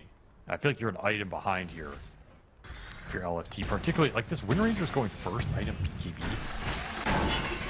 I don't believe in this build personally. It's the pressure he feels from all the magic damage and control. Well, the Largo, again, that safe lane tower is still up at 18 minutes. The Drow Ranger is still making this place her home, and the Largo is still struggling in the matchup. Nothing has changed over this early game. It's getting rough because your timing is going to be BKB Wind Ranger, and you're going to have to make something happen with that. Like, you don't have another really good early timing here as you're going triple BKB across your cores. The other two are going to be pretty slow here. Maybe a little pick off on KJ, trying to defend himself with his cogs inside of his home, but will be met by the same combo and the same fate that Theolacore met with like 10 minutes ago, which is the Sharpshooter and Reaper Scythe on the same target. That's one of those Reapers where you get a Reaper kill, and then immediately afterwards you're like, that did not feel great. Because now I don't have Reaper for a minute and a half, and I used it on my Clockwork. He's going to respawn. And look at him. The Drow Ranger has left the safe lane to go do Roshan. They didn't even feel strong enough. Like, obviously, a pick off on Clockwork is whatever, but they didn't feel strong enough to utilize 3 heroes being up there to pressure the tower. That tower is undefended, and it still has not been taken. I mean, I think NYW has PTSD. That's a hard thing to say. Too. Like, he's just, every time I go up here, I die. How aggressive can I play? Okay, now I see heroes dying bottom. I'm going to cut the wave, but it's not ended well. And that's another example of, like, okay, you get this Reaper kill, and then you lose Roche. You're making small plays that are losing you bigger objectives. Now you're going to lose Tormentor. You get the top tower. Great objective to get in this game. But now you lose Tormentor for it. Like, LGD are just getting the better in all these exchanges. That's why we're seeing this net worth lead grow. Yeah, they might get 20-minute jetpack here, safe lane tower in exchange for Roshan Tormentor. Like, and they got the better shard, too. The Urnaconda. True. What a cool spell. Is it Urnaconda good? I think it's not bad. It is not a trash shard. Therefore, it's good if you get it for free. So where would you put it on the shard tier list? Is it like E or I would C? say it's a solid like C, maybe B- tier. I actually think it's kind of bad. Okay. I think the Make your spell argument. it's okay. I think the Urnaconda itself is kind of good, but Radiant's what I don't like about this is it has a 50-second cooldown and 140 mana cost. under attack. Okay. Radiant's bottom tower is under attack. Whisper gonna find a pickup. I think the cooldown is actually, it feels kind of bad to play with. I don't know why. I feel like it's really long for the plays I want to use it for, you know? It's like too long, you can't use it to farm. And Radiant's bottom it's tower short enough you want to look for kills with it, but it's like doesn't help you kill people that much, and you're not even really a kill hero. I think it's just an awkward spell on the hero, honestly. Like, I don't think the spell itself is bad. I just think how it works with his kit and how he plays the map and stuff ends up being really weird. I definitely think it's way experience. more of a farming tool than a killing tool. I do think it's awkward to use as a killing tool. I think it would be broken if it was like a 30-second cooldown, though. If you could just use it every creep wave that pushes in, you know? Well, that's what I'm I think saying. that would be...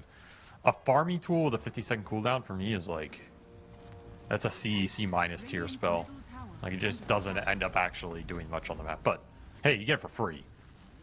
You're not gonna complain. So the old core is gonna be dropping some Urnacondas around here. Of course, it doesn't matter how bad the Urnaconda is because it's still definitely better than Jetpack, right? 100%, yeah. Anything. Jetpack is an F tier shard. I'll stand by that till the end of time. Mid-tier 2, completely uncontested. KJ reaching out there with a hook shot. But there is really nobody stopping this. Couple of supports hanging around because they don't have anything else to do. They're like teenagers loitering at the mall, you know? They're just kind of hanging out because what else do you do after school? You can throw rocks at trains. So, That's an option. Okay, Tai Lung and NYW. Oh, Tai Lung. He canceled it thinking Theodore was actually going to be able to get the Hex to stop the Largo. As a result, the Largo will go free. At least for now. He's on the run. He's going to The be heading Nightfall. deep into enemy territory. And Whisper is going to cut him off. Spots the frog. Oh, Misses the stun, and He's out of there. the Frog Stomp will slow down Theodore enough that they get out. Now, That's big the space. numbers that just showed there do not give Lindorfitos anything to work with. They still lose their Hoodwink. yeah. Yeah, we don't have to talk about that, though, you know. They got out. Big plays, big space.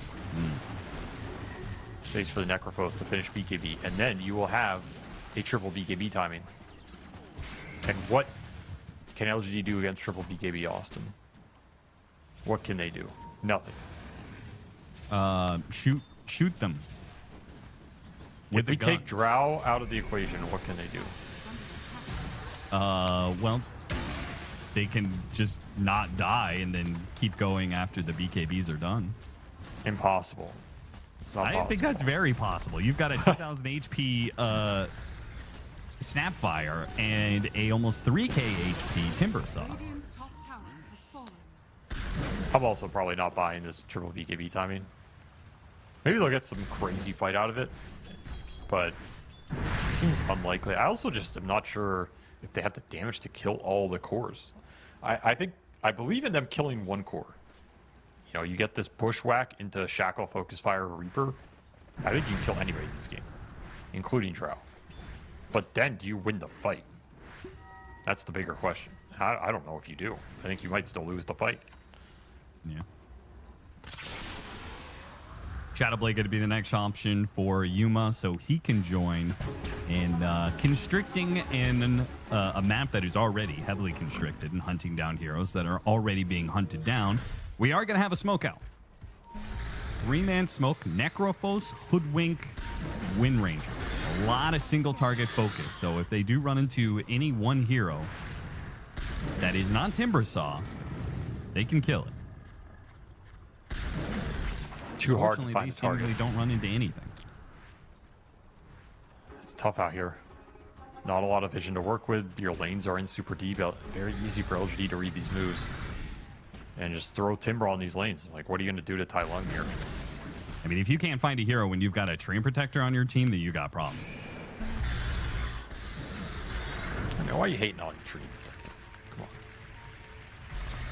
on. I'm just saying, if you have Treant Protector, like the one problem you probably shouldn't have is being able to scout out where the enemy is. Like, you should have picked Bounty Hunter. That's true. It said nobody ever in the history of Dota 2. You think that phrase has ever been said after a professional match? We should have picked Bounty Hunter, guys. Like I would bet that phrase has never been said at a LAN. At a LAN, yeah, probably. It's LGD's turn to catch, and boy, they made it look really easy. Yep. They just ran into the jungle. Shaman finds a hero. No ults even necessary. That's the Sound difference like in the lineups Largo here. can push out the other side of the map. Tai Lung is a solo operator here. Just immediately jumps out of Largo. Largo has to BKB, and Tai Lung pushes in the wave. Too difficult to get map control right now. There's also a lot of casual chasm stones. This item is a very interesting item, actually. I think it's one of the more interesting items that's been added in a long time in terms of it's a very low value item because there's no stats, there's no regen, there's nothing that helps you farm, right? It's not an item that does anything for you in any downtime. It is only 800 gold is extremely costly for something that Yes. doesn't speed up your farming at all. Exactly. But I feel like we see it a lot because people really value the extra AoE on casual stuns in team fights. And of course it builds into some pretty good items. So yeah, it's a build up, but I feel like it's very rare that an item like this gets added and we see it in Pro Dota as much as we do. Because again, pros value efficiency, value farming. They value what are you doing in the downtime more than the fights to prepare me for the fights. And Chasm Stone is a dead item, so maybe we shouldn't see it as much as we do. I think it's more of like a feel-good item. Like it feels good when you have it, but it's probably slowing your progression down. Green circle, grow bigger. Sounds pretty cool. That is true. BKB gets used. KJ is going to hold the hook shot to make sure he can't just TP away. Necrophos tries to threaten the clockwork, but now the BKB has ran thin, and he's in trouble. Cogs is going to stop him. Overgrowth goes out. Immediately a Manta from Yuma, so he can put down the Necrophos and deal with the Dream Protector. In turn, Whisper picks up both the last hits on those kills. And as a result, he is almost caught up to the Necrophos. They almost have 3 different heroes in the top 3 net worth of the board. And Deja Vu, look at Largo in the same spot at the secret shop, gets jumped by a timber saw, has to BKB and TP away. Dire's middle tower is I think now we're seeing the difference in the tiers here a little bit, you know. The map play, the connection, the idea behind the draft it's all coming together for LG. They didn't demolish the lanes or anything, but I don't think they really had to in this game. Because now they just get to run over and do whatever the hell they want. Too easy to connect all these plays with Boots of Travel, Blink Snap, Clockwork with Natural Gap Close, Shaman with a Blink, Timber chaining on the map. Like the speed of the connections, there's just no way to get lanes out with these static Largo Necro heroes. I mean, look at this lineup, actually, now that we mentioned this. It's extremely static. Very slow, very clunky, right? Largo has to just walk across the map. Necro has to walk across the map. Treant has to just slowly walk into some area. Like, it's very cumbersome to make quick plays or get a quick kill, combine heroes. We saw it once on that bottom, like, double kill with the Reaper Break combo, but that was kind of the best this lineup's looked. Well, a very early second Roshan gives a banner. Yuma might make the call that he doesn't want to go high ground until he finishes off his Daedalus, which he just needs the Demon Edge, so another 1,800 gold for that. And Largo no longer wants to BKB TP out from the top part of the map. He will go to the right-hand side of the map, run through a Watcher, and TP away. Next level play. See, you thought he was going to have to waste another BKB charge. Foolish man. He walked for like 45 seconds to get to that, just to be spoiled by a Watcher. Train space created. I don't think it was terribly inefficient for LGD because Tormentor just respawned. So second Tormentor, second Shard. That is now Tai Lung equipped with a flamethrower. He's so fat. He's got 760 GPM. He's almost 5,000 ahead of the Drow, who had a free game. This man's just playing a game of like Overthrow or something. He's just farming to 6 slots. He's like, all right, I'm 6-slotted. We can go in now. He's also touched me got at 400 extremely CS. high experience. He's level 23 because Yes. he's able to play. He's able to get all this farm completely solo because nobody can touch him. Do you think you ever take this Whirling Death Tree talent at 25? I've never seen someone take this on Timber compared to Timber Chain. Because Timber Chain is just a ridiculously good talent. Is there ever a game where you're like 75 death per tree? If you Whirling Death Tree on trees, does he just get one shot? It's like 1,000 pure damage. Is that I worth think it? the problem is that it is inherently it's a talent that gives you more damage on a hero that doesn't run out of damage. Timbersaw doesn't have a damage problem. He usually just needs more mobility to keep on top of heroes, you know, or he needs more tank if you know it's that he can't actually die, right? So I'd like to see someone take it though, just for the memes, you know. Maybe like there's a Fury on in the game. I was gonna say the only thing I could Sprout Bomb. possibly think of is Furion because he brings his own trees to the fight. Why was the Necro running his courier through mid like that? Brother. Oh, there's Shiva's gone for a bit. They're gonna smoke. Instantly popped by the jetpack. Okay, failed smoke. Back to base. Yeah, that's been the story for Linderfitos in this game one. Not a terrible start, but pretty much since the 15-minute mark, it has all been failed fight into back to base. A Reaper sight that just might get the kill. Not quite. Oh, good. They burn him out in the end. They got one. They got one. Unfortunately, it's going to cost possibly every single hero that they have. Almost everybody will die. It's only Largo who escapes. I'm not gonna lie, I think that went better than I thought it was gonna go. I thought they'd get nothing. The game would just end.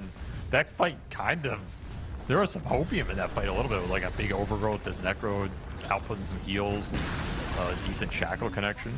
Yeah, they almost killed the Aegis too. I mean, you're down 30k gold, right? Like this game's a rough one, but at least able to put a little bit.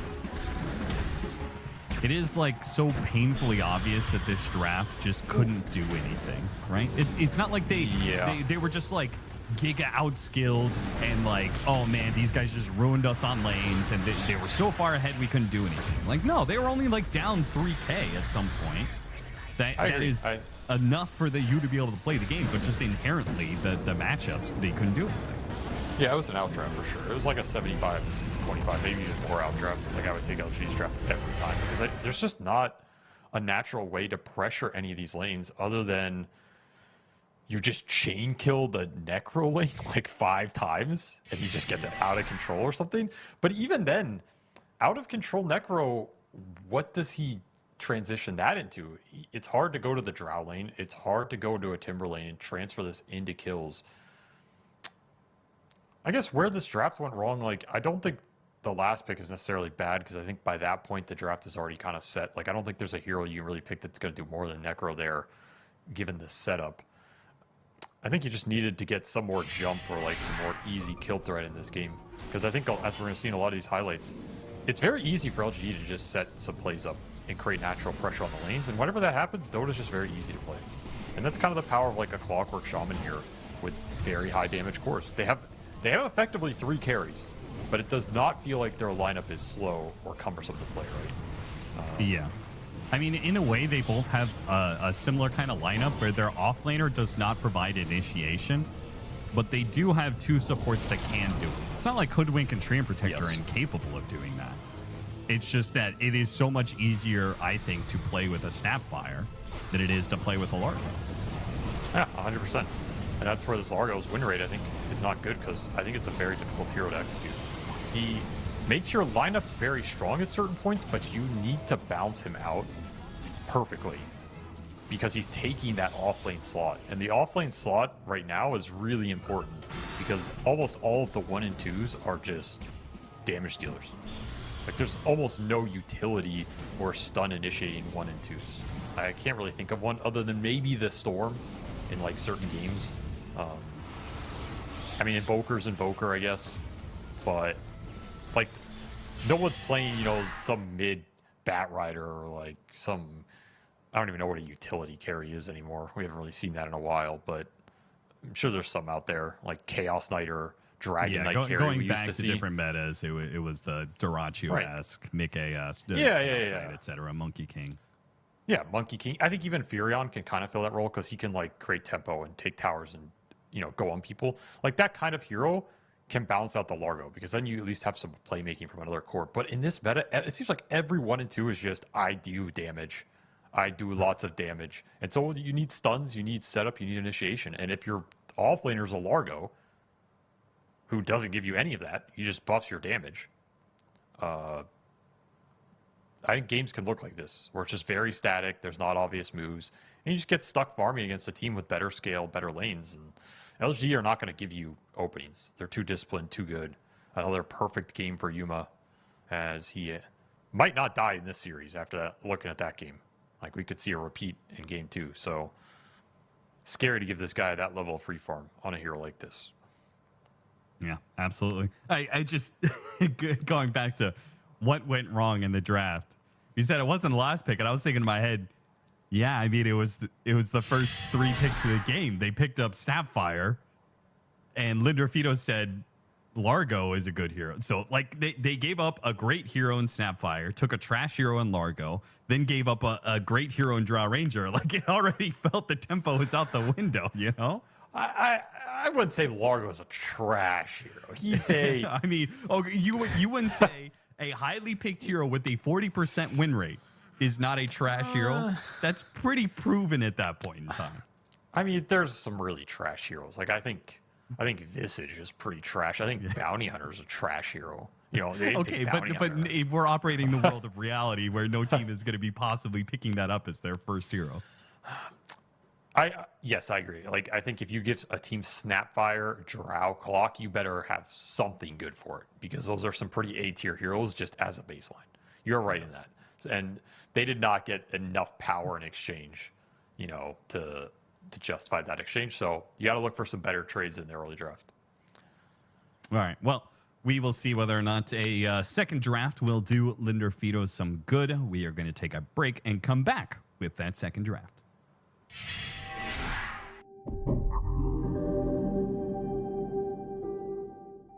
The human body was built to move. Not trapped at a desk in one singular posture for 12 hours a day. It's time your chair evolved. This is Secret Lab Titan Evo. Ergonomically engineered for you. Gamers, hybrid workers, artists. Backing your every move.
Game 1 was simultaneously not quite what we expected because Linderfitos did not just get rolled in the laning phase, and yet simultaneously by 20-25 minutes, it ended up as stompy as you would expect, Avery. Yeah, mostly. I think most people would have LGD winning this series decisively. That is the expected outcome, at least. I think they didn't stomp it as hard as I could see them stomping a game.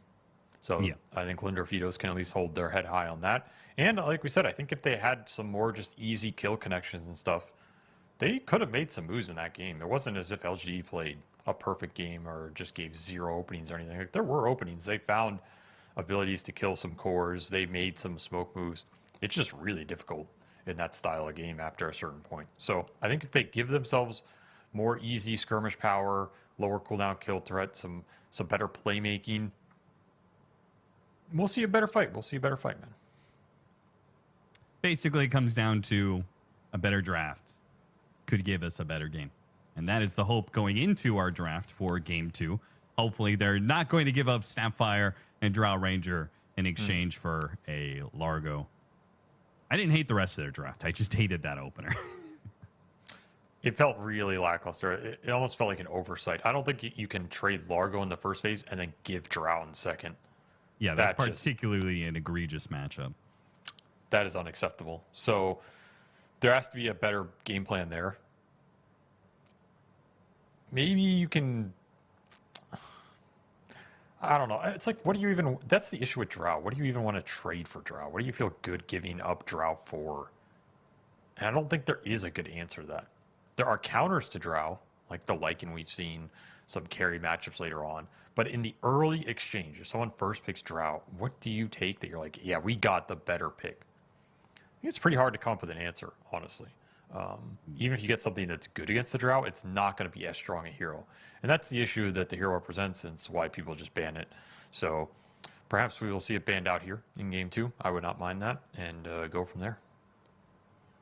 By the way, just a random aside. Did anything change about drafting when we coupled the bans together at the very start?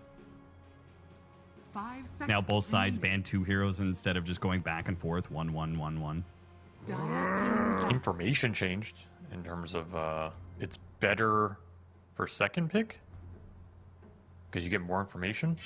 First pick gets less information. Okay, so really just you're talking about it changed in the aspect of the final coupling of bans where you go ban into the opposing team picks. Like that is actually powerful. Yes. But the stuff before it probably doesn't matter, right? Because first pick has to, like, their last ban is kind of blind in a sense, right?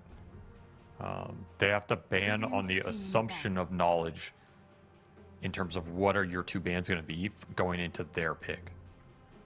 So their first phase ban phase is more difficult in my mind to get exactly right because you're operating on less information. However, first pick is generally a stronger pick than that rebuttal. So that's kind of the trade-off. Well, they do ban away the Snapfire and the Dawnbreaker going into this opening first pick for Linderfitos, so they don't want to see the Snapfire on the enemy side. Despite winning with it in Game 1, they don't want to give Linderfitos the opportunity to do the same back to them. Is this Drow first pick or what? So it's looking like. Yeah, because it almost feels like LGD will pick up the Drow Ranger second pick on this side of the equation. They think they most assuredly will. So you pretty much have to say, are we going to first pick it ourselves or be willing to play against it again? What's a first pick opener that you think is acceptable, knowing that the Drow Ranger is likely to be the other side? I don't know if that Treant Protector is an appropriate. I think the one hero I would probably trade is Bat Rider. I think you can make a good argument that if you first pick Bat and they take Drow, 10 seconds. you can set the draft up in some pretty advantageous ways. 5 seconds remaining. Maybe Shadow Fiend, depending on how confident your carry is and like more lane lanes with SF, because I think the laning snowball potential of SF is higher than Drow, and you can kind of run away with games and just take like early objectives, even if the Drow SF match was bad. I'm not going to argue SF's good against Drow, but I think you can play a game where you play this symmetrical game only. SF can do more early on. I could see an argument there, but otherwise, I'm not super confident a lot. But it doesn't get taken here, so it doesn't matter unless it gets left again. Radiant team. Yeah, Beastmaster, a hero that we actually don't see super often lately because it's usually banned. It was only picked up 15 times at Blast, but it was banned 43 times. Another flex hero for LGD. They really like keeping their lane options open until later on, and this is a hero that they will play on one, or they will play on 2 or 3 quite confidently. So 5 seconds remaining. I'm surprised to see them pick it up here over the Drow. I think they value keeping the draft open over just jamming some hero that they view as imba. I don't think that's really their style too much.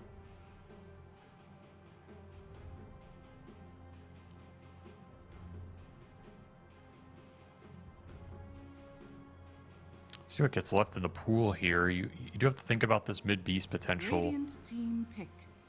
There's the Lycan ban, so the Drow's coming, Austin. You left it in the pool.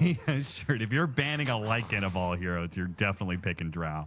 And so now I'm beginning to feel in a similar position as game 1. Yep, you really are. I would not have gone for this exchange because this is the issue in modern Dota is people just jam the good cores, and by the time you pick, there are no good cores left because there's so many more bans in general, and the execution to counter these heroes is just so high. It just doesn't feel good. Like, what did you get in this exchange? You gave them Beast, Drow, and you got a tree, and now you have to take 2 heroes. So like,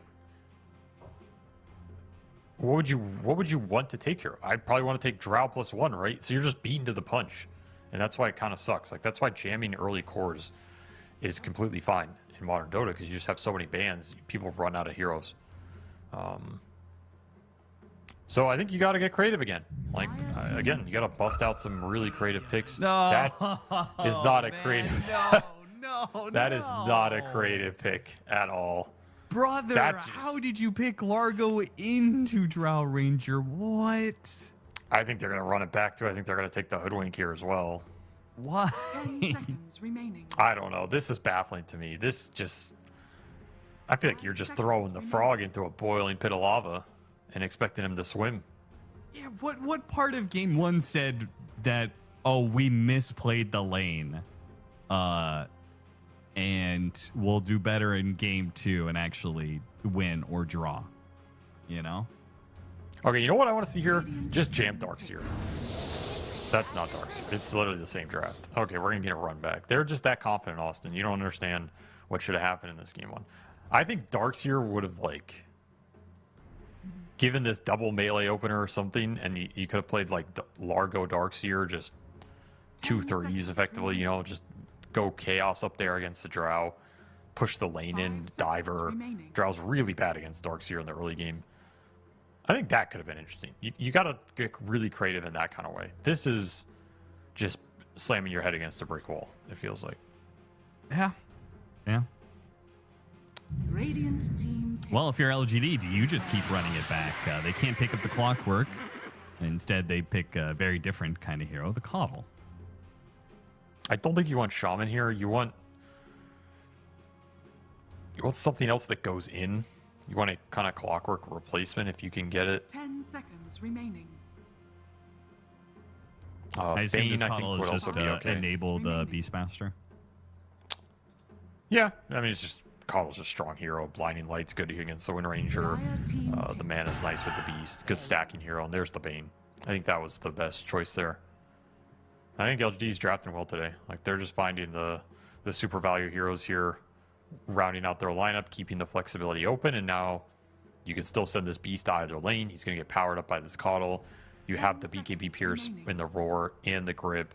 You have this kind of front-lining support with the Bane. Bane's effectively a melee 5 in how he functions. So you got that Clockwork replacement for the Drow, like a hero that can go in and just absorb some spells or cause some chaos. It's a very well-rounded lineup. Here again, I think the Darkseer option still available. Sure. An illusion carry. It's against everything other than master. These are your options. I assume you like both the Bane and the Shadow Shaman against the Wind Ranger because the Wind Ranger goes in so deep, and then Bane and Shadow Shaman are some of the best backline supports to be able to punish that. Bane even better in this case, since the Wind Ranger is not just going to be able to go in with BKB, hunt down that Drow Ranger.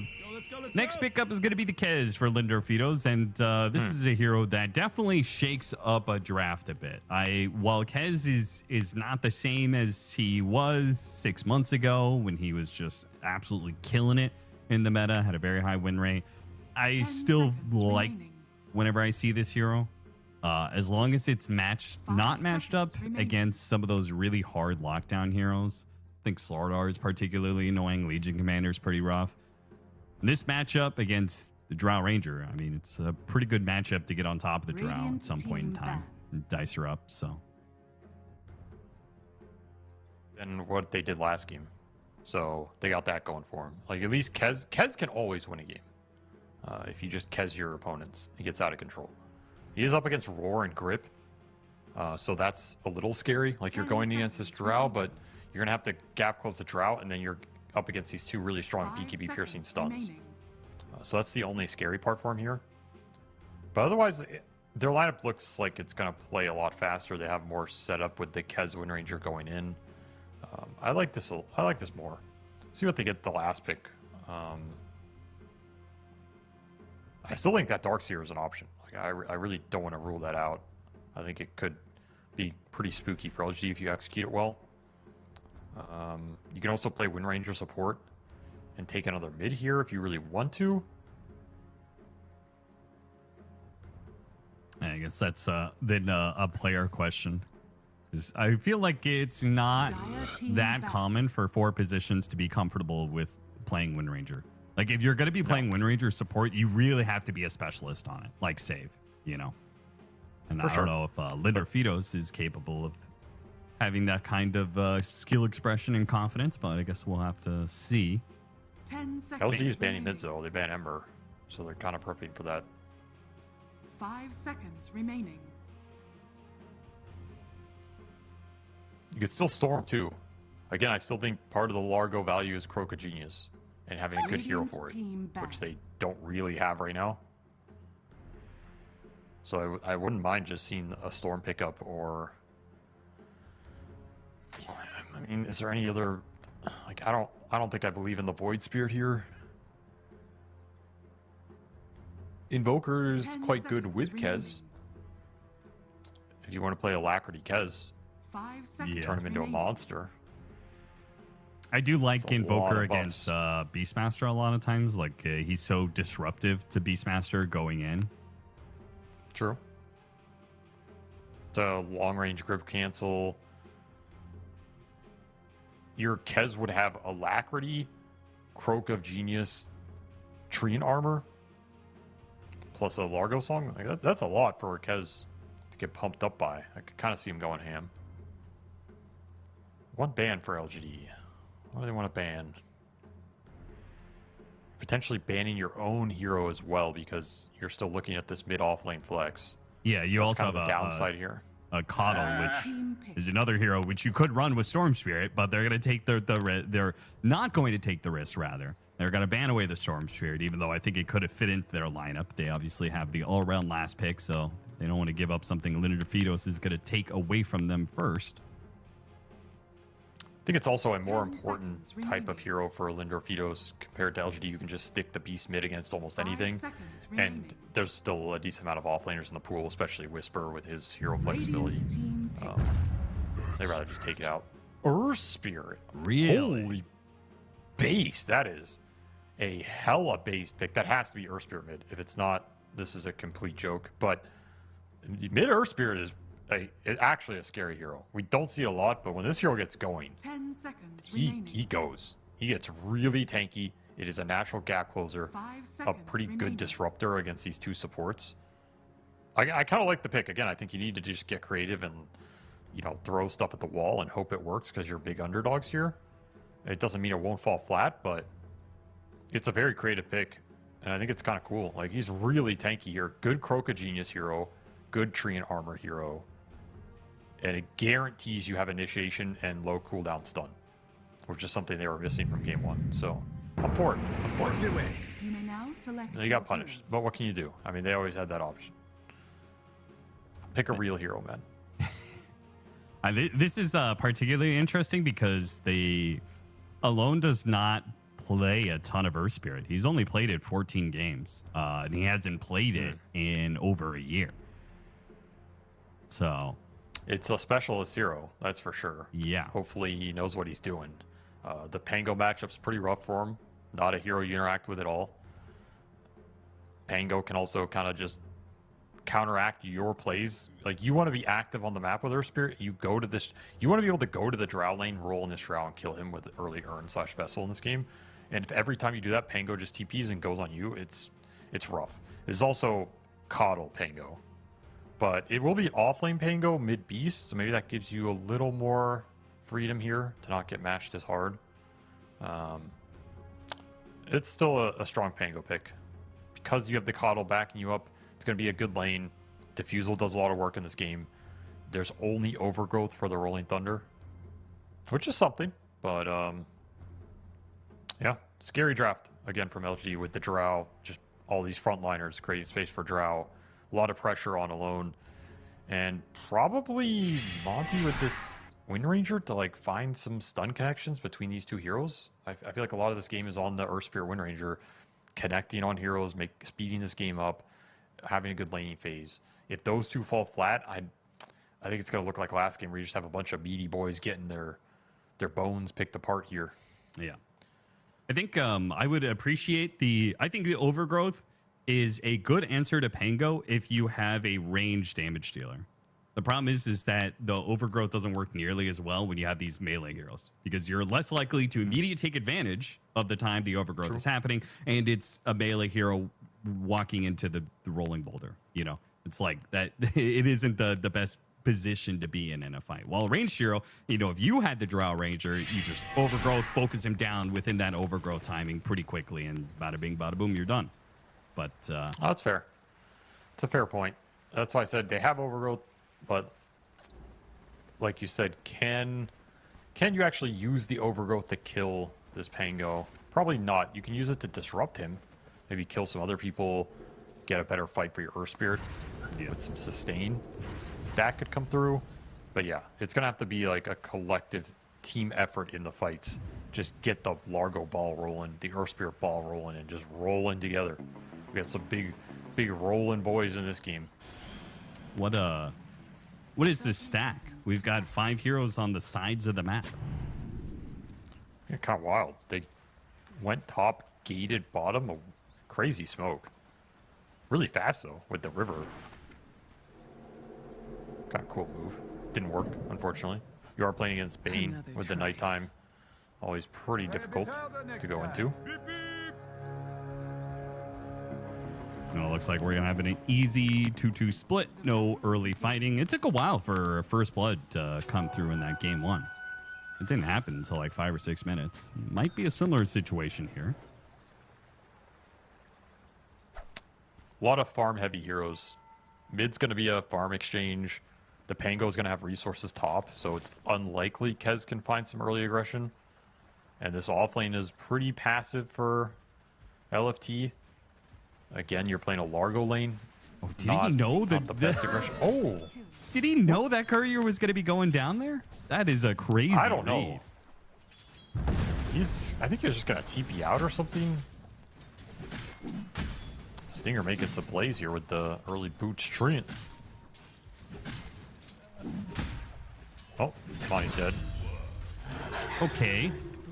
That was most definitely not supposed to happen, especially with the tree still sticking around, because he doesn't need to be top right now because the top lane is going to be pushed in by the Coddle, which the Kez is going to have to burn through regen, but he doesn't have to worry about the lane pushing out too far.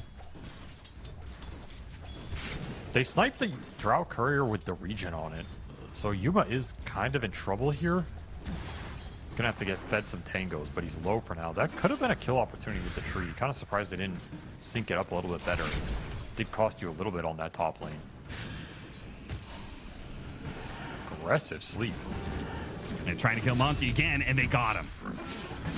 Pullback will be the death of KJ. But that trade-off is certainly worth it because now this gives Yuma some much-needed relief because there's going to be no Wind Ranger in lane. He has to run him back out to lane with no TP.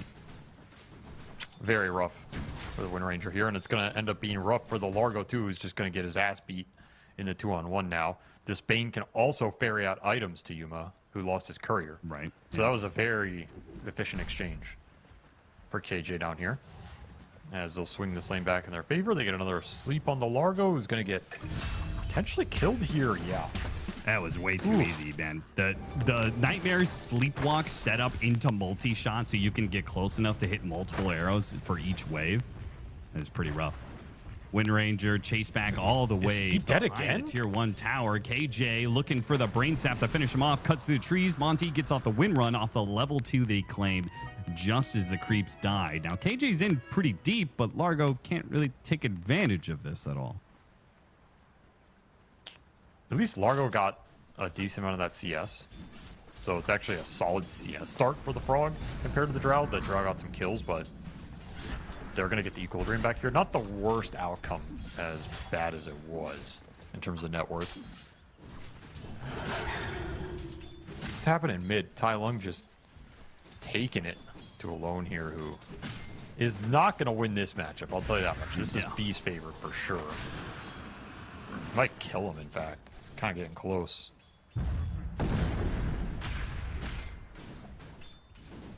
I'm not sure what you're supposed to do as Earth Spirit here, actually, other than just push the lane and try and get water runes. But you're going to get out CS by a huge margin.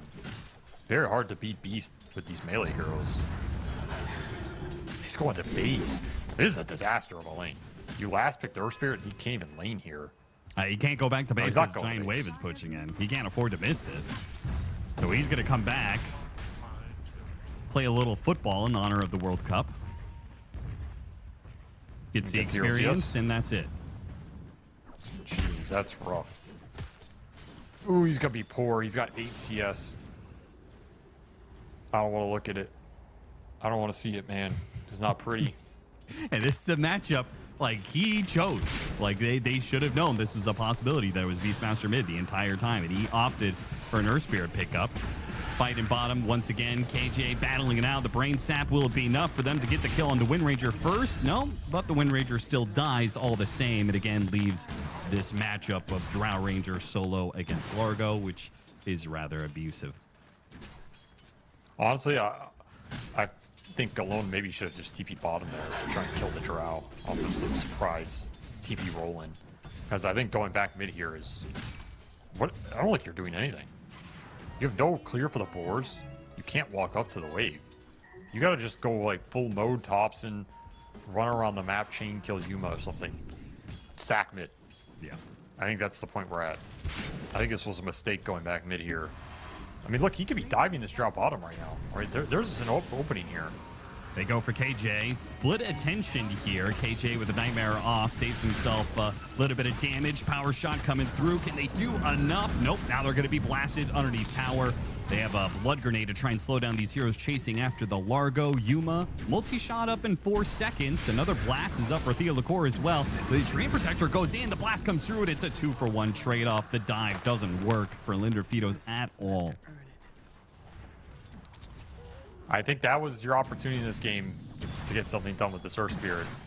If he's in that skirmish, it's winnable. It's not easy, but he's getting nothing mid anyway.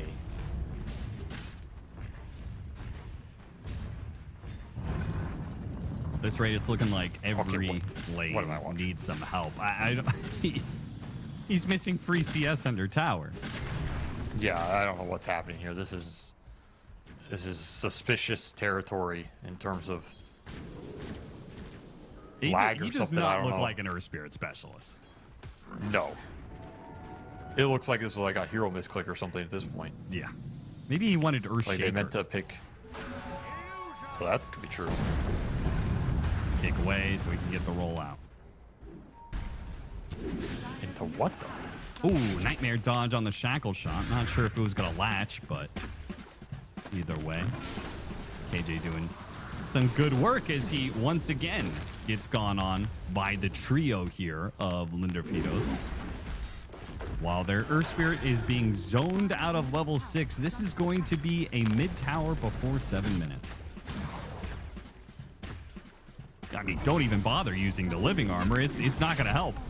That tower is dead. You need it for this dive bottom, which they've already done a lot of damage to Yuma. Yuma turns around, does a lot of damage right back, though, with the marksmanship.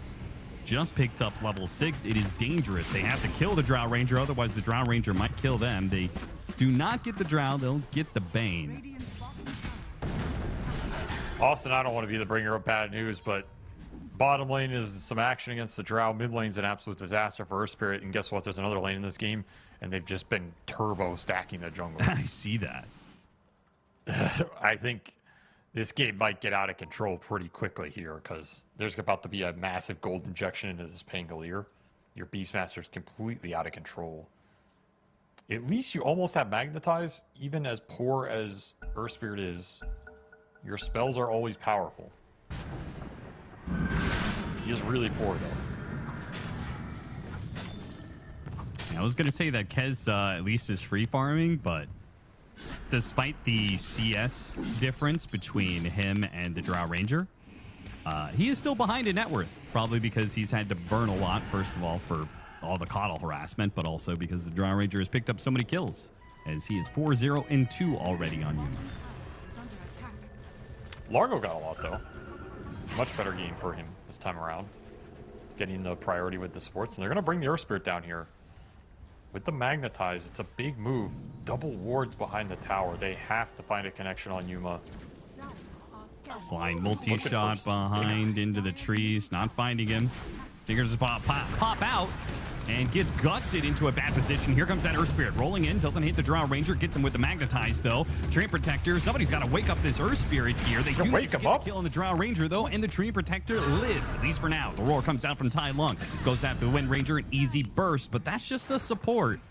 LFT, if they can walk away with nothing else lost, this is an excellent trade-off. He lost the Magnetize, otherwise maybe you can go on the Beastmaster there too. Not a bad exchange though. This is what this draft's designed to do, just pile everybody on top of this Drow Ranger, fighting this Largo lane. Not bad at fighting early with the spell power, though alone, you are quite alone. You might be dead. No TP.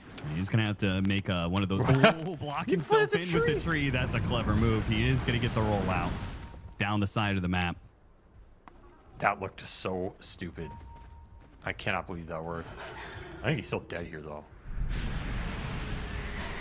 Yeah, unlikely to be able to make a kick roll out this time, as he is surrounded by 3 heroes. Oof. He doesn't have Urn, dude. We're 10 minutes in. Your mid laner has Circlet Ring. It's like he killed an item or something. Oh, he does have Urn. Alright. Well, something at least. But he didn't have it for that, so he didn't get the charge. That is unfortunate. Stinger, Nightmared, bit out of position. Blast goes through the lane. Nothing going to come of it. All right, Earth Spirit back into bottom. He has another Magnetize because it took him so long to die there. Kadunk. Successful roll in and quick kill onto Theo Lacour, and they can go after Wake KJ him up! too. Yeah, why is nobody waking up their What? Earth Spirit when he's magnetized? I'm so, like, what is Stinger going to do there? He's a no mana tree. And he's like, don't worry, I got this, bro. Just keep asleep. Like, this is the most important guy to wake up in the fight.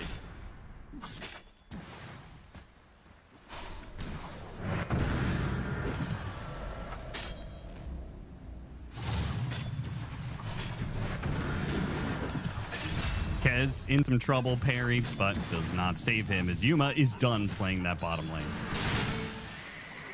Can't blame him. He did get the beatdowns down there.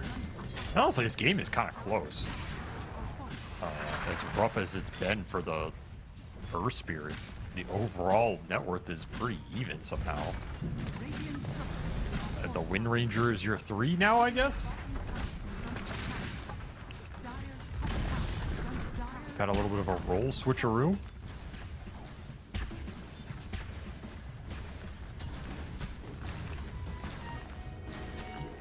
$22 CS on a mid hero at 11 minutes. That can't be. That can't be.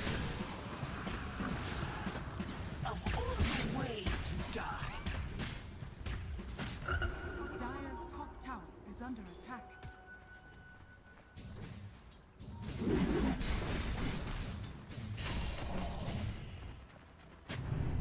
Tai Lung's going to hold this tower. First Spirit does roll in, hits KJ. Magnetize on the two of them with Monty following it up with a nice shackle shot. Has to use the Primal Roar defensively here. It should still maybe pick up a kill. They don't have to go for the bait. They go after the Beastmaster instead. Hit him with the power shot. Another kick, and Tai Lung ticks out. Very nicely played. That is an Earth Spirit player now. Unfortunately, they went in too deep and is immediately going to be punished. So KJ went from level 5 to level 7 off of that fight. That was quite nice for him. He's pretty rich now. Did get a lot of gold on the Earth Spirit. Has 1,200, and he recovered something off of that exchange. And that Beastmaster was filthy rich, so he took a big hero off the map. Tai Lung gets his first death here. There's something going on in this game. I don't know if it's going to lead to anything here, but there's something going on. You know, you can kind of see it.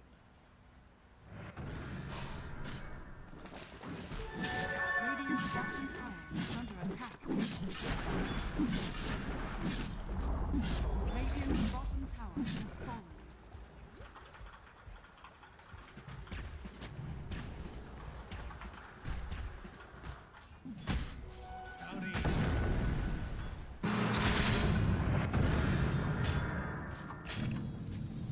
Man, Whisper's going to have Diffusal Blade, Blink Dagger already.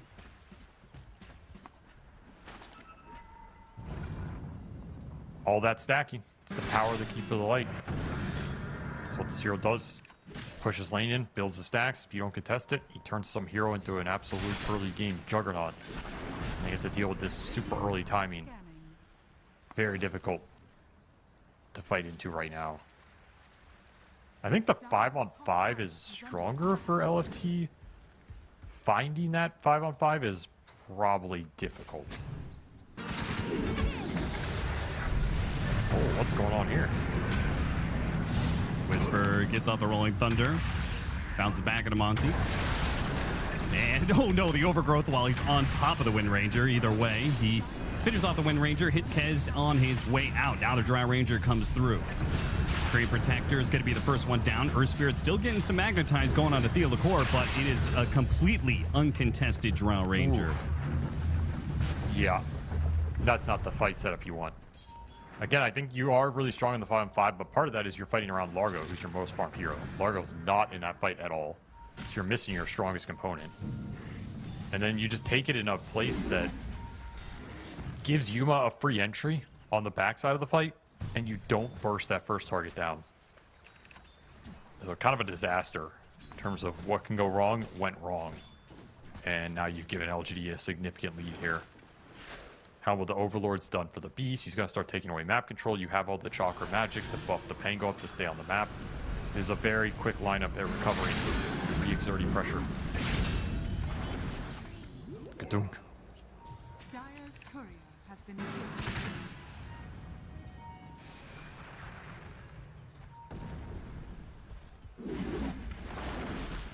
Dire's middle tower is under attack.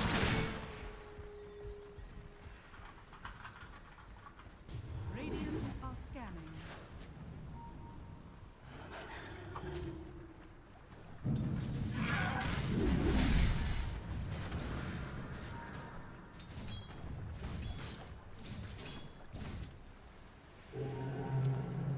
$6,000 net worth lead for LGD. Stinger does manage to steal the Wisdom Shrine at least. That's something. I mean, what's the XP differential look like? Only 7 levels. That's not too bad. Recoverable. You know, we almost have Or do we have Vessel for the Wind Ranger? So that's a big damage upgrade. And we have Blade Mail flying out for Earth Spirit. And Lotus for Largo. So a lot of early fighting items here with some decent armor. I think you still got a shot of swinging some momentum in this game. It's gonna be tough to fight into the Beastmaster with a shield room, but you can definitely find some other squishier targets. We'll see how effective this blade mail is on the first reveal. Is it a good blade mail game? That's another question. This does not really strike me as a blade mail game, but as the Wind Ranger with Super Farm getting Vessel, it's like, what other small item do I go here on Earth Spirit? It is a good item on the hero.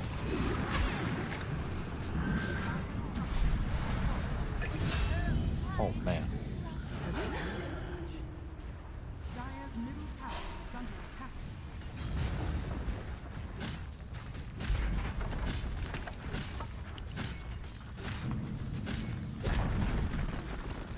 Radiant's bottom tower is under attack.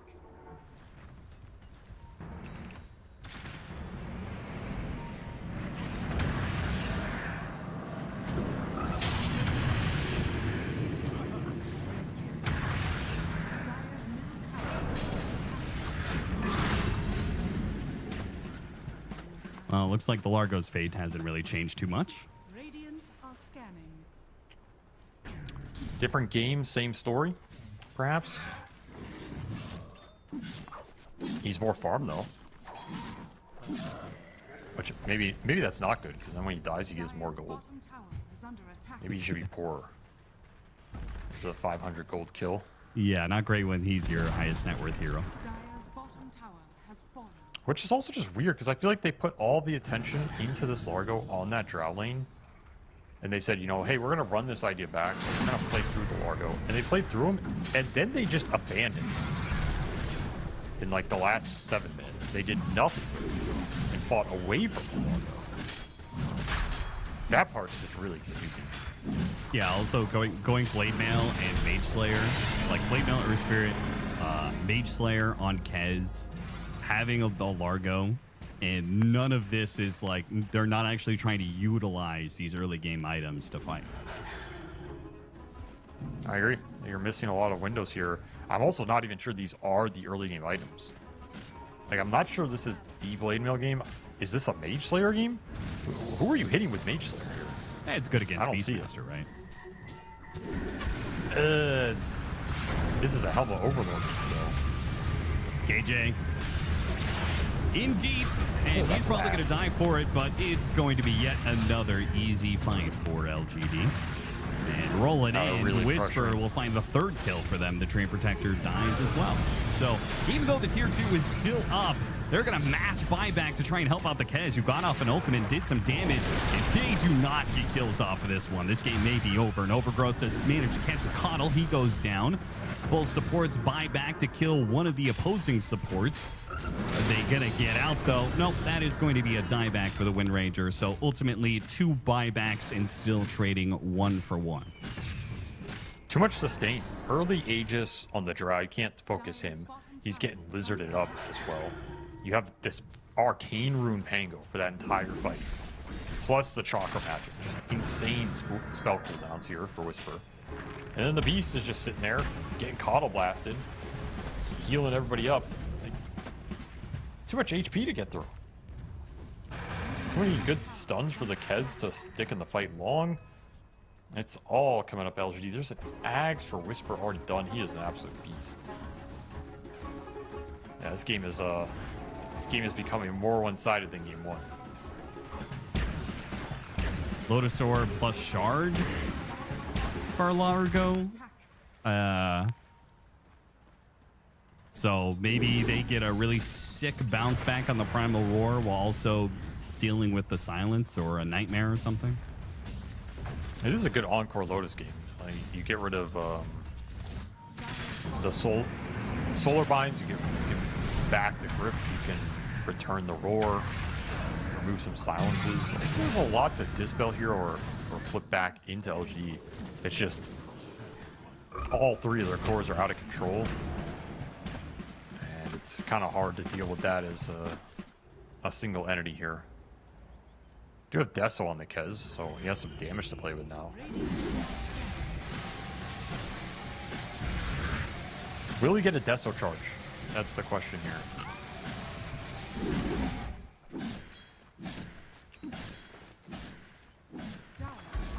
It's not looking likely. Yeah, I think it's like a 20. I give him 25% chance that he doesn't get one. I feel like he's got to get at least one. There's going to be some like base fight.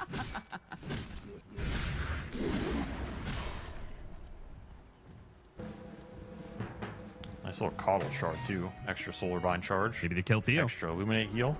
Oh, there's your Deso charge. Still has a blinding light. They pull him back in. They got the kill. Easy 25% right there.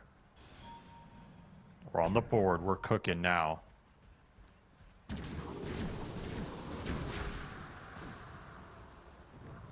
Dire's bottom tower Croak of Genius, Kez. The ultimate combo.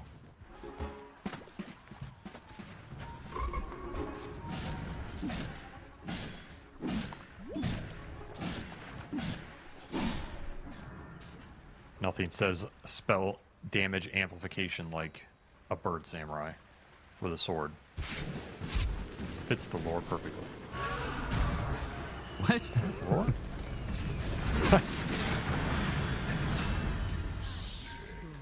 You were trying to figure that one out, huh? It kind of was, yeah.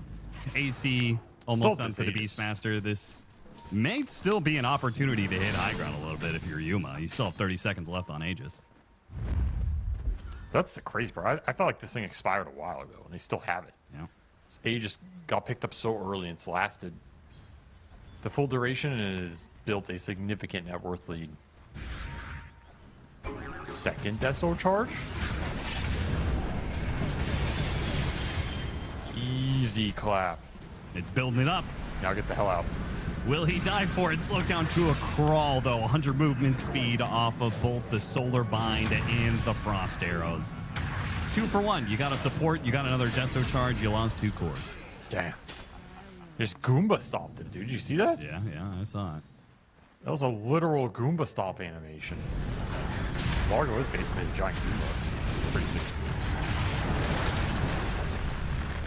And straight back to the outpost. It doesn't matter which side of the map. They are going to sweep back and forth, just annihilating Linder Fido's. That'll be an ultra kill for Yuma off of a delay from killing Largo into the other 3. Okay, well, that's game 2 right there. Very similar to game 1, though even faster from LGD is I think they had a lineup capable of staying out of the map better. That's the power of the Coddle. Just so much sustain in the HP and the mana, especially with a hero like Pango. Gave him a better fight in the early game, a better idea of crashing that Drow's elite early, but mid was just such a disaster.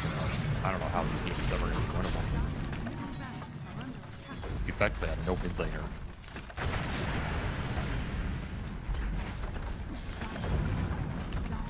Mid lane of Barracks for free.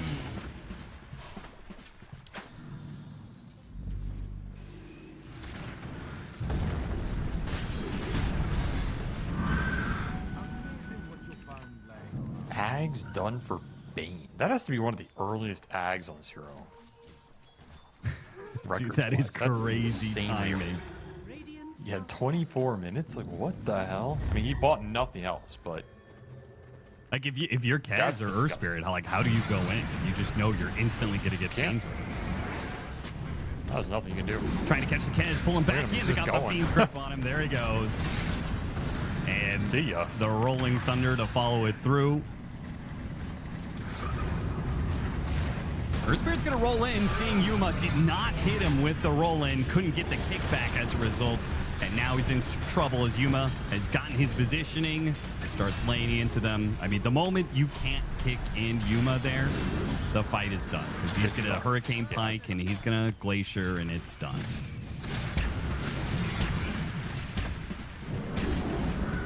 Another well executed game from LGD. They're looking good. They're gonna be a force to be reckoned with here. The double sleep, the double walk. Unfortunately, the Lotus really doesn't do anything to KJ when he nightmares you. He's fine to back out, just like he's fine pulling you in.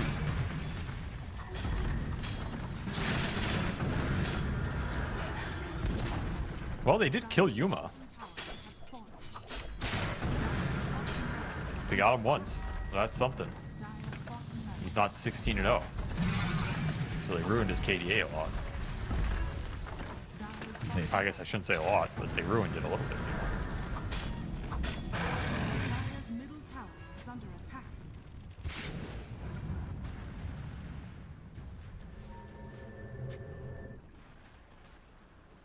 Kez trying to push out the top lane, and just immediately the Panko's already boots have traveled in.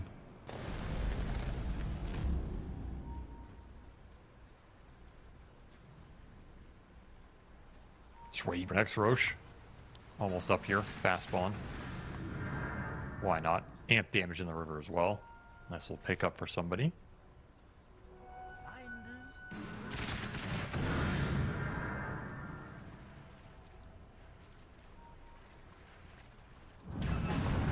Gotta do something here. Tower is under attack. If you're LFT, you gotta just smoke YOLO, contest the Roche. It's your last chance.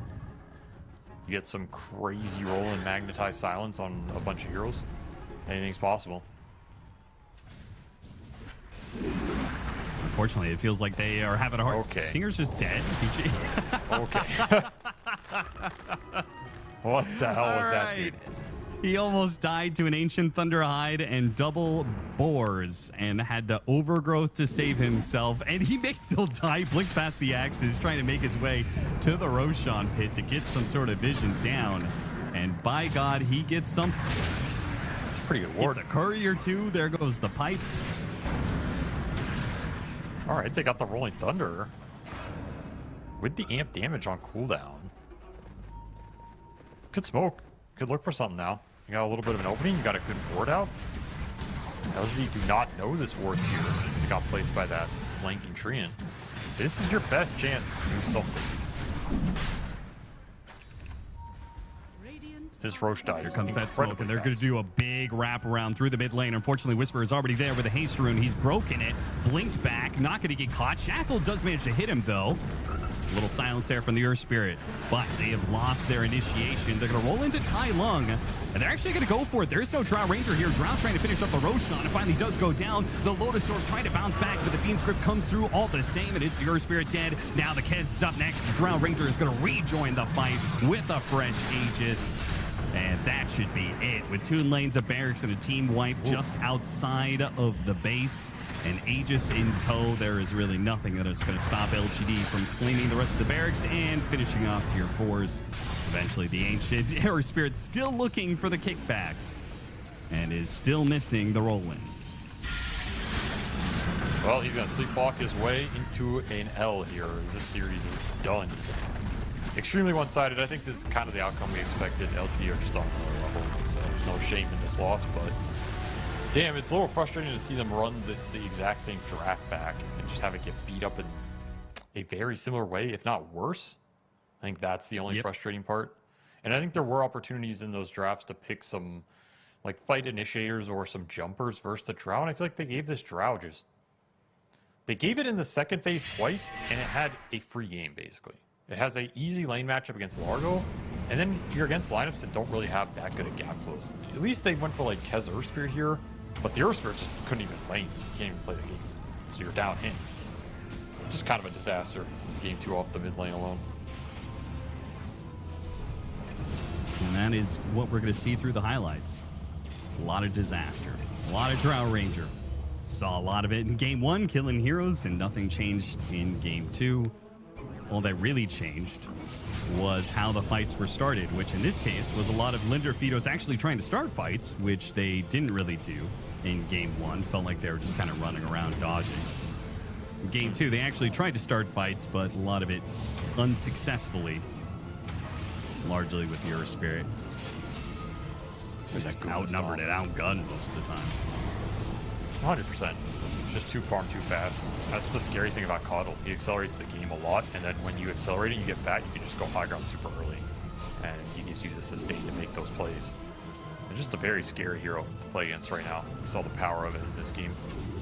As well as the Beast going to Overlord, like this Lizard Frenzy was kind of nasty. He kept casting it on like the Drow or the Pango, and the extra attack speed on those heroes it goes a long way. We even saw that Thunderhide plus the 2 boars almost kill the tree, right? You had the overgrowth, so this lizard creep was doing some work in this game. Look at him go, dude. That lizard's just slaying. Yeah, he is. As a boss. Lizard probably did more damage than some of these Lindor Fidos heroes, perhaps. So we'd have to look at the scoreboard for that, but damn. Very one-sided game. 17-1 Drow Ranger. Oof. Yeah, it was a pretty easy game for Yuma and a good start for LGD in these qualifiers. Of course, they are going to have much stiffer competition because, again, the SA qualifiers, these early games, you know, there are going to be some one-sided matchups, but the later matchups, those are going to be quite interesting. And in fact, we have a matchup later today. The last series of the day is going to be Playtime versus E-Star Backs. If you don't know the players on the squads, well, that the story of that one is going to be Schofield versus Parker. It is teammates, rivals, matching up against each other. And then the winner of that will likely be playing against LGD farther down the road. And that is where things are really going to come to a head because there is only one slot for the South American qualifier. That closes out the third series of the day. Our fourth series is going to be coming up soon. We're going to take a quick break first, though.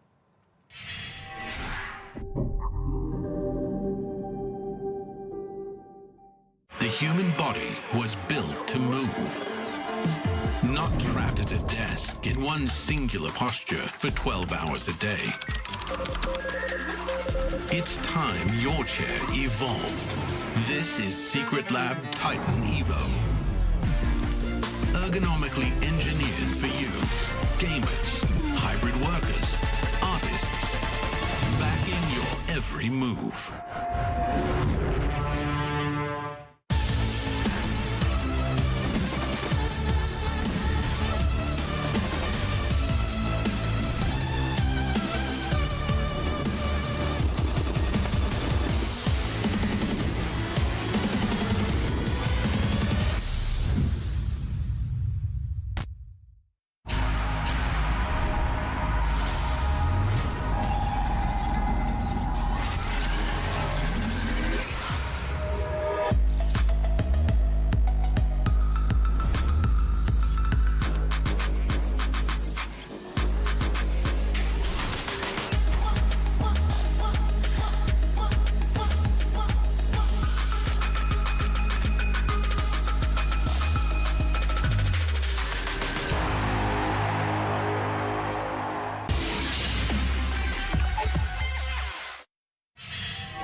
Welcome back, everybody, to the last series of the day. It is Playtime versus E-Star Backs. Now, this E-Star Backs, there are a lot of players on it, but let's be honest, the main attraction is Parker. A lot of talk about this player because of how good he has been in the past. This roster also played through EWC, did not make it, got second, ended up losing to Nemesis, and they ended up switching up their roster a little bit for the TI qualifiers. So basically, the TLDR is Parker is trying to find a team that will help him win. Is it the team's fault? Is it his fault? We're going to find out, I guess, here and now against Playtime, who is a very tough opponent, who is not just one of the best teams within South America, but is one of the best teams in the world, Avery, as of at least some recent results. If those results are something to go by, you know, how much will that consistency hold up? Time will tell, but they're looking quite good. They are gelling. They know what they want to play. They know how they want to play, and they're feeling it, man.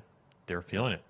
This Wits guy. How could it not hold up? I good. guess is what I'm asking. Well, like Dream League is a very long tournament. You play a lot of matches. Like they did prove themselves in that regard. Or do you think that tournament, that one, it's just like a tournament fluke? Well, that's the question. I think there's been a lot of teams that have been flash in the pans. You have one or two really good results, and then we just never see them do anything ever again. And I think SA has been like that a lot.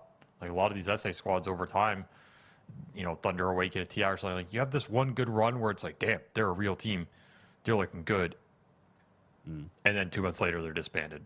So I don't want to get my hopes up and just be betrayed another time. I can't, you know, I don't want to be let down one more time by the SA/SEA overhype one tournament result.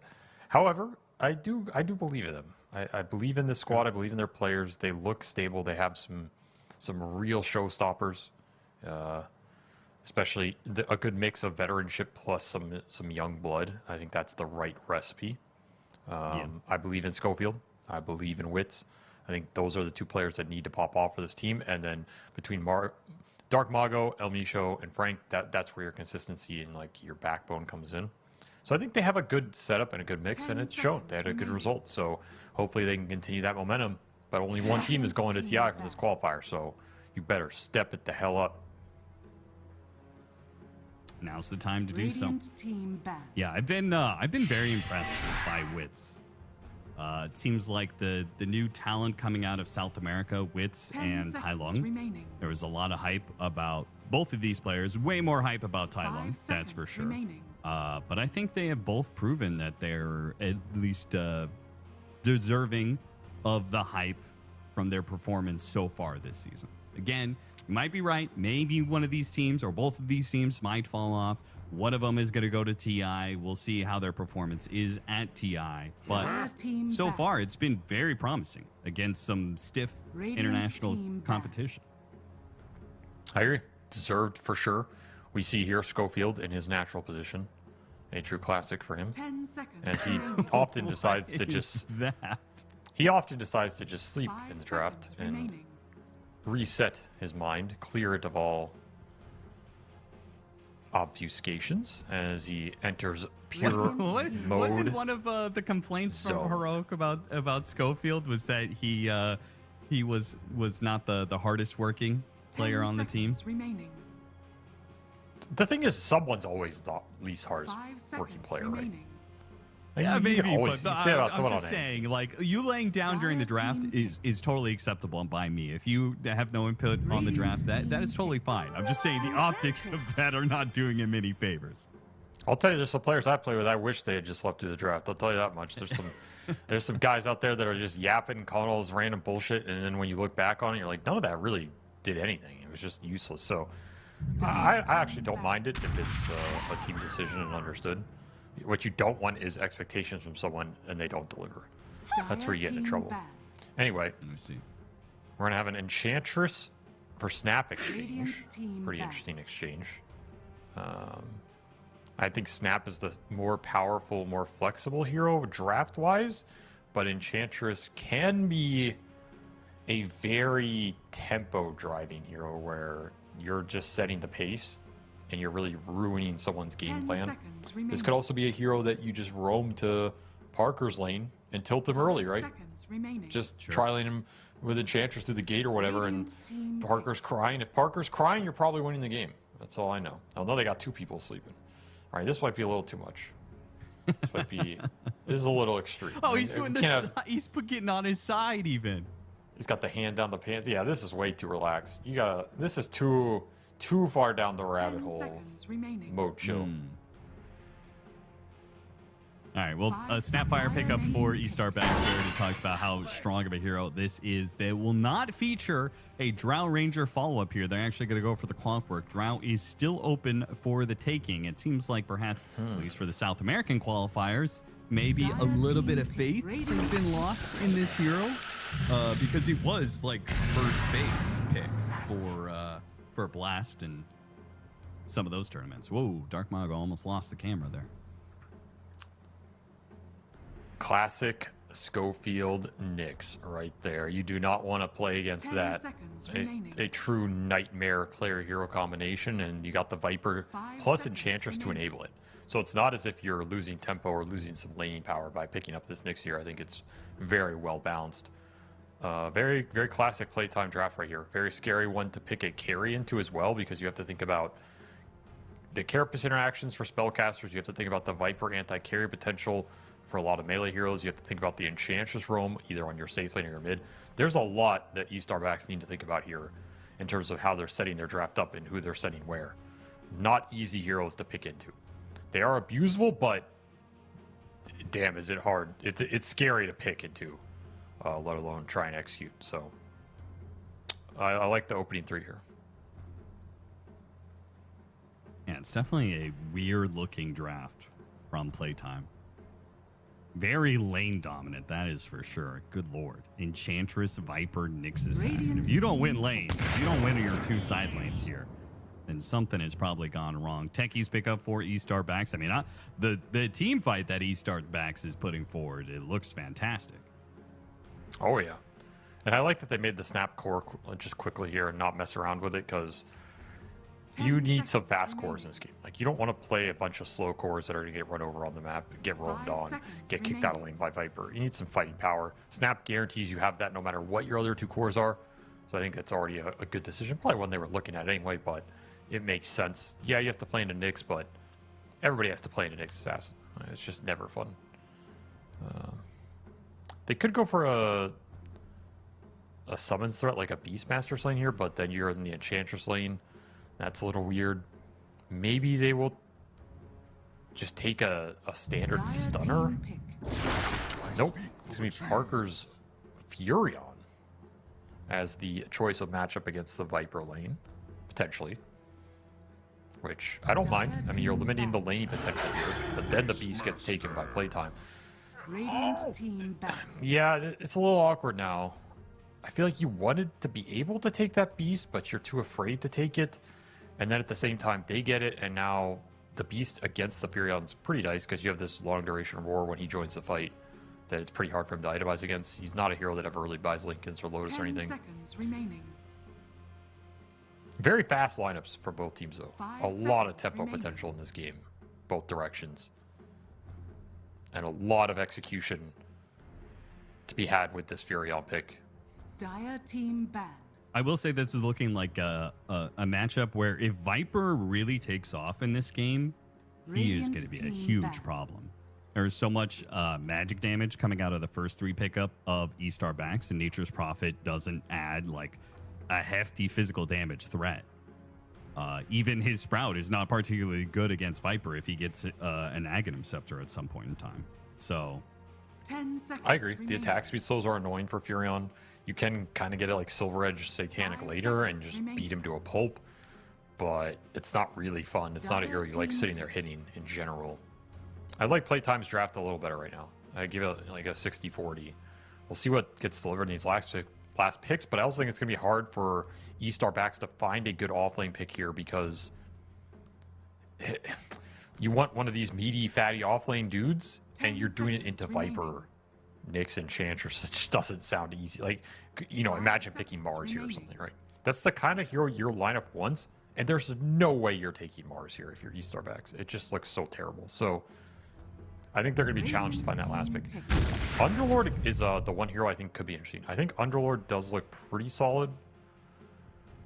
Into Doom, it's fine as well. I don't know about this Doom pick. I'm actually not sold on this at all. Why did you want Doom here, I guess, is my 10 question. seconds. I mean, remaining. is it not an appropriate answer to carry Furion?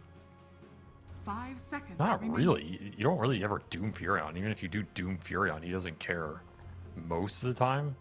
Furion's also a hero that enters the fight after the action started. Okay, Choose your hero. they say screw that plan. Yeah, I mean, that's Parker. a hero that doesn't give a damn about Doom. Like, I kind of sure. get what you're saying in Nature's Prophet. Like, we'll just right-click anyway, but he's also rather fragile. And, you know, if he can't Satanic or anything, then he's probably just going to die, even if he does do damage. Dusa does damage and doesn't die. I don't think anybody saw this pick coming. They did ban 2 carries in the gyro and the TV. So I guess to some extent, playtime, we're thinking about the carry pick here last, which is interesting. That to me signals some sort of like scrim data, because I don't think you naturally assume they didn't take Furion to deal with this Viper lane. Like, that's the biggest 10 assumption here. seconds So to ban 2 carries there means they already had a pretty good idea this Furion was not going to be a carry, 5 seconds. which is pretty remaining. interesting to me. It is a mid Viper, and they'll get the mid matchup against it. So I guess this swap kind of worked out for E-Star backs in the end. Like, really Yeah, well, it did. actually. Like, it was supposed to be, like, if we assumed it was Nature's Prophet carry, because if it was mid, then they would just run Beastmaster mid and offlane Right. Viper with a Nyx Assassin, right?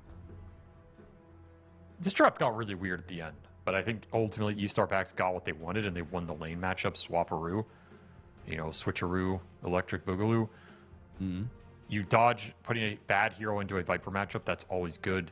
The Beast going into the off lane against the Medusa, that's kind of a free lane for Medusa, especially with the Nyx Assassin there. There's the Enchantress roam to speed up this game, but you do have some heroes that can respond in Furion and Snap. Like, you're not too worried about tempo. I honestly kind of like this Dusa pick at the end. I think it is kind of annoying for their cores. Maybe the Nyx Assassin is a wild card here. He does have the mana burn. Yeah. It's like it is a good matchup against Dusa. It's guaranteed Carapace into a bunch of mana burn spells with a lot of stun. So I don't know. the new Maybe that's Nyx enough. Assassin is not nearly as good as the old No. Nyx Assassin, where you could go the facet with the mana burn. But do you think the new innate on Nyx, it's not going to be as good, but like, how good do you think that is? Like, him being able to not just Mind Flare, but also like all these hits, all this damage being done is also doing some mana burn. I mean, we can kind of roughly look at the math, right? It's 12%. So what is your Nyx combo doing? It's probably doing around, I want to say 1,000 damage. You know, give her like in the mid to late game, right? Yeah. With some barriers and whatever nonsense. It's probably doing like 1,000. You're burning what, 120, 150 mana maybe. That sounds kind of ass. Now that we do the math, but Okay. it's Yeah, free. Doesn't sound great. It is free, so you've got that going for you, I guess. You also are burning mana off of Mind Flare, which Yeah, is so you're doing 18% on top of that. yes. What you said, if 150 mana. Yeah, so maybe you're on 1,000 damage combo, you're gonna burn maybe 300 mana. The thing is though, Mind Flare, you can take the Mind Flare cooldown talent, and it goes down to, I believe, 3.5 seconds. So if you do get farm on this hero, you can even get Octarine later. You can get a roughly 3 to 4 second Mind Flare that's burning almost 20% of Dusa's mana each time. That's pretty good. At that point, it becomes really strong. But you need the levels and some gold on this Nyx to make it happen, right? You need level 4 Mind Flare, the level 15 talent. And then every 3.5 seconds, you're burning 20% of his mana. That is where the mana burn power comes in. The innate just adding a little bonus on top. It is a big factor. So the that's a innate lot is of pretty effective whatever, damage. but it just still comes down to Mind Flare. Yes, it's spamming Mind Flare, in my opinion, in this matchup. You can go I think you're not trying to play this Nyx to assassinate people. You're trying to play him to be annoying in the fight and get a bunch of spells off. So, like how 9 class plays it, I wouldn't mind just like Brown Boots, Blink, 4-staff, Yule's Octarine, Ghost, like this type of build, where you're just going to have a bunch of utility, stay alive, get a bunch of Carapaces off, get a bunch of Mind Flayers off, and you'll be able to kill this Dusa in the late game. So Schofield is a real X factor here. Otherwise, this Medusa it's going to be strong because it should have a solid laning phase if it doesn't get roamed on too hard. And it does have a very good matchup against the Doom and the Beastmaster. So time will tell. Well, the first start is going to be lanes, which might be a little rough. They are running double melee heroes into Medusa. The mid matchup, we've already talked about that. The Furion versus the Viper, which is a good matchup for Furion. It's one of the better heroes to run into a mid Viper. And then safe lane Doom. Doom as a laning hero is always pretty hard to deal with. As we got another crash. That is the one lane where I feel like maybe PTime can walk away with the win, mostly because Doom and Enchantress are such strong laners. Doom should free farm that. Maybe Enchantress gets killed on the side or something, but even then, she can just roam. You can even roam to mid this game. It's not impossible. The roam to the Deuce lane is doable if he gets chunked down early a little bit. There's definitely some play options here. You could also kill that lane with Doom Enchantress. If the clock messes up a cogs and is out of position or something, or Techies is up there, I guess. It's doable to kill either of the supports depending on where they go with the all-in like Scorched Earth enchant combo. So it could be that could be the most explosive lane. Mid is likely a farm trade, and this Beast Deuce is likely a farm trade as well, with maybe some creep pulling off the Nyx Assassin. Yeah.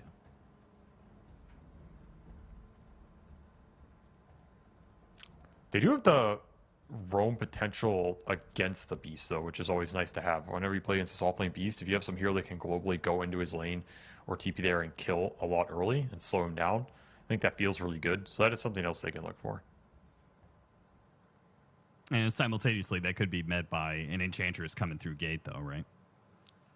Sure. Like that ganking potential on that bottom lane. Like, I just feel like that bottom lane is going to have a lot of action to it, no matter what, you know? I think that is the point of attack as the laning phase starts to dissolve. That's where I would be looking towards as both teams, either offensively or trying to read the move, which is perfectly fine as well. But whether or not that's a good game plan in the first place for PTime going into a Medusa lane, you know? Because that is always kind of difficult just because the hero is so tanky. Going into a Parker Medusa lane. Parker Medusa, yeah. Yeah. Put some goddamn respect on his name. This I'll is be not honest, just any player. I don't have the same respect. I don't have, like, he does not give off the same aura that he did just 6 months ago. Again, watching the EWC qualifiers. This squad also, I actually don't know if they changed up their lineup between Open Qualifier 1 and Open Qualifier 2, but Open Qualifier 1 for them, for the TI qualifier, was not good. They got bounced out early. They managed to make it through the second time, and they're here, still in the upper bracket, but it definitely does not have the same feel as, oh my god, this is the next best carry in the world, you know? That's because he is the best carry in the world, Austin. That's where you're wrong. He's not. Already. If you ask Parker, what would he tell you? He would tell you, "I'm the best carry in the world." Therefore, it's true. And I would say he's delusional. They don't call this. This guy doesn't go by Parker stupid for no reason, Austin. Okay. Yeah. What's the reason? Because he has a stupid amount of confidence. That's why. And he backs it up with a stupid amount of amazing gameplay. That's why they call him Parker stupid. Did you not see the series they played earlier? He carried against mega creeps with Rapier Gyro. Who else has ever done that? Well, him and Divine Rapier. No, it was him. It was Parker V9, Rapier Gyro against mega creeps. End story. So you're no saying other player he was playing against a Rapier Zeus. That is impressive. Yes, and he still carried. Because Parker does stupid amount of damage. And you got to respect that. You don't respect it, Austin. And when you don't I respect was it, you wondering get how caught you off were going guard. to twist the name thing. I was like, how is he going to do this? I mean, that was his name choice. That's the I know, funny part. it's- It's not as if other You people didn't make called that him up. that. He It was- called himself Parker Stupid. yeah, That's his choice. that's how everybody knows him by forever. Yeah. For him griefing pubs for 10 years. We all know him. That's Parker Stupid. And that's what he'd say. Yeah, that's me. Now he's just upside down Parker, which I think maybe represents the Parker Stupid, you know. Or maybe it's him transcending to another level. Maybe he's flipped it on its head. He's no longer Parker Stupid. He's Parker Smart. Parker Genius. That doesn't sound good. I don't like that.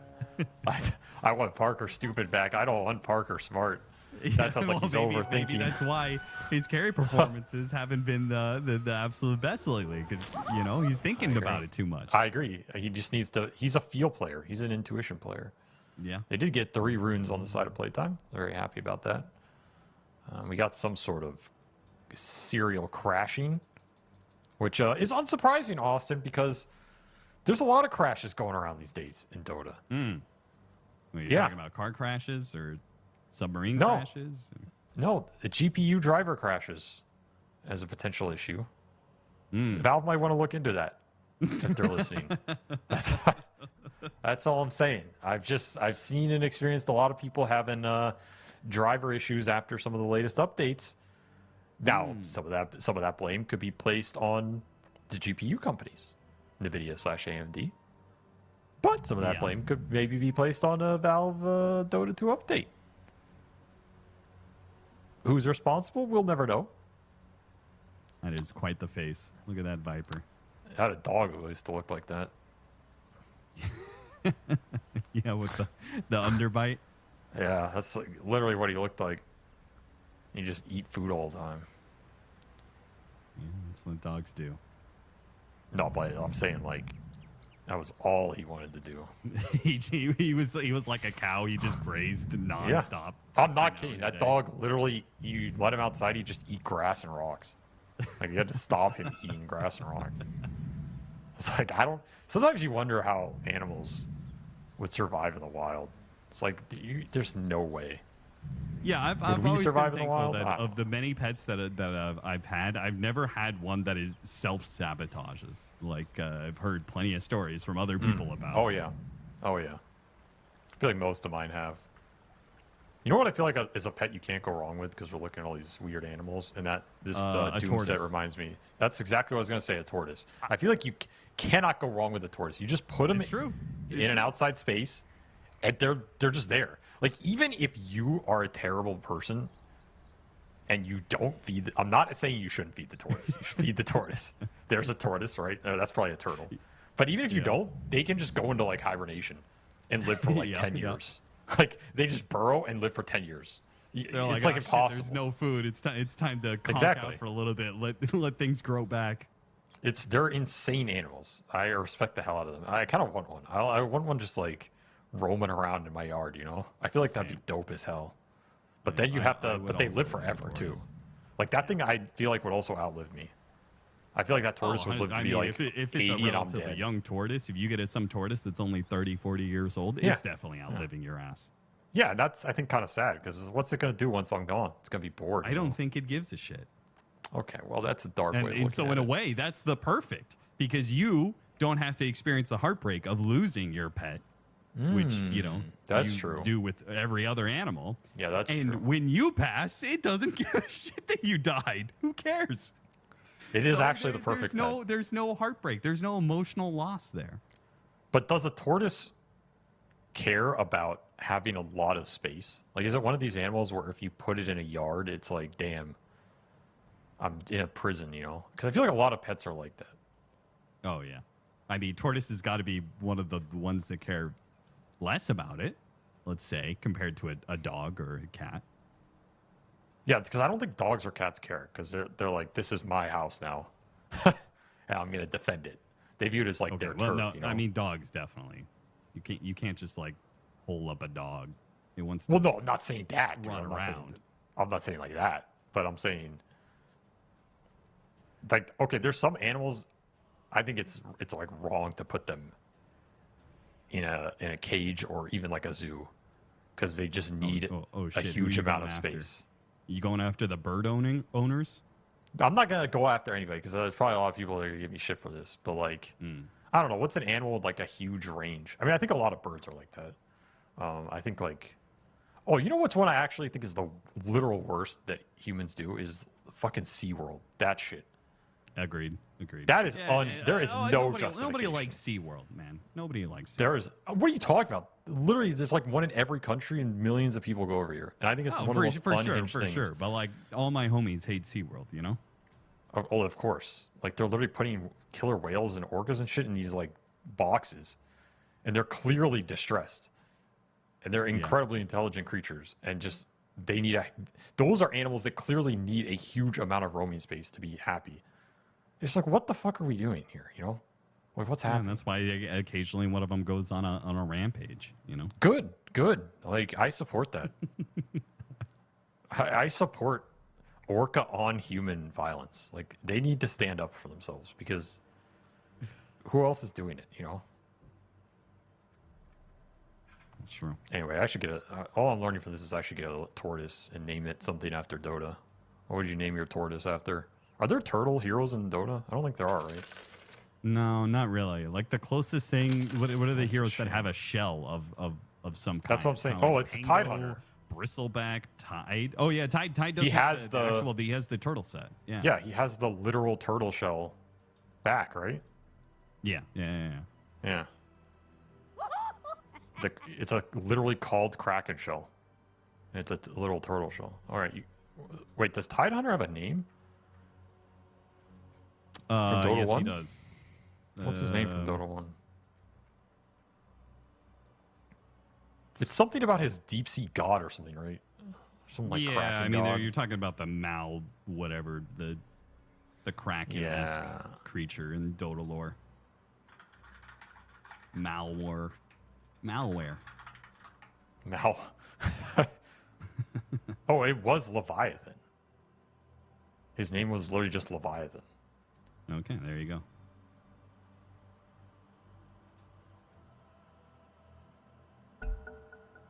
That kind of works because you kind of look like Kunkka, the beard, the bald That's look. true. Yeah, I got the So muscles. he I can got be the Leviathan. You can body. be the Kunkka. Would you name a turtle or a tortoise Leviathan? That's a weird ass name, though. All right, Name well, him Levi after the anime too. That's a pretty good double. yeah. There's a lot of weebs out there who would like that one.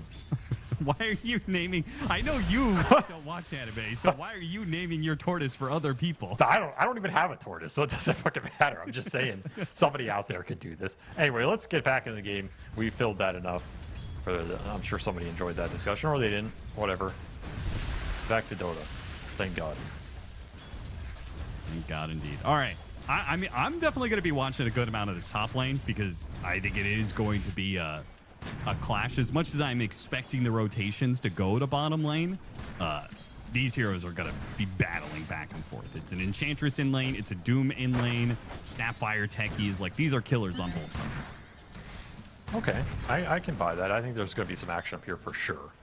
I'm going to be watching mid, though. I want to see how well does this Furion get out of the one-on-one, because from a theory standpoint, I think Furion does well here, and I think in most practical cases, Viper just wins the lane. Because I don't think players are good enough at microing the treants and like last hitting before Viper just goes to their hill and start orbs walking them, and it gets real sad. So I want to see how much. I mean, isn't the point of Furion, like, you don't have to micro that much? Like, you just sick your treants on the Viper. They just and die then in the queue. occasionally you try and deny one of them, but like, I don't think you could do it because he just nether toxins the ground. And well, I mean, it's not the worst micro to be like, he throws down nether toxin, you move your treants out of nether toxin for 5 seconds. You I underestimate. feel like that's an acceptable. I feel like any pro player can achieve that level of micro. I think you're overestimating pro players' competency and underestimating their laziness. That could be. That could be. Well, early laning He's getting phase. a little low on mana. I don't know how many mangoes he came into lane with, but he's only got one left. I think only the one. He has He's getting some wand charges though. That's something. Also, Schofield isn't. is Fairy Fire good on Medusa? It's like incredibly. Why not?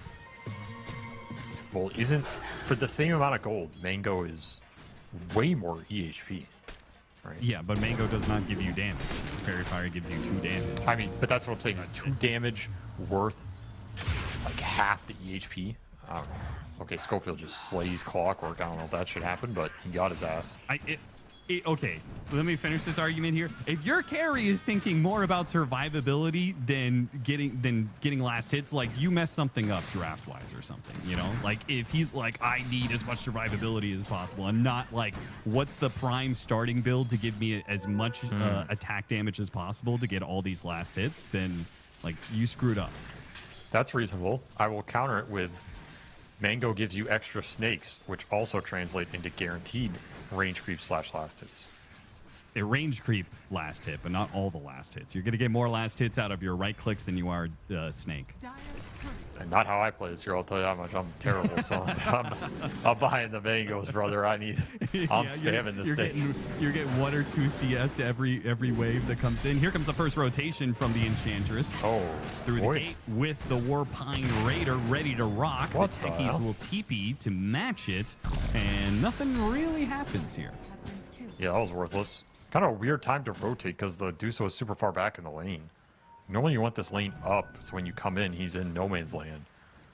Just awkward timing on that. Yeah, I guess you get kind of TPs. fine. Like you forced a TP rotation Yeah, it is. out of It is. techies. So The end result's still totally fine. And now you can go again if you want. Dyer's courier has been yeah, you just killed Boots plus Oh. Mango. Oh, that's big. Parker is susceptible right now. Well, Misho unfortunately did not find a Satyr camp. He was hoping the Satyr camp would be behind the Tier 1 tower, which is obviously the most ideal when matched up against the Enchantress. They get wits. Easy pick up on the Doom, though, leaving the Doom along for too long, and this duo has a ton of damage. Oh, Misho looking for the bigger plays mid. They get the Dive tree in cut. and gets the kill before the teleport out from the Nature's Prophet. He brought the bigger treant in the Warpine Raider. Daddy treant. That's true. This mana They burn's give up annoying. the last hit, though. The baby treants beat up the big treant. Wow. Nobody was looking, though, so it doesn't count. This early game's getting a little spooky on the lanes for E-Star backs here. This Dusa's just getting perma mana burn bottom, so that gank opportunity or the all-in's always there. The Furion can get all-in from any sort of gank with the Viper damage. Only top lane is kind of stable right now. You just have to respond to the early pressure, and this is what we saw in the draft. There's a lot of early lane pressure that can come out from Playtime's draft. Oh, Parker, you're just gone. Okay. Yeah. I mean, there's very little he could do. He's kind of hanging out without his courier with no real regen, and he dies right before his courier can get to him. So he'll finally get the Boots Mango, but it requires a trip back to base. That's what I'm saying. What did the Fairy Fire do for him, Austin? What did it do? Did nothing. Now you're losing some towers. Oh, they glyphed the snakes. Look at the Gonna damage, hit him dude. again. Parker is quite low. Only has the 1 Mango to work with. I mean, if they just kill this creep wave, yeah, they have to force the techies in. Parker is almost completely out of mana, has a clarity and a Mango to work Big with. rat. They can disengage a little bit. The techies jumps onto Frank, and they will get that kill. Oh, the neutral creeps come in and What? snipe it. That's so unlucky. 26 damage from the tower has the fallen. big centaur because they stacked the camp.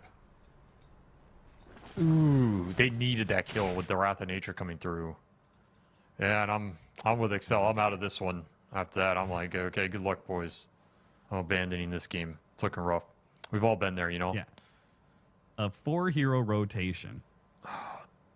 That hurts. Pulling in the Furion and the techies to this bottom lane. You don't even get a kill.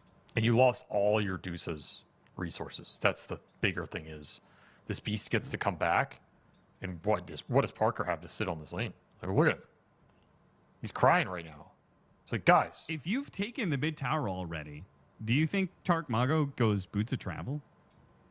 Like Pretty you're tempting. going to be moving around early in this game if you've already taken mid. I would be tempted to, but I like that item, and a lot of pro players don't. So I doubt we'll see it.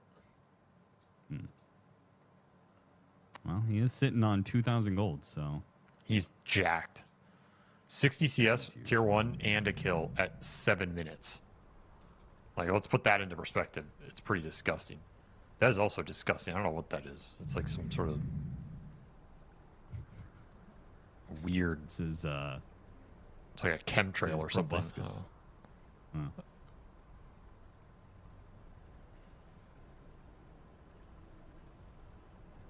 Off lane snap is thinking about a boots of travels. I get that's a mid snap item. Is that an off lane snap item? Are they that kind of? Usually, faster blink is going to do more. Yeah. I mean, Boots of Travel is good on this hero no matter what. Just what are you sacrificing? Sacrificing a blink. I think he will probably end up going the blink first. We'll see what happens, but it would surprise me, especially in this game where you kind of need to get on top of these heroes quickly. I don't think you can just You also walk need into to the fight. recover your lanes.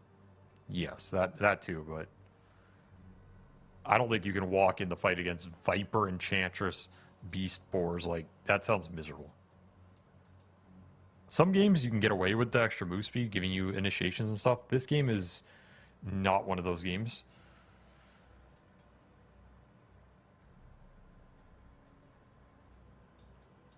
Well, I guess there's more time to discuss what you would name your Dota turtle. I like how we were we were so eye to eye. I knew you were a tortoise person. Because I am. They just seem chill, man. They just seem chill. I don't know. Why would I not want a tortoise just walking around, chilling all day, you know? Give him some little lettuce or something. He's just vibing. Yeah. You probably eat some bugs or something. Don't know if he eats bugs. You could pat his head. You pat his little head, and then he's all happy. Maybe I'm wrong. Google says some tortoise species do eat bugs, though most are strict herbivores. Not all of them. No, they definitely eat some bugs. Does anything? What is a predator of a tortoise? Like a Nile crocodile or something? I don't know. I mean, I've seen those scenes of like the foxes and coyotes trying to get at them. I don't know if they actively hunt them. That's what I'm saying. I feel like nothing can actually kill it if it doesn't want to be killed. One of those big old tortoises, just like if he's not being fed, he's just like predators around. He just shrinks in, time to hibernate, wait it out. I mean, also obviously juvenile anything, but a full adult tortoise. What is Large the predators, internet adult tortoises, large predators like coyotes, lions, and crocodiles. Because the lions and crocodiles can actually crack open the shell. Jesus. Okay, well, anyway, my point here is like if I had a pet tortoise, you ain't got to be afraid about anything messing with it, unless you got a lion in your backyard. That thing's just is a tank, self-sustaining. You know, if you're in Florida, maybe you have to worry. But what if you named him Axe, and you put him on a skateboard so he could like spin around?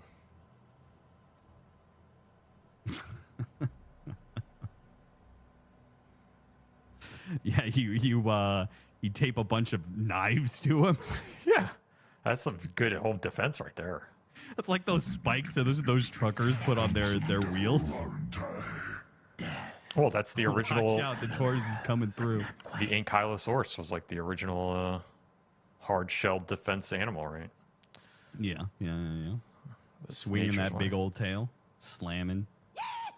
That's what we need. Did you have the same book? Did we have the same dinosaur book as a kid? There's a shot of the Ankylosaurus fighting with a T-Rex.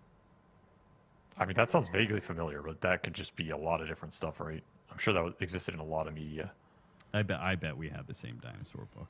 You're talking about The Land Before Time. That was a movie. I was not talking about The Land Before Time, but I did like that series as well. Yeah, you're thinking about Jurassic Park, Austin. There's no ankylosaurus. I love in dinosaurs as Jurassic. a kid. I love dinosaurs. What do you mean as a kid? They're just awesome. Jurassic Park was one of the first adult movies I watched as like a little kid because That's not an adult movie.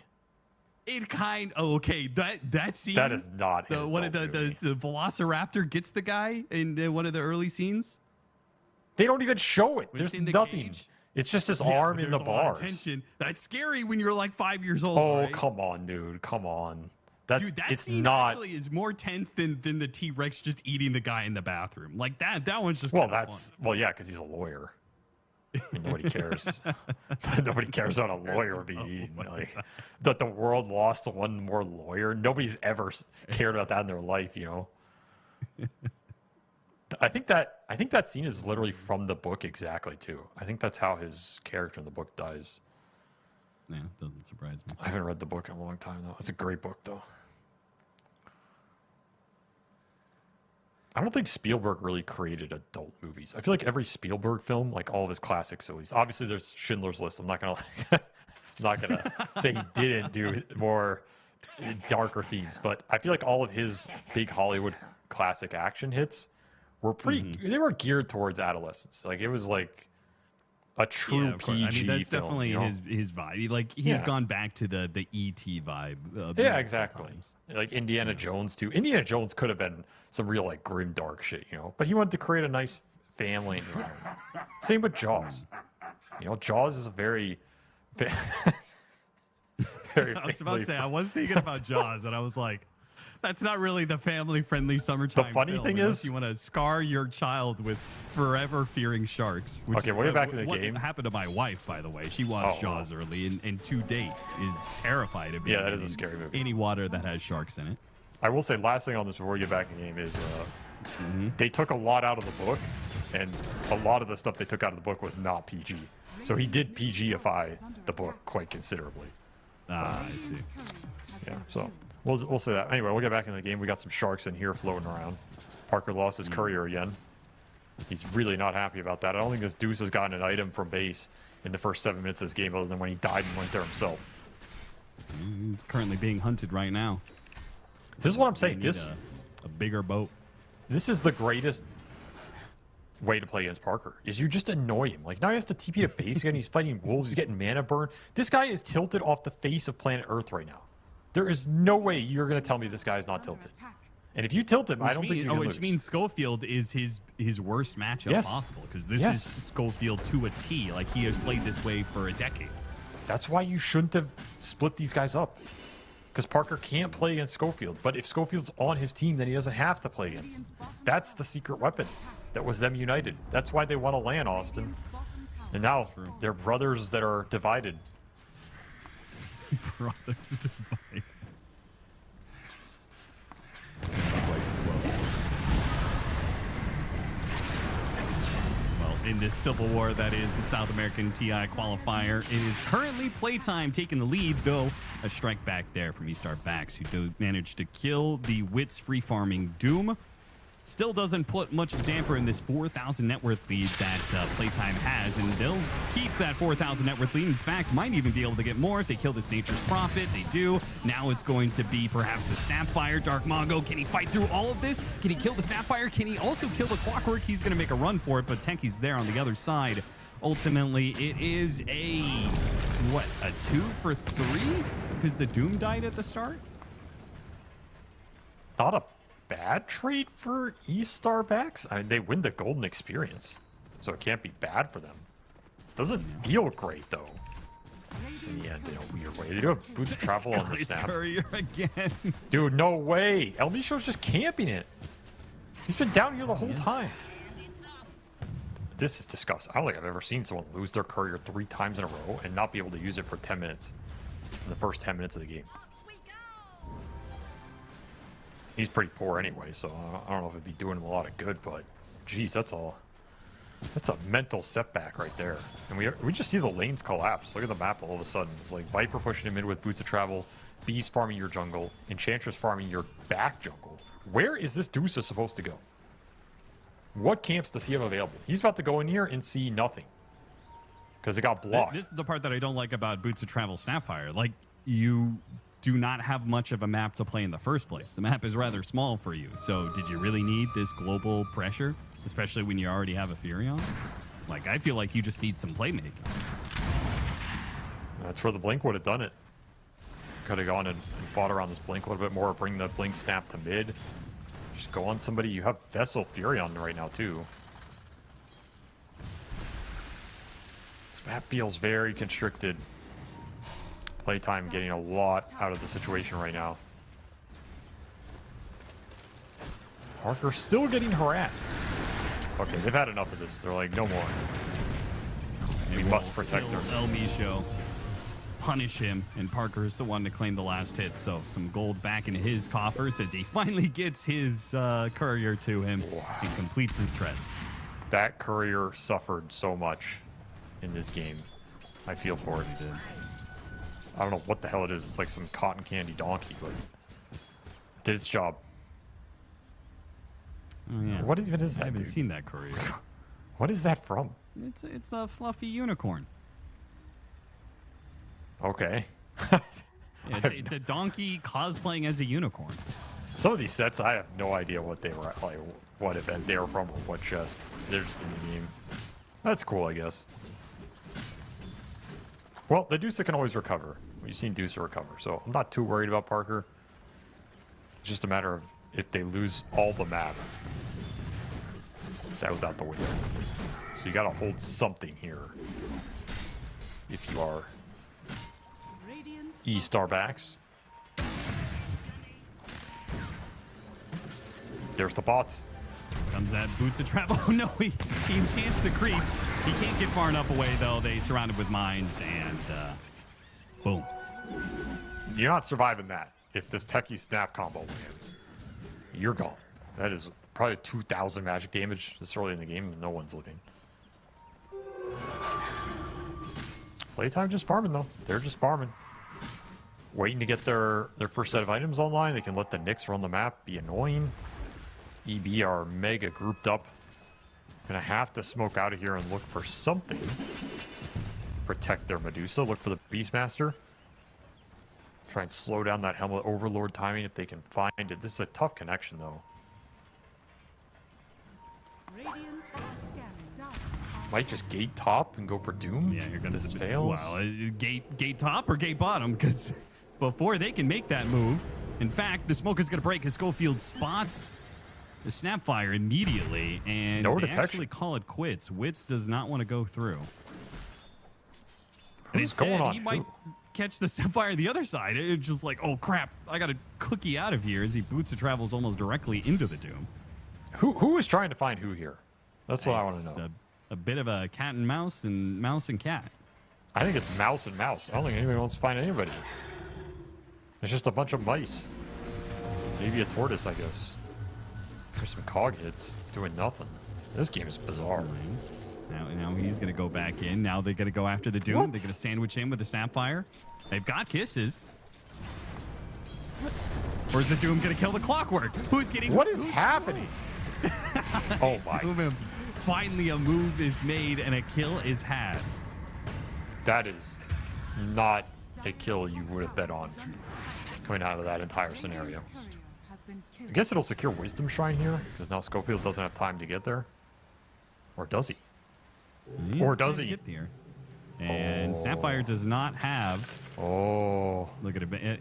Oh. You almost got it. You almost got it. Oh. He's teasing him. He's teasing him. All right, here comes Schofield. This can't You're work gonna out, pay for though. this. Oh, he's gonna kill him. The spike carabiner what? blast off, and he gets the kill on the techies first.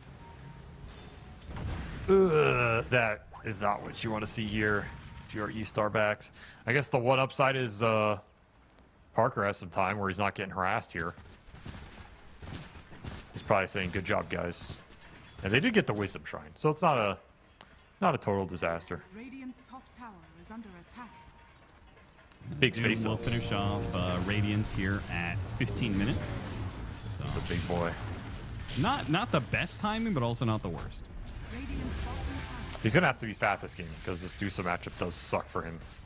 So overwhelming gold can push you through the matchup, but you got to be on a good pace. His Viper is jacked though. That can skew this game. Viper can be a hero that causes Dusa issues if he's really farmed. You don't die that fast and you just slow his attack speed down and just stick on top of him. It's really annoying. So maybe Dark Mago can be the X Factor alongside the Nyx Assassin in helping deal with the Dusa problem. They can accelerate the game off Roshan's if Frank can put this Overlord to use. Already having Hurricane Pike flying out means he doesn't care about Furion too much. The Beastmaster gets off the roar before he dies, and Parker successfully hits the Stone Gaze onto Wits. Wits, who That's a doesn't have great Doom one. right now, but here comes the Viper, and this is the problem. Parker, he's going to go for a TP up, and damage comes in too quick, and now it's the Furion caught as well. He couldn't get the TP away. Kisses trying to kill Wits, but he's immediately stopped. And that is a rough team fight for E-Star Backs. They may have started it on the Beastmaster, but playtime, they were the ones to finish it. That's gonna be a Gonna full get team a wipe. team wipe, perhaps, with the taser keeping him alive. The Techies gets out. It's the Viper issue. I don't think you're doing anything to Dark Mago in this game. The second he shows up, that fight is done. He looked okay at the start, but you don't have the spells to throw into this guy. He's tanky already. Hurricane Pike done. He's a monster. Is under attack. I'm gonna look for El Micho. Furion teleporting onto him, but oh, he's gonna lit. I see. I was like, what is he do? He can't kill LB Show himself, but he was actually just setting up the Boots of Travels play for the Snapfire to give the damage required. Something. Putting these vessel charges to use. Gotta find some low cooldown kills with this trio. Will be an Ag Damage Scepter. on Viper makes an early Roshan objective. Yeah, pretty nice, pretty efficient. Exactly what you want with the Beastmaster. No hook shot to steal it here either.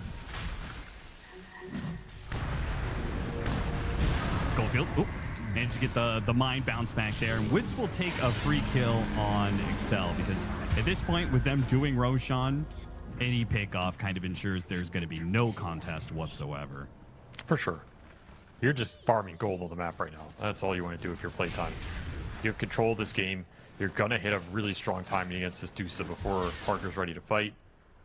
I'm not convinced the Ags on the Prophet is going to be enough to help you win that team fight. It is a good Prophet Ags game in terms of, you know, this Wrath going through and disarming people, but Tower is under attack. it looks weird. I'm not going to lie. You're all in on the Dusa scale. Yeah, was catch actually your problem? You know what I mean? Not really. I think it was damage against the Viper and maybe staying power against summons. Those are your two biggest issues in this game. Get some damage on Wits here. Long range. Kisses slowing him down with Furion teleporting in to get him with the Sprout. No! Doesn't get him inside the Sprout, and now Wits is going to break loose with all that extra movement speed. And they're deep in enemy territory here. One teleport away. It's the Nature's Prophet. Didn't see He gets him. out. A blink away. Another teleport, this time from the Snapfire. He gets out as well. It is going to be the Techies and the Clockwork left behind. But somehow, E-Star Backs managed to get all of their cores out of that. Space for Parker. That's the mantra of this game. Whenever anything goes wrong, space for my Medusa. This is for you, my captain. Please carry me. He's not getting that much space. He can't even really push past the river most of the time because there is this ever-lurking Nyx Assassin just hanging around.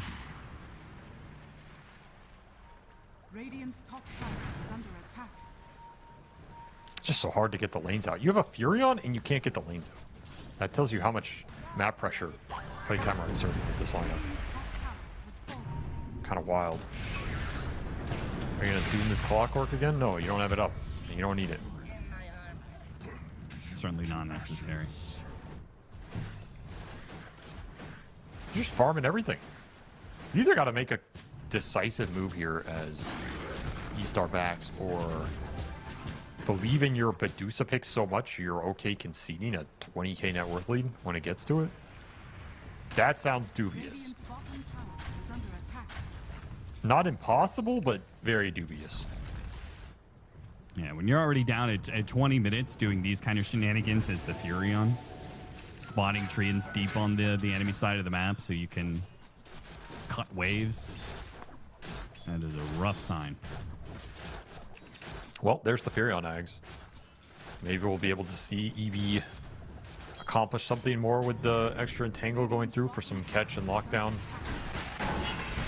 That is an Aegis. From Schofield, when you're ahead by this much, like the only problem is whatever kind of high ground vision they have. The Beastmaster playing in the triangle is going to die here. Second life coming up soon. Enough time for both Wits and Schofield to get here. Spike Carapace trying to stop. The kiss is going out, but the damage is done. It did enough to kill Frank. The fight, though, in full is still going to be rough. With the BKB Doom, it takes his time, but finally gets that kill, stops the teleport away, and everybody involved in this fight is in trouble. If your E-Star backs, they may have gotten the Beastmaster once and twice, but it cost them 5 lives to do so.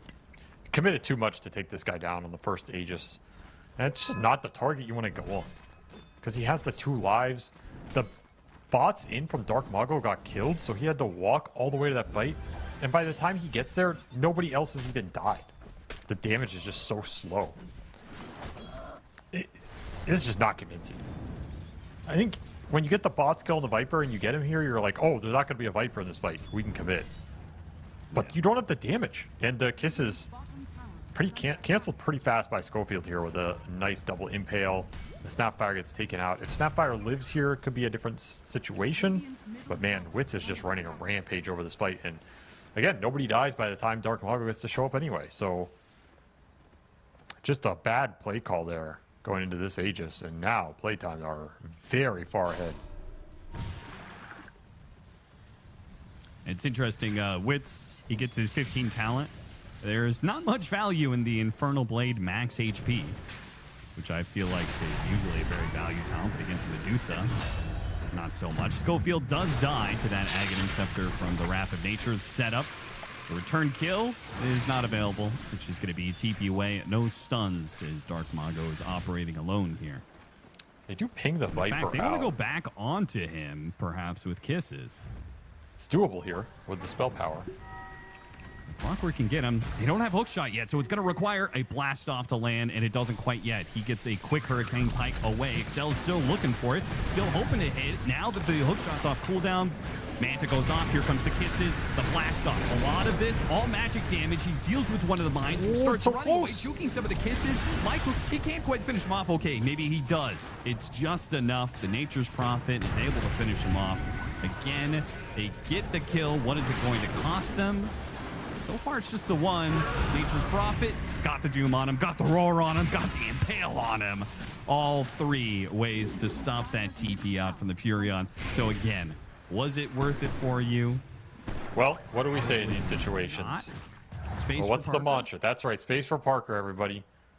That's what you're going to say every time you do anything in this game. Space for my Medusa. I hope you carry me. How could you not carry me with all this space? Hasn't lost his courier again since the lane phase. He's cruising. It's both kind of working and not. He is progressing in items. He is the 4th most farmed core in this game behind all 3 of the playtime cores, but not by like a huge amount, I guess. He's So- recovering at a faster rate. And that's the thing about Dusa. If you get the space in time, you will be the most farmed hero in the game. You just have to hit it at the right moment with the right items and take that one fight. Oh, Schofield's going to find an opening, perhaps. Not on Parker. He's going to be spotted by the dust. Successfully gets onto Spike Carapace, making things awkward, though. Wits blocked out by the Cogs. He'll blink to the other side of the wall to catch up with his Clockwork. He used his BKB, goddammit, and he wants a kill for it. He'll get one. Oh, Parker escapes. Close call, close call. I'll try and kill the creep wave with his illusions. That would be really nice here. Never mind, he gets 0 creeps. Feels bad, man. But he's there at the tower anyway, so. Heads up TP in the end, I guess.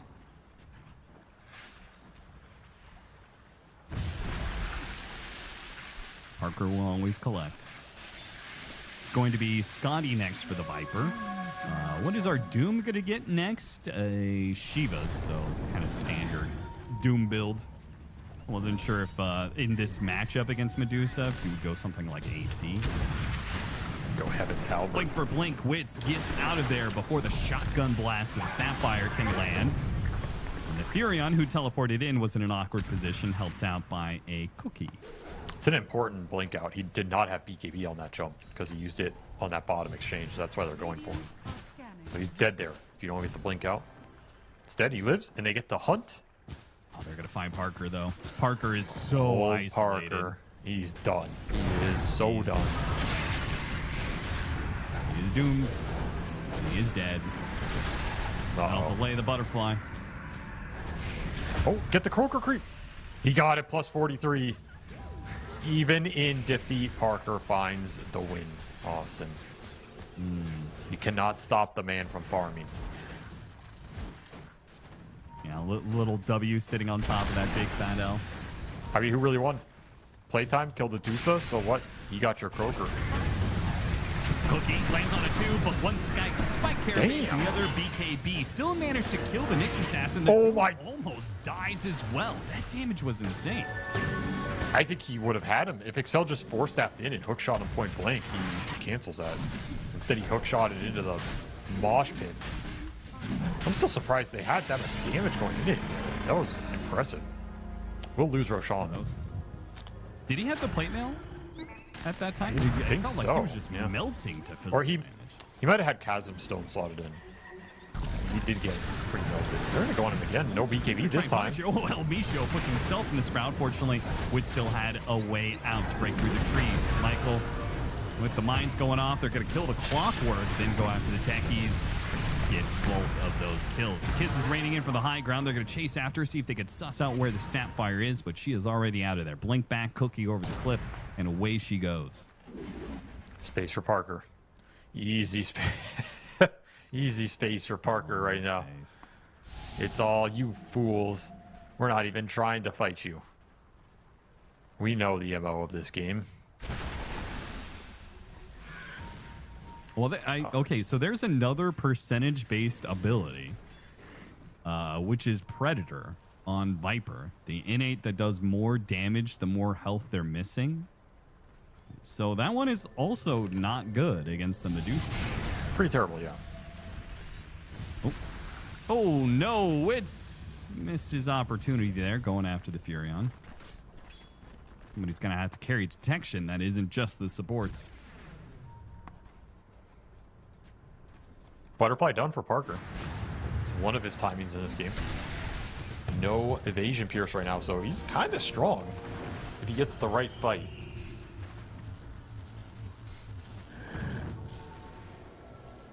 Almost level 20 as well. Silver Edge on the Duso / Prophet would be big for some extra damage, some catch on the map, and of course breaking the Viper.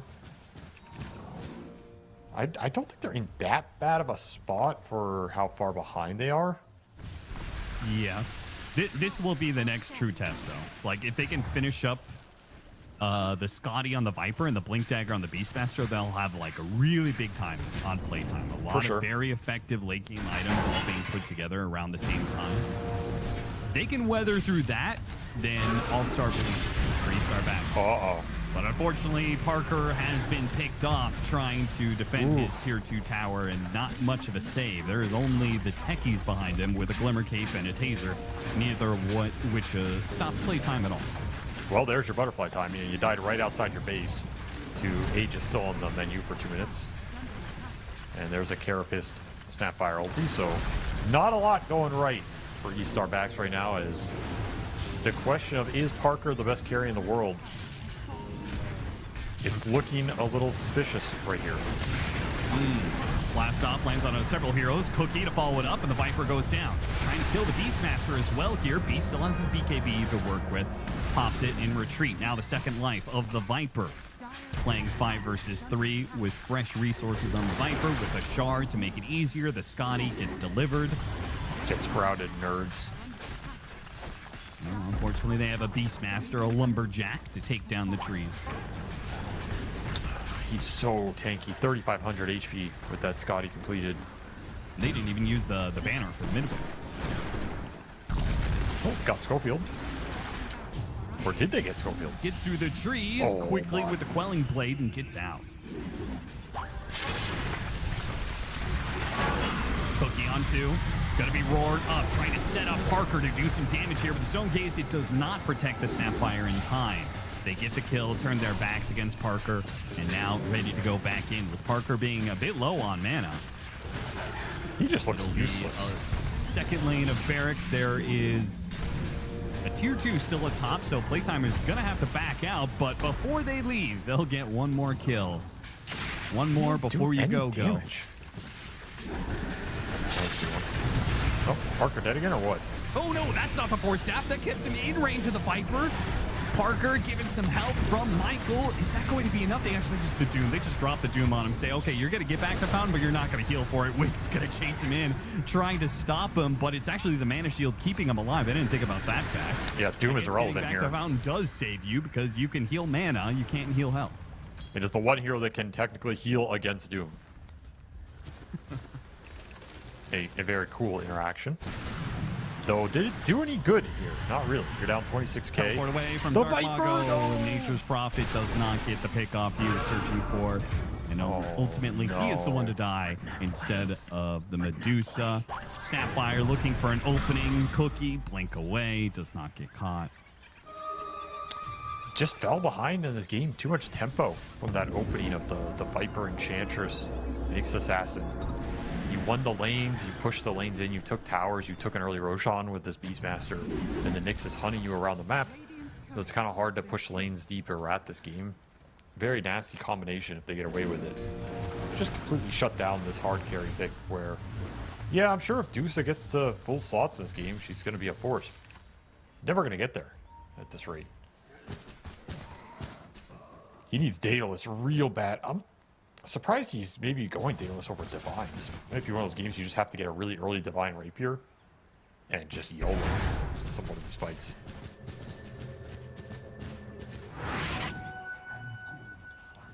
Yeah, I don't really disagree with that. You remember the old Eternal Envy Medusa builds? Yeah. Those were the days. Boy, do Mask I. of Madness, Divine Rapier. Yeah. That's a item build right there. And you know, the thing is, again, from a theory standpoint, it was probably correct. If you played around it properly and just buffed his mana or protected him, you know? Because the efficiency was just absurd. It was just too high. But nobody likes playing like this. That's the thing. It's, well, he liked playing like that. Do you think that, so that became a bit of a thing, and I don't think he was the only person to do it, but he was the one to set the trend. If Envy wasn't around, do you think there was any player in history that would have actually ever adopted that strategy?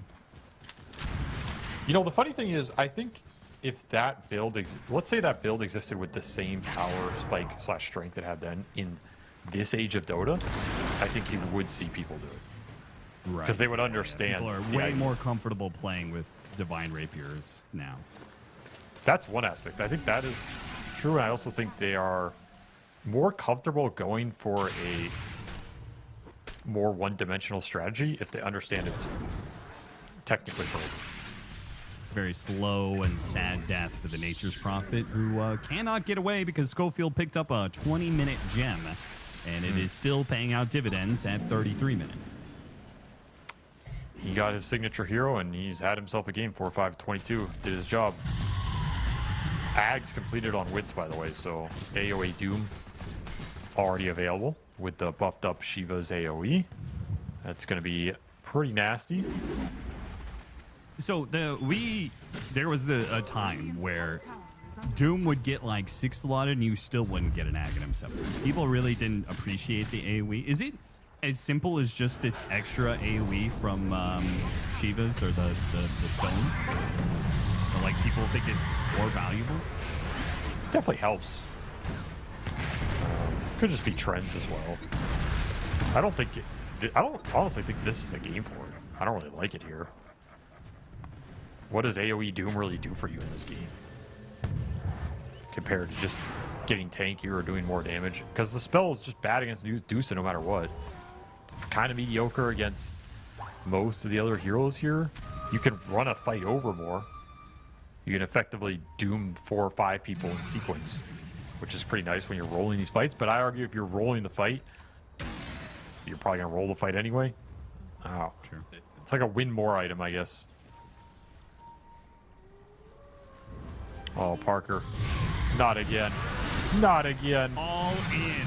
I mean, it is a big dude.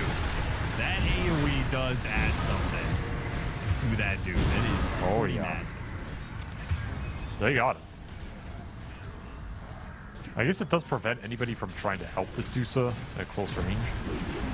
Yeah, like if you get the mute talent, then heroes trying to get close enough to like force staff the Medusa can't For sure do it. A really nice tempo game against this hard carry pick. Just sped it up, played it fast, ended this game at 35 minutes, never let Parker get to his 6 slots. I wonder what his hero damage is in this game. It's got to be incredible. I don't even think he got a fight out of the butterfly, and I don't think he got a fight out of this Daedalus. He just effectively fed at the start of both of those team fights, and the game ended. GG. I also don't think that Parker can carry this game. You know, like between the Nyx Assassin and the scaling that hero does against, I'm saying he is playing with one hand tied behind his back. You know, like he is being asked to carry a game that hero-wise he can't carry, right? Medusa late game against Nyx Assassin, playing up against a very farmed Viper who is a good matchup against Medusa. It's just this damage that builds up and builds up, right? I just think it's too tough. I kind of agree. I think this game is going to be hard no matter what. I think the Dusa gotcha pick can maybe work in that situation if there aren't some of these soft counters to it that already exist in the playtime draft, where you're not against a lot of tempo. But it's just too much to ask for you to deal with tempo while this guy's AFK for so long, and then even when he comes into the game, you're just getting mana burned anyway. It's like, it's brutal. Doom can even get a mana burn in the late game because that spell scales now. You have multiple sources. This is not a free Medusa. It's good, but it's not free. And I think that's the ultimate issue here. He ends this game 1-6. He had the lowest hero damage in the game, Austin, outside of one hero in the Clockwork who had 13 deaths and was only 800 behind. So that's pretty rough. Really? Damn. I think we will see Parker play a different style hero in game 2. Maybe something like the Gyro that can fight a bit more early, because you just got out-tempoed in this game straight up.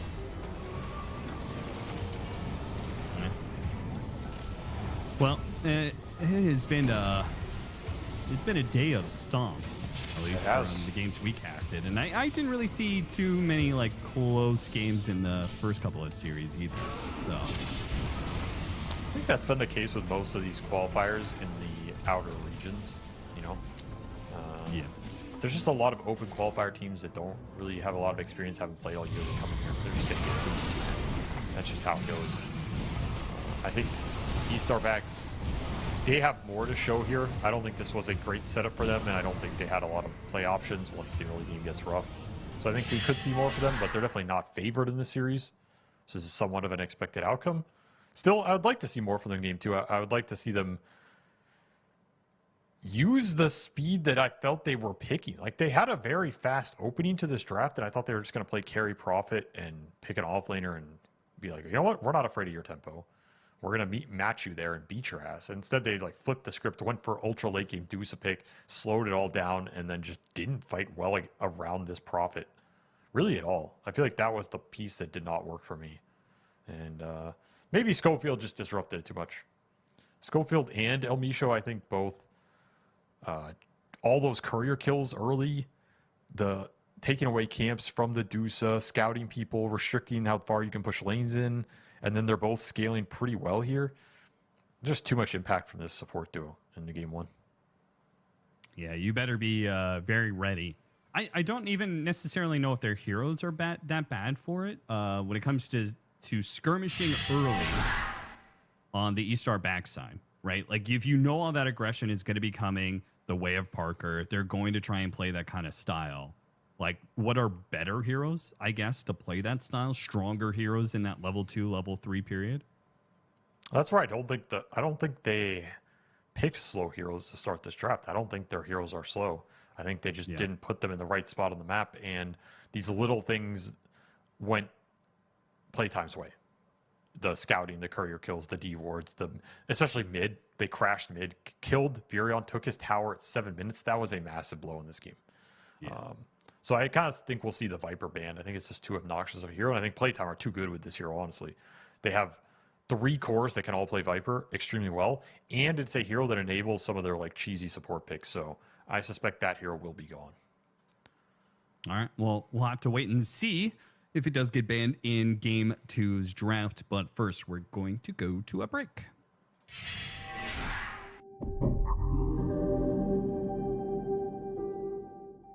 The human body was built to move. Not trapped at a desk in one singular posture for 12 hours a day. It's time your chair evolved. This is Secret Lab Titan Evo. Ergonomically engineered for you, gamers, hybrid workers, artists, backing your every move.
time for game 2 of Playtime versus E-Star Backs, where we will hopefully have a competitive game on our hands, because it feels like, Avery, in every single game that we have casted anyway, it has been an outdraft. I would say that's very easy and fair to say.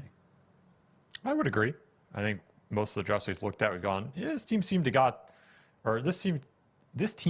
have gotten the stronger heroes that just look better together, have better lanes, and are going to find easier ways to fight. And that team has won. So the draft is determining a decent amount here. I will say, though, I think the better teams have gotten the better drafts.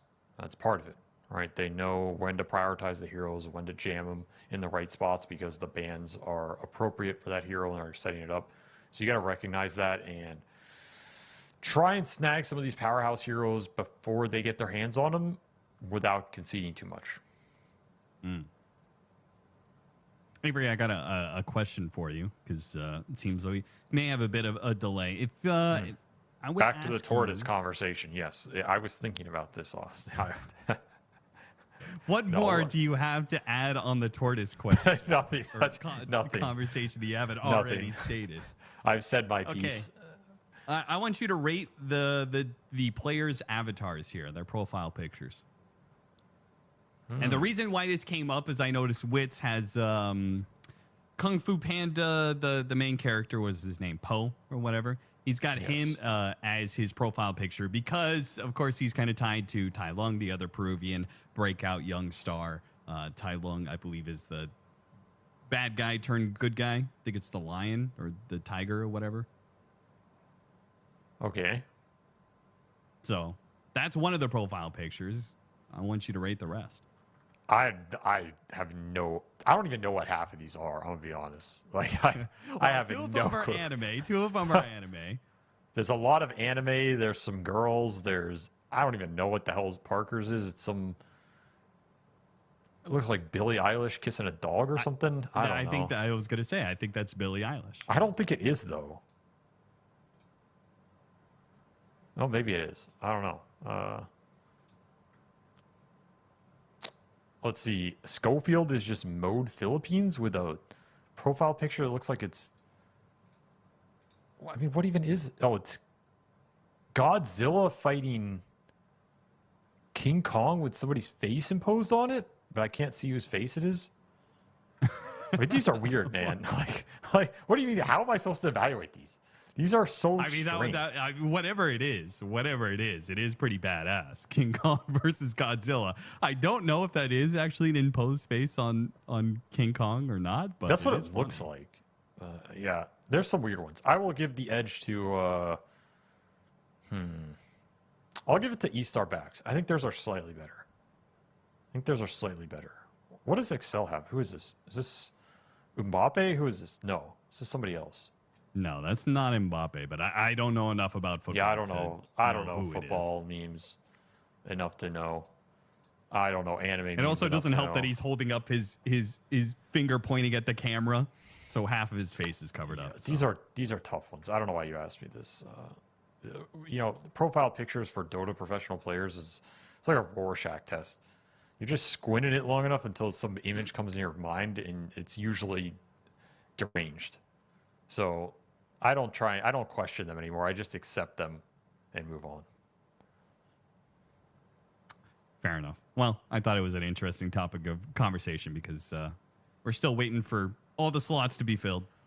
So, Caster, start the game. Spam it yeah, in pretty chat. much.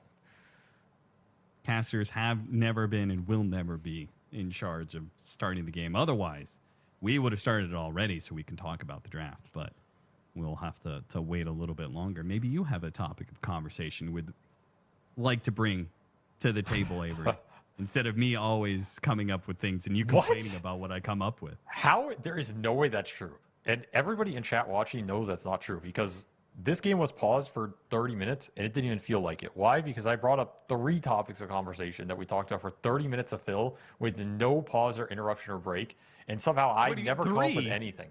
I never come up with You anything. brought up the tortoise. Your- What else? The tortoise was a product of Dota 1 names that turned into something else. I don't remember. It was like on natural predators. There was history. There was environmentalism. There was animal welfare. That was a deep conversation. What do you bring up, Austin? No, You no, say, no, no. That's just look a at flow these of conversation. pictures. That doesn't. What do count. they say? It doesn't. When Look a at my conversation morphs photograph. into other things over time, that isn't you introducing new elements into it. It is. That's called natural flow of when conversation. you are starting a conversation from nothing and being like, "This is the topic I want to talk about." That Well, that now I've started a conversation on conversations because that's how skilled in meta I am. It's a philosophical debate now. So you're welcome. That's a terrible topic of conversation. Anyway, for a going back podcast. to the tortoises, do you think if I had a pet tortoise that it would need company? Like, because I think dogs like having other dogs for sure. Yeah, you shouldn't have a single cat, right? You should always try. Well, to have that at one least I think two so is- they can play with each other. Yeah, I think it's better, but I think a cat is kind of okay. It's more okay than a dog being on its own, I think. They're more independent. But a tortoise, like does a tortoise care? I don't tortoise think a even tortoise needs friends. Does a tortoise even know if there's another tortoise? Can it sense it? Or does it just get annoyed? I think somehow baby tortoises come from something. So I do imagine they have an idea about other tortoises being around. But no, if there's any animal pet out there that doesn't need a friend, I'm gonna assume tortoise is got to be the I number don't one know on about that that. list. That's a bold statement, dude. I think tortoises need friends. I think everybody needs friends, Austin. Everybody needs friends in life. No one's a true I think some lone people can wolf. do with less friends than others. You know. Who? Name names. Not on broadcast. What? What does that even mean? Name the Dota talent who needs friends the least. Oh, I mean, okay. Then I will name this, and I think he would support me naming it. Lacoste. I think Lacoste keeps his own company, and he likes it that way. He's the you know? tortoise and of the Dota talent. He accepts very few friends, and he doesn't want too many people around. You know, and that's the way he rolls. He's the tortoise. That is his spirit animal. It's true. I think I get a bad rep because I think people look at me and my personality and they say like this guy's standoffish or rude or aggressive or sarcastic or whatever. You know, he's a Yeah, loner. keep the he's list going. Yeah, he's a yep. bad boy. He's a renegade. Like this guy's not hanging out. bad this, boy. this guy's not hanging out with the people Avery at the bar. shows up to the broadcast in a leather jacket But, and sunglasses indoors. You know. I think I've somehow shit, turned into watch one out of the for that more guy. social Dota talent. And I don't know how Kinda this have, happened. yeah. I don't know how this happened. You've made an effort. You've made an effort. And I don't know if that's applaud you true, for making Austin. that effort. I think I make the same effort I always did. It's just everybody else is making less. So I've appeared to go up the rank, but it's really just everybody else sinking down. Seriously speaking, I don't think that's true. I think you've actually made more of an effort, at Oh, least since I I've appreciate known that. you. I appreciate that. Well, yeah, I didn't really give a fuck for like the first 4 years. But now I realize I'm getting old and feeble, and then maybe having some people who care about me as I become old and feeble might be useful. Like the wise tortoise, Austin. He might not need friends in the first 50 years, but in the second 50, Switch slots in game. he very much needs friends. Okay. Like our obs. Think, We needed our obs. And our obs Yes, is now with us. we always need a friend, and in this case, our friend is our observer. Patrick. That's right. Good old Patrick. Everybody needs a friend, Austin. That's why when you said a tortoise doesn't need a friend, I think that is insulting to the tortoise. And I think it's insulting to the personalities in life that are tortoises inside of all of our friend groups. All of our friend groups have a tortoise like Lacoste, but he still needs friends. He still needs someone to play Magic the Gathering with and beat his ass late at night. You need these things in life. You can't. You can't do it Google all. is telling me that most tortoise species are fairly solitary creatures. What does Google know? What does Google know, Austin? Gemini? We're going to take Gemini's word for it. Gemini is creating data centers that are destroying the tortoises. They have a personal incentive to make you think the tortoise doesn't need friends as they're lethally injecting the environment with their data centers. Tortoise Get the hell loves out of the here. sound of Get the hell out of here. high-pitched drone that is our No, it doesn't. our data center. No, it they doesn't. love the sound of that. They The love tortoise's that the friend- water is all screwed No. up. No. Okay. The tortoise's friend is not the 20-foot tall monolith sucking up at 10,000 gallons per hour. This is not the tortoise's friend, okay? And Gemini cannot convince me otherwise. Like, I will not listen to the AI of the world as it tries to biasly convince me to take more of the tortoise's water and give it to them. This is the path. I'm reading from the reptile forums. The UK reptile forums, might I add, not the US. The British. We're not going to take the British's word for it. These guys ate like half the giant tortoises in the first era. I'm not going to take their word for it, dude. It says if you actually shouldn't get a male tortoise, another male tortoise, because they are very likely to fight. They're territorial creatures, and so they're just going to be stressed out because they want to fight each other all the time. That makes sense. They're alpha dogs, tortoises. Okay, I can buy that. All tortoises are alphas. I think if I understand my alpha, beta, sigma, I'm pretty sure tortoises are the sigmas. Because they don't need a bunch of betas hanging around, you know? They're just solitary creatures. The lone wolf doing their own thing. Everybody got Game 2 draft ready to go. You lost me on that one. But anyway, I'd like it noted that I did bring up another topic of conversation that got us. You brought up the same topic of conversation. No, I didn't. It got into AI philosophy. That was an interesting conversation. Anyway, the viper gets banned. Natural predator of the tortoise, the viper, the snake, has been banned here as predicted. He also has a cosmetic with a tortoise shell. That's true. So there's another one. That is true. So if you had two name your male tortoise tortoises, Viper? you could call one of them Leviathan and the other Viper. I'm not gonna lie, that's kind of badass. Yeah, it is. That's kind of, you have two tortoises named Viper and Leviathan. That's badass, bro. I'm gonna look into that. We'll see what happens. Maybe I could start like a GoFundMe for the Dota community, and then we can have them pick the winner. You put like lettuce in front of every TI team's name, and they can pick the winner for TI. That'd be kind of cool. Anyway, we'll work on that. A little mini boxing ring for the tortoises to fight it out when they're feeling aggrieved. 5 seconds remaining. Okay, that sounds dangerously close to betting on an animal ring, but I'm gonna jump past that and assume you only had good intentions there. So we get into draft number 2. There will be no Viper or turtles or tortoises in this draft, Austin. There will only be Dota heroes. Oh, stop it! Well, let's see what the first pick Dota hero is for Easter Backs. Please don't tell me it's a Largo. Please take a... Well, Snapfire's banned away. If you want to pick up Drow Ranger, SF? The Parker SF? The Parker SF. You can't turn down the Parker SF. Can you pick Parker's hero early? Why not? I feel like when I remember him standing in for Tundra, most of the time he was last pick. Radiant team picks. There it is. Called it. That's why they pay me the big bucks. Immediately likened. No hesitation. Did they think it was Drow? I feel like they almost they thought Drow got picked. They're like, we're gonna liken him. Jam that shit. And then they went, oh crap. But I guess they're kind of the same hero anyway, so. Yeah, they are. I would say SF has better protection because he has Requiem Fear, AoE Fear. Oh, for sure. 5 seconds remaining. I also think SF can abuse Lycan harder. Yeah, I would agree with that. I'm not convinced by this snap Lycan. If it were Drow, I'm all for the snap, but SF I think is a little different. Interesting. Obviously, I think Lycan does have a favorable matchup in terms of sending the zoo summons onto the SF, taking towers, taking space away from them. All of these things are great. So it's not a bad pick by any means, but it is not, to me, it's not they took Drow, so we have to take Lycan. Like, if someone takes SF, I don't think you have to take Lycan. I don't think you're in that position. There are carries that scale well against SF. It's a different problem than the Drow. So you have to think about it a little differently. And it's interesting they snapped it anyway. Nonetheless, we'll get to see Parker on his signature, or they'll flex it around and kill another draft. We'll have to find out. Later down the line, what do you think about Tiny carry against SF carry? Is that a good matchup?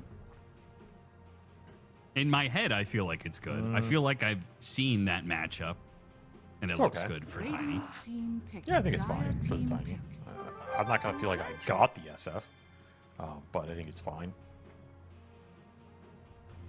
I think SF mainly suffers against heroes that are higher range than him. The Drow, Sniper, Arc Wardens of the world. Or heroes with BKB Pierce. Faceless Void is a big one. Okay. Spirit Breaker is quite good against this hero, but we don't really see a lot of Spirit Breaker. TA is quite good. That's banned. Oh, I got another Pudge is question actually for you. quite good. Magnus. Yes. What Austin? carry works the best with Lycan Ags? What do you think the absolute best carry is? The first ones that come to mind instantly are Ursa Monkey King. Okay, I was thinking Sven. Sven is okay, but then you have to play Sven. That's the issue with that one.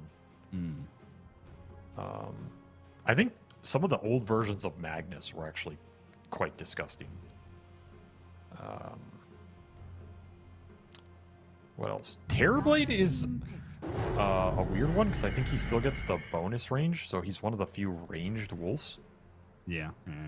which is kind of wonky as hell, but kind of based at the same time. So I respect that, but I think it's mainly Monkey and Ursa 10 are the two big ones. remaining. Okay. Pretty much the heroes that are best at, if they can stick onto a hero, they usually win that 1v1. So there's the Tiny. Tiny is also a pretty good bite target because he's such high base damage that the crit does a lot, and the move speed's pretty nice on him. Why do teams now? When we saw it earlier, Tiny did beat the Phoenix, but why did teams keep picking 10 Tiny seconds into remaining. Phoenix? Like, isn't that one of the worst support to core 5 matchups? seconds remaining. It's pretty bad. The thing now is this Tiny is very much about playing the map with Silver Edge, and so Dire team you're not just running into the Phoenix head up. You're kind of taking a guerrilla warfare approach. You're picking some support off at the start of the fight. You're also a big threat against Phoenix with this Silver Edge build where you could just kill him 100-0 at the start. So he has to play it more scared. You're also starting the fight on your terms. So if you go in, you combo some dude, 10 you hit him, seconds remaining. break him, deal 2 hits, and then Phoenix casts Fire Spirits on you, 5 seconds you can just remaining. back up, right? Like the damage is already done in a sense. So I think this version of Tiny can play into this Phoenix a lot better than past versions, but it is still a good matchup for Phoenix.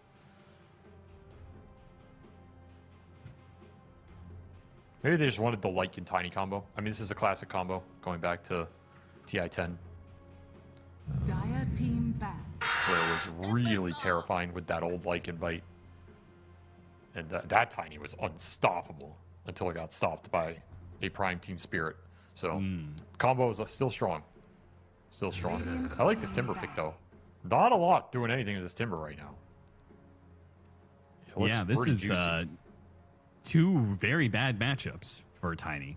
And you Oh, can't yeah. really change this Tiny in any other position. Like one of the games earlier today, a team actually played support Tiny. We can't do that here. It is locked in to mid or carry.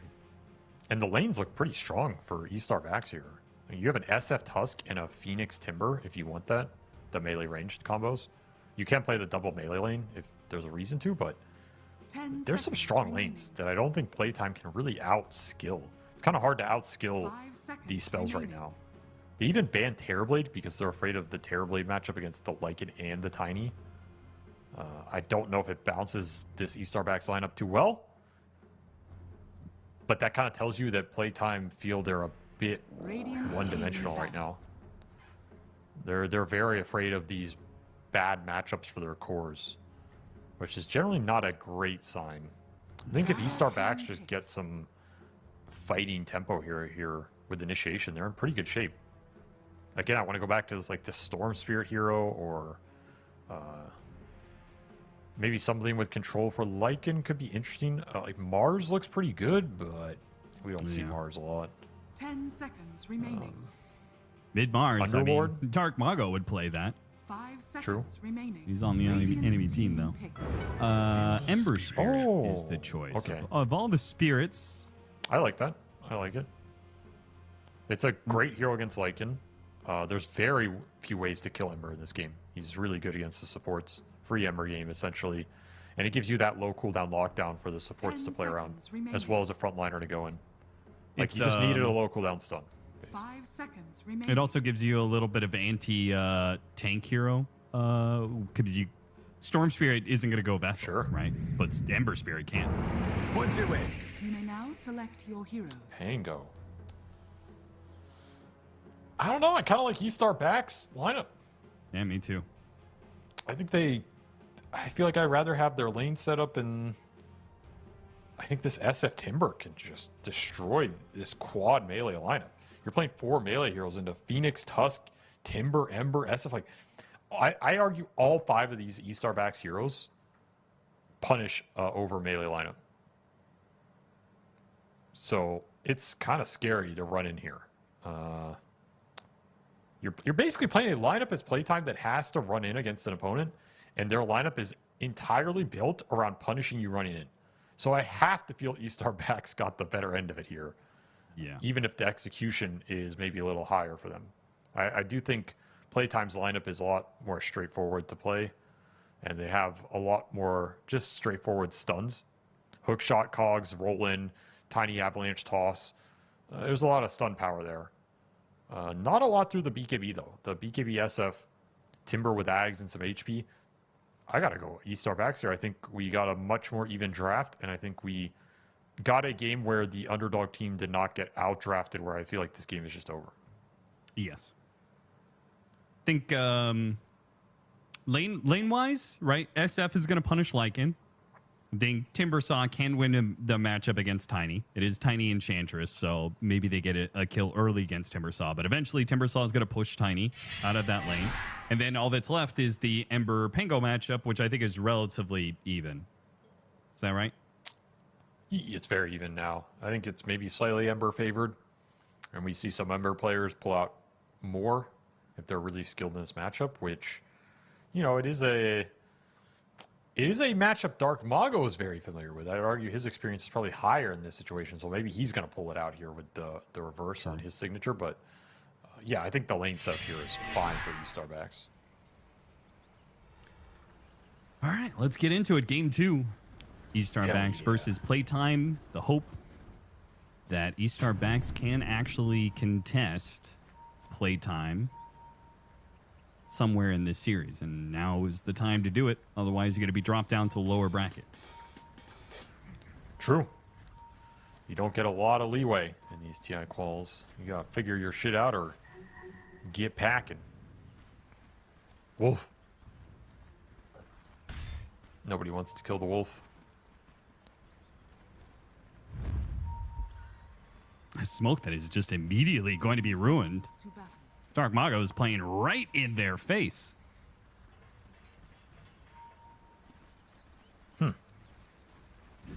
They're kind of getting scouted by these wolves anyway. Interesting smoke. I'm not sure what they wanted to do with it.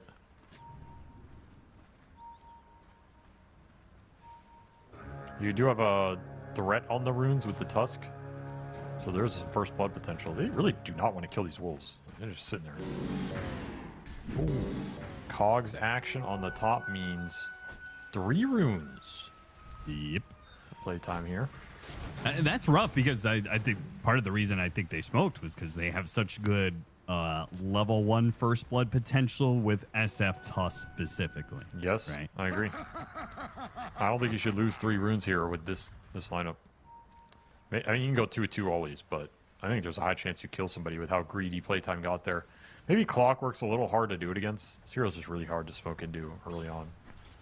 Other than that, though, there was some potential loss. And we get So the Enchantress is going to be playing the top lane, and we're going to have the Tusk bottom, or excuse me, the Clockwork bottom. Why did they do that? They didn't want to lane double melee against this SF, is I think the biggest factor. It does push a quad melee lane into this Playtime safe lane, which sounds great for Timbersaw. He should be really happy with this outcome. He gets to play Timbersaw against 2 strength heroes. Radiant courier has been killed. Yeah, the Cogs is the only problem there, but Dire's I think otherwise, yeah, Timbersaw is pretty free. He's gonna free farm. So I don't know if I like this lane setup too much. A little funky for me. See what comes out ahead. The side lane should be free farm lanes for E-Star backs though. I don't see the SF or the Timber getting shut down CS wise.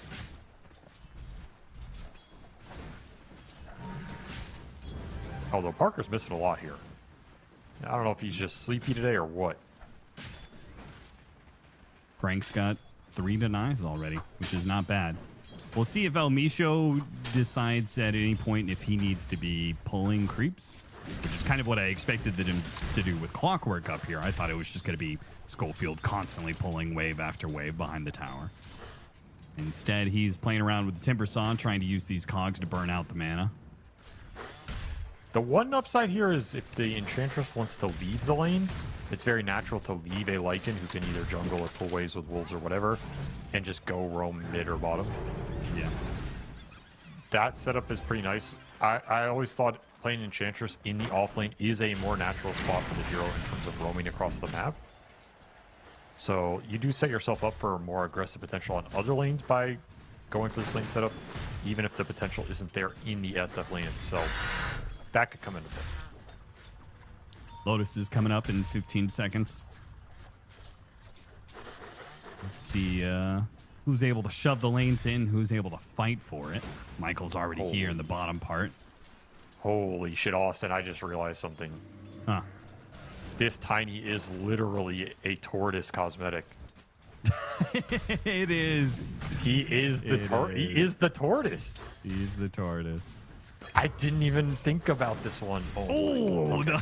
You distracted Okay. our poor observer Okay. with your tortoise conversation. Yeah, chat's not gonna like that one. Matchup. Ember Spirit kills Pango mid. First blood. Okay, I'll take responsibility for that, but it was important. Nonetheless, Death Summary, 700 damage coming up from that Ember. He had a blood grenade, Austin. Surprise blood grenade kill from Pokorn here, as he just nails Oh, Dark he got him Mago. right Okay, back well, with the swashbuckle. Oh, okay, well, what can you do? What can you do? He needed to just die under tower or like pull look the at it. This is next, go so behind, smart. pull next Dark wave. Mogo pulls both the waves. Yep. So that first wave, but then the counter plays. The Ember Spirit uses his courier to make sure the creep wave doesn't go into tower. Oh man, Next level. Still a good outcome for the Ember. He could have done this too, though. He could have ran past and pulled the next wave into the water rune or something. Might have been good. But this is still a very good outcome for the situation with the courier pull. Very heads-up play. Anyway, back to the tortoise lane. Cog trap. this bottom lane's getting Look at a him little, go. little spicy. Timber Saw's getting low. Oh They my finish him God. off with an avalanche. He had Fairy Fire Wand. He should not die there. I don't think there's a world where Timber should die on this lane. You can even pull waves early if you really have to. This is just playtime out executing E-Star backs here. No way around it. The Enchantress is making the Phoenix's life a little bit of hell. Just running wolves and enchanted creeps at him. Excel really can't play the lane too much, and now leaving Parker alone, they're going to chase him down with a blood grenade. Enchant, blood grenade, double slows to get that kill. Excel, he's going to die as well. He doesn't have die. It's on cooldown. He's surrounded. It's a double kill in the top lane. This shouldn't happen, Damn. man. And they TP'd the Tusk who has no mana. Like, Michael, what are you doing? Oh, my God. It's a disaster. They should be abusing this Lycan with raises. Instead, Frank is double killing them with the presence of El Micho and that Alpha Wolf. Too many wolves. The wolf synergy is too damn high. Again, just getting outplayed. Full pack. Straight outplayed.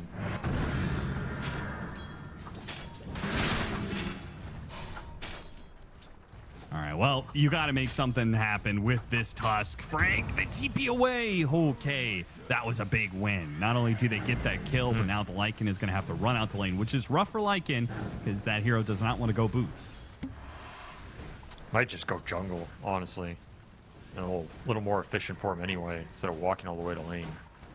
Big win for E-Star backs. They needed something to rewrite the ship here. 6-minute power rune. Amp damage for Tusk, who really can't use it. He's just got to head for the hills as El Micho continues to terrorize this top part of the map. He's been doing some work up here, that's for sure.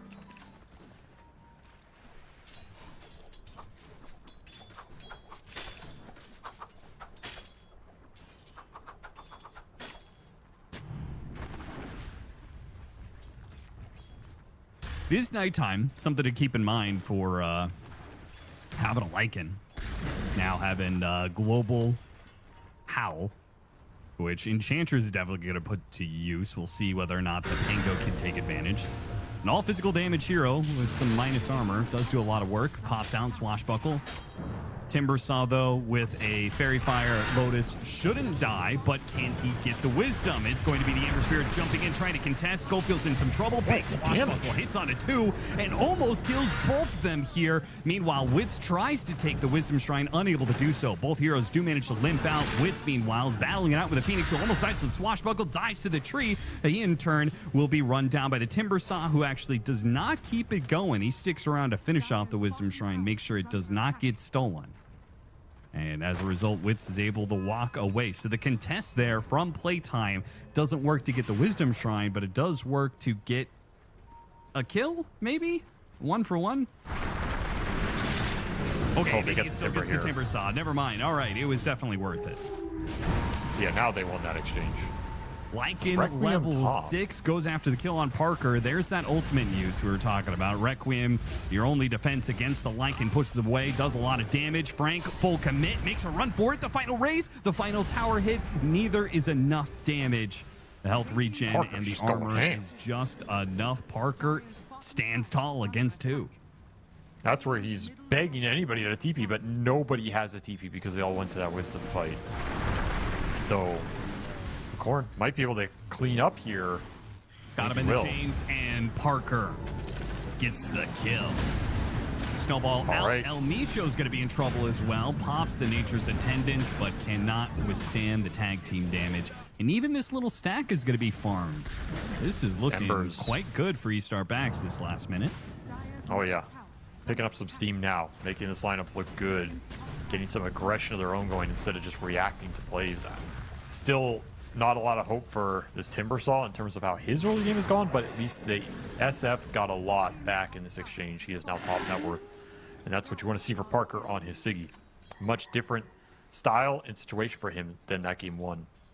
He is taking the tower. He is looking to get aggressive, pick up the farm rate, and do some work in this game.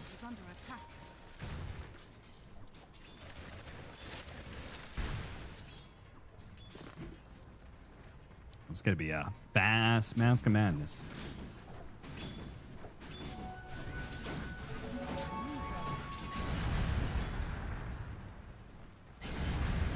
Echo think Saber that was almost also done for Wits. The difference between SF and Drow in that situation, I don't think Drow defends that 1v2. I think No, Drow no just way. instant dies it. So that is also the difference in that first phase exchange where they snap the leg and come into play here. You have more firepower to fight back on the map right now, even if a little stuff goes wrong. And there's the Mom. It's going to be a race to the Vessel for the Ember and Diffusal for the Pango, who can get this early fighting item online first. Mago thinking about the Rolling Thunder to secure 10-minute power rune. Thought maybe there was a Tusk kill to get. It's Wits securing the bottom rune. So it's a haste rune that they will eventually go into Dark Mago's pocket. Very nice. Good rotation from Wits very early. His team is playing so damn aggressive, playing deep in the enemy jungle, still looking for this kill. Onto the Tusk, Snowball over the side here. Big Marsh Mage stack and will successfully lure one of those little boglets to throw out the tentacles to get the kill. Why are there so many boglets here? What the hell? They're just stacking this boglet camp for SF, I guess? There's a whole boglet lineage. Look at him. Procreating there. Yeah, The generations tadpoles of in the hole. boglets slain. It's going to For get the what? Phoenix level 6, which he needs it, because he almost dies here with a Rocket Flare in the hit. Ah, the swashbuckle from the side. There's that haste rune put into action. Got mid tower, got the haste rune. Dark Mago getting a lot more done at this point. Chasing after The Ember Parker. Spirit. Parker trying to keep close to this cliff area, but eventually Dark Mago gets on top of him, pushes him up to the high ground here, jumps onto it with the rolling boulder. Very nice driving skills from the Pangolier. Parker just getting focused in this series, man. No freedom for him. Long range hook shot sets up for another kill with Lycan transformation. They go after the Tusk yet again. Ice Shard's trying to block him in. Lycan, the wolf is at your door, and it's the deer who gets the kill instead. El Micho from the side. Schofield makes a run for it with the cogs. The Pango comes back in. Swashbuckle, a little bit of miss there. Ember still getting burned out of all of his mana. He doesn't have the mana for his Sleight of Fist Searing Chains because it all got burned away by the cogs. Maybe they can at least get El Micho, but it's going to take a while if they do. And they can't get him. That is not a pretty fight. Another miss Swashbuckle, but slows down Excel. Doesn't want to fight into the SF, though. That's Arcane Rune here. Yeah.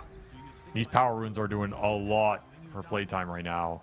Enchantress proving its value in this game. Out skirmishing these supports, securing a lot of space in the jungle, freeing up the power runes, and just setting the fights up.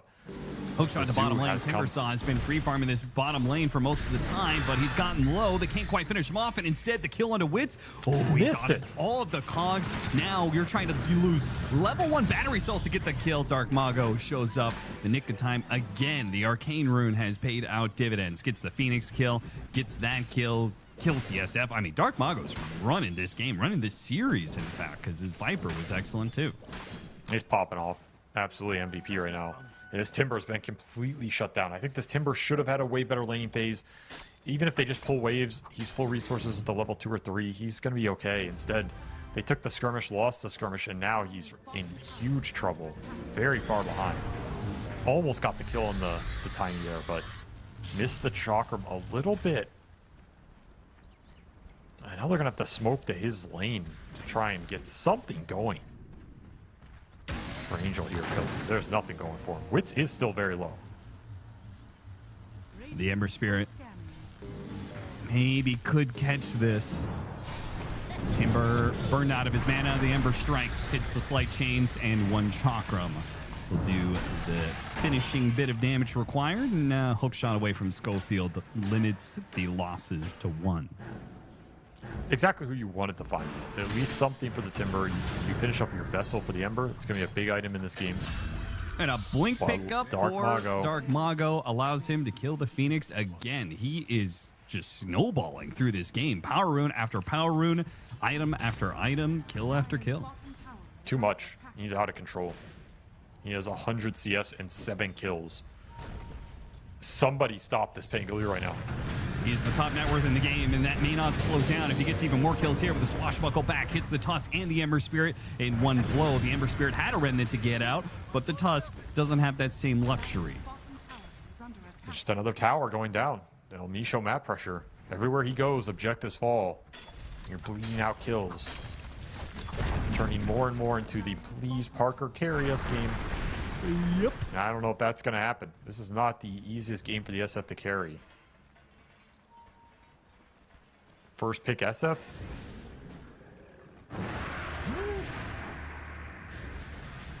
First pick Parker SF, though. Maybe I'm undervaluing it a little bit. He is the Shadow Fiend.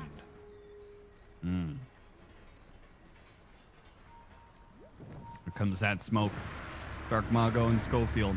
Because of all the power runes, constantly refilling this Pango's resources, he always has enough to look for another kill. They've opted to try and hunt down the SF by sweeping through the top part of the map after showing bottom. The smoke gate play spots the SF, not able to really commit though. Parker's hanging around. Wits They leads want the to way, fight. goes for a quick kill onto the Phoenix, bursts him down. They don't have to worry about the egg. And now between the Cogs and the Rolling Thunder, protected? No, bounced out of the shards by the Cogs from Dear Schofield, leading to Parker's death. And Michael put in whatever work he could to try and save Parker, but it comes at his own life. And he doesn't even manage to save Parker. Angel misses the timber chain there. Is that going to get him killed? He might just, he has to leave his own base to try and get to safety, and instead it puts him in the range of Wits' tree. They all die. That's a team wipe. That's insane. I did not expect this game to pick up this fast. Playtimer just running over him. Out executions. And when you had the question Parker hanging around there, is that the fight you want to take? Like, maybe if you get a good snowball supernova off, I can kind of see it, but the formation just didn't look great. The SF gets hookshot at the start, and the second SF gets hookshot, I think the fight's going to be real rough because you're just going to get chain stunned. Painted that 100-0. Yeah, that's the gonna get combo something of the return. rolling boulder hitting him while he's getting cogs hit. So he was quite literally chain stunned. Big pickup, though. Dark Mago overextends himself in the mid 1,000 lane. He gold. gives up 1,000 gold to the Timbersaw for his godlike streak. Well, that's one way back in the game if you're Angel. He's gonna be go careful. from no Kaya to almost Kaya Sange. Big. It's big. I still believe in this E-Star backs draft. They can put some team fight together. They're just getting outclassed in the series so far. Need to stabilize and get some items up. They're just not really... They don't have anything to contribute to these fights compared to what playtime are bringing to the table here. You have this Diffusal Pango with Blink. You have Blink Tiny. You have Drum Enchantress. You have Helm of the Overlord Lycan. What are you bringing in terms of early items? It's Vessel on the Ember. That's it. It's just not an even fight. Shapeshift gets used just to harass the SF with some of these creeps. Actually, maybe kills the Phoenix. No, gets off the egg before the cog push can come out. And Frank is realizing he can't really go toe-to-toe with Parker very well. He's thinking about it. He has to use the Requiem here, but the Rolling Thunder has already gone off, and it's going to hit him once, twice, and a third time not even necessary. The Snowball, Michael couldn't do anything to use the Snowball to save Oh the my SF. God. When it comes out of it, he's immediately stunned. Timbersaw once again heading for the hills, as is the Ember Spirit. Even these tanky mobile cores are being run down all the way into the base. They got him on the avalanche, and they chase him down in the same exact spot the Timbersaw just died a minute prior. That's SA Dota right there. Base dive some clowns in the first 15 minutes twice. That's what you do right there. Send a pack. Oh, got him in the avalanche. Is he dead? Almost. The impetus. The impetus. It's Is gonna it hit? go out. He has to dodge it. Oh, Okay, my- he actually still got hit by it, but it wasn't enough damage. It was a that's level got 1 falling. impetus. I guess that's true. That's damage off though. Yeah. Man, Lycan just running these fights over with summons, putting so much pressure on the SF. You're just stuck in these terrible situations, and you don't have summon clear. You don't have enough lockdown to keep people around the egg. You can go for another This is rebuttal kill. illegal right here, though. You can't be hitting a tier 2 with only 2 heroes. You start backs Apparently have you to can. punish this. Apparently, nothing is At least illegal in get this game. 1 kill. Here comes the Lycan, though. They chase down so far that the Lycan is now going to be able to join in this fight. Snowball Dodge picks up the Timbersaw, goes after the Enchantress. Still can't kill the Enchantress, who is healed up to full. Avalanche with the death of the Tusk. Now the Rolling Boulder managed to hit through, finish off Excel. Dark Mago finds the Timbersaw, didn't quite clip him. It doesn't matter. There's Tiny on the other side with the Toss. Is this game just over? I mean, they're just crumbling. It feels like it. Parker can't win with these cats, dog. Like, I don't know what to say. What do you want the man to do? Oh, he's got the headphone ear off. That's not a good sign. Oh. No. Oh, someone's getting yelled at. He's already halfway out the building. Dire's Dear bottom Lord. He does have BKB done. I don't know what it's really doing for you here, though. You've just fallen so far behind. The physical damage output from this lineup is crazy strong with the Lycan Howl going through. And Lycan soloing Tormentor. See who gets the shard. Didn't Misha. know that Lycan could solo it. I guess it's more of a tank thing, which Lycan is good at since he's got so many units. Yeah, he's great at doing it. There's your It was BKB. still a little close. I could see a lesser farm. Canceled. Is Parker dead? Why did he cancel? I guess he thought he was going to be hookshot. Oh, the hook shot. Yeah, he's Yeah. gonna get hook shot. Now he just has to try and Oh, juke his no. way and hide somewhere. That's not going to work. Oh, Parker is dead. no. They're just toying with him, man. Wow. Look at the expression. He's tilted, dude. This has been a rough series. They have punted his ass. Look at Misha. He's playing on top of the Ember Spirit, like literally melee range for no reason. He's just messing with him. Mental damage. Here comes Wits. Was going to go for the Ember Spirit, spots a Tusk instead. May still have the opportunity to go for more. Actually, no mana. Never mind. That's maybe the only thing that will save the Ember Spirit's life. Yeah, he's killed too many people. He's run out of mana. That's not a good sign. And similarly, Schofield is messing with the Timber Saw. Exhibit A. Oh my got God, him. what a play. Have you ever seen Got that him. before? That was pretty stylish. That was stylish as hell. Okay, that was not stylish. That was terrible. That was... Oh, Got him on the cogs. Oh. 1, 2, 3. Can't get the fourth, though. Can't do anything to him. He's invincible. Top lane, Ember Spirit, caught gem the clock. avalanche, toss up in the air, and another close call for the Ember. 5 heroes effectively in E-Star backspace at the 20-minute mark. That is how much this map has been decimated by Playtime, who are just looking to be on another level right now.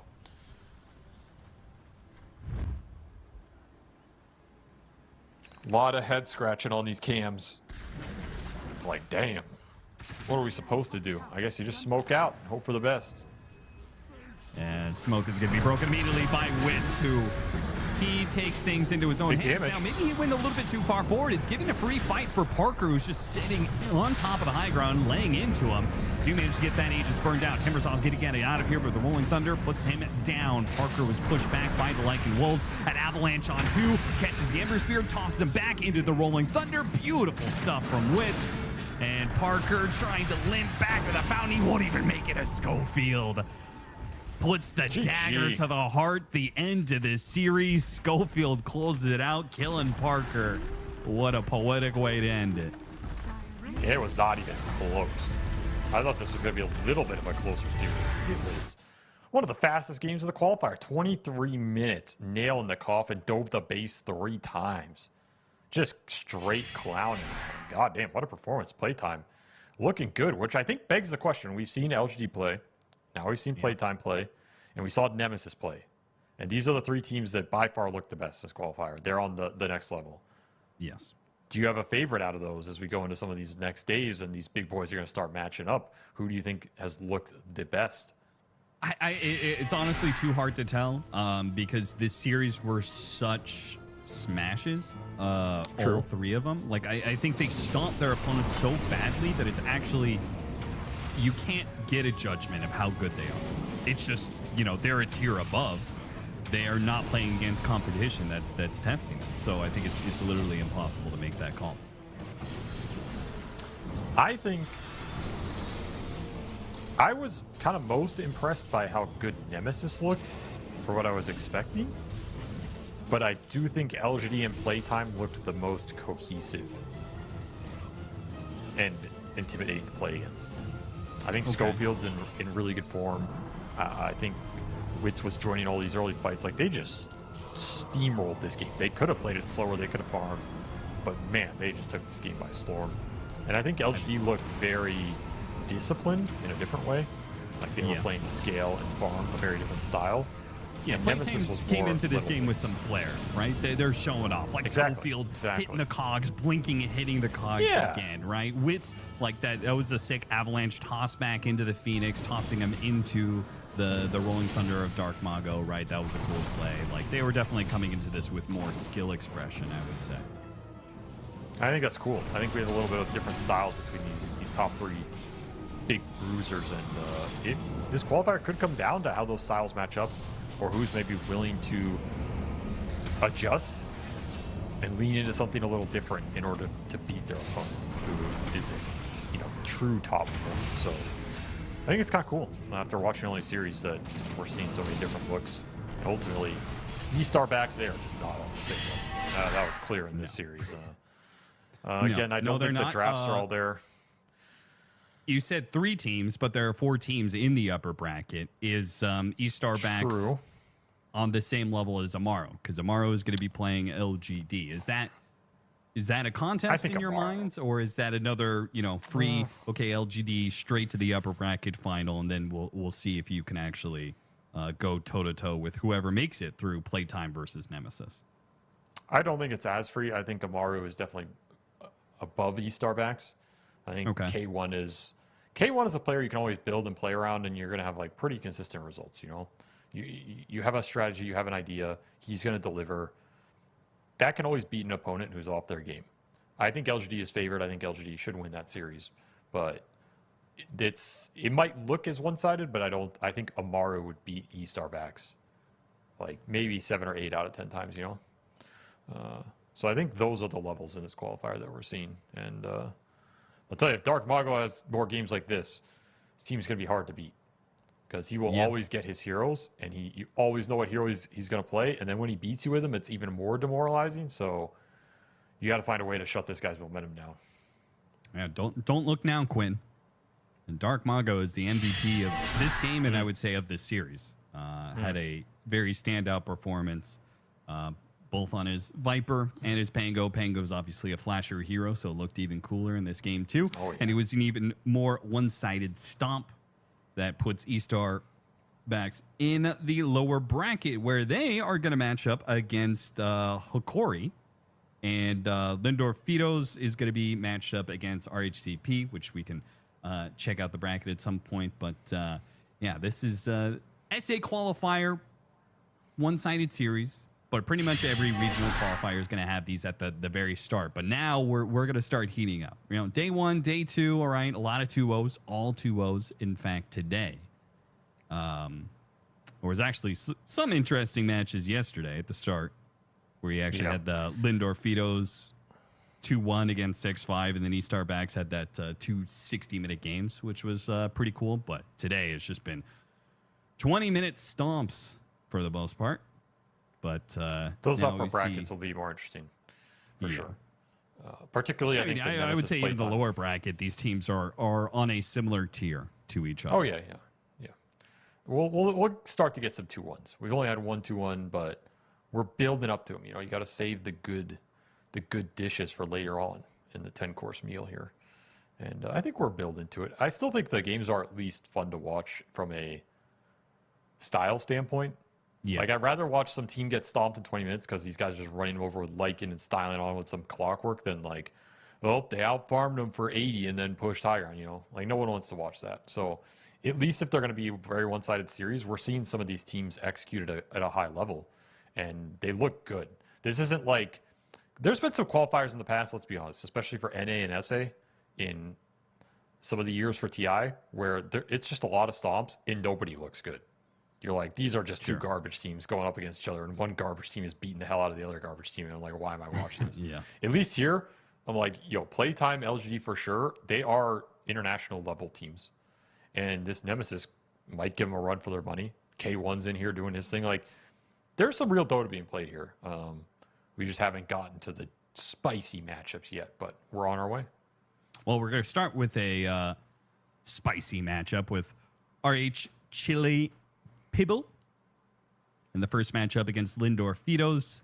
But of course, the creme de la creme of tomorrow is likely to be that Nemesis versus Playtime, which is what is going to close out the day. So if you want to join us for the upper bracket, once again, Avery and I will be joining you guys for Amaro Gaming versus LGD at that 4 p.m. slot, and we'll follow through with Nemesis versus Playtime. And then presumably the winner of Nemesis versus Playtime will match up against LGD, and that's the upper bracket final, and that's where we start actually getting an idea of, yes, these teams look good. They are a step above the rest of the competition, but how do they match against each other? Because, again, SA only has that one spot, which has been the norm, but this year would be the one time you could make the argument that SA does actually have multiple teams that are viable on an international level. I would make that argument. I think it's actually a shame that there's not 2 slots for this region, because I think if you take Playtime or LGD at least, and you put them against that last qualifier slot from Europe, they have to be a stronger team on paper. Yeah. So I actually think it's a real shame. I think SA got the bad end of the stick this year out of all the regions. You know, sometimes there's multiple regions that kind of get screwed, or sometimes it's like Europe deserved more in some of the years or whatever. And I think those are valid arguments. But this year, I think it's actually SA. No cap. So it's going to be a tough tough end of the year for one of these squads, and a shame we don't get to see them. But hey, at least they're giving us some good Dota, and everybody likes to see that. Yeah. And after all, iron sharpens iron. So there's only going to be one SA participant at TI.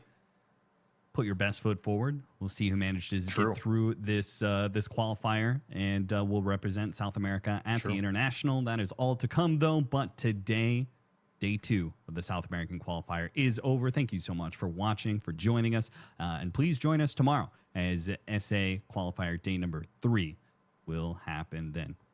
Thanks for watching, and goodbye.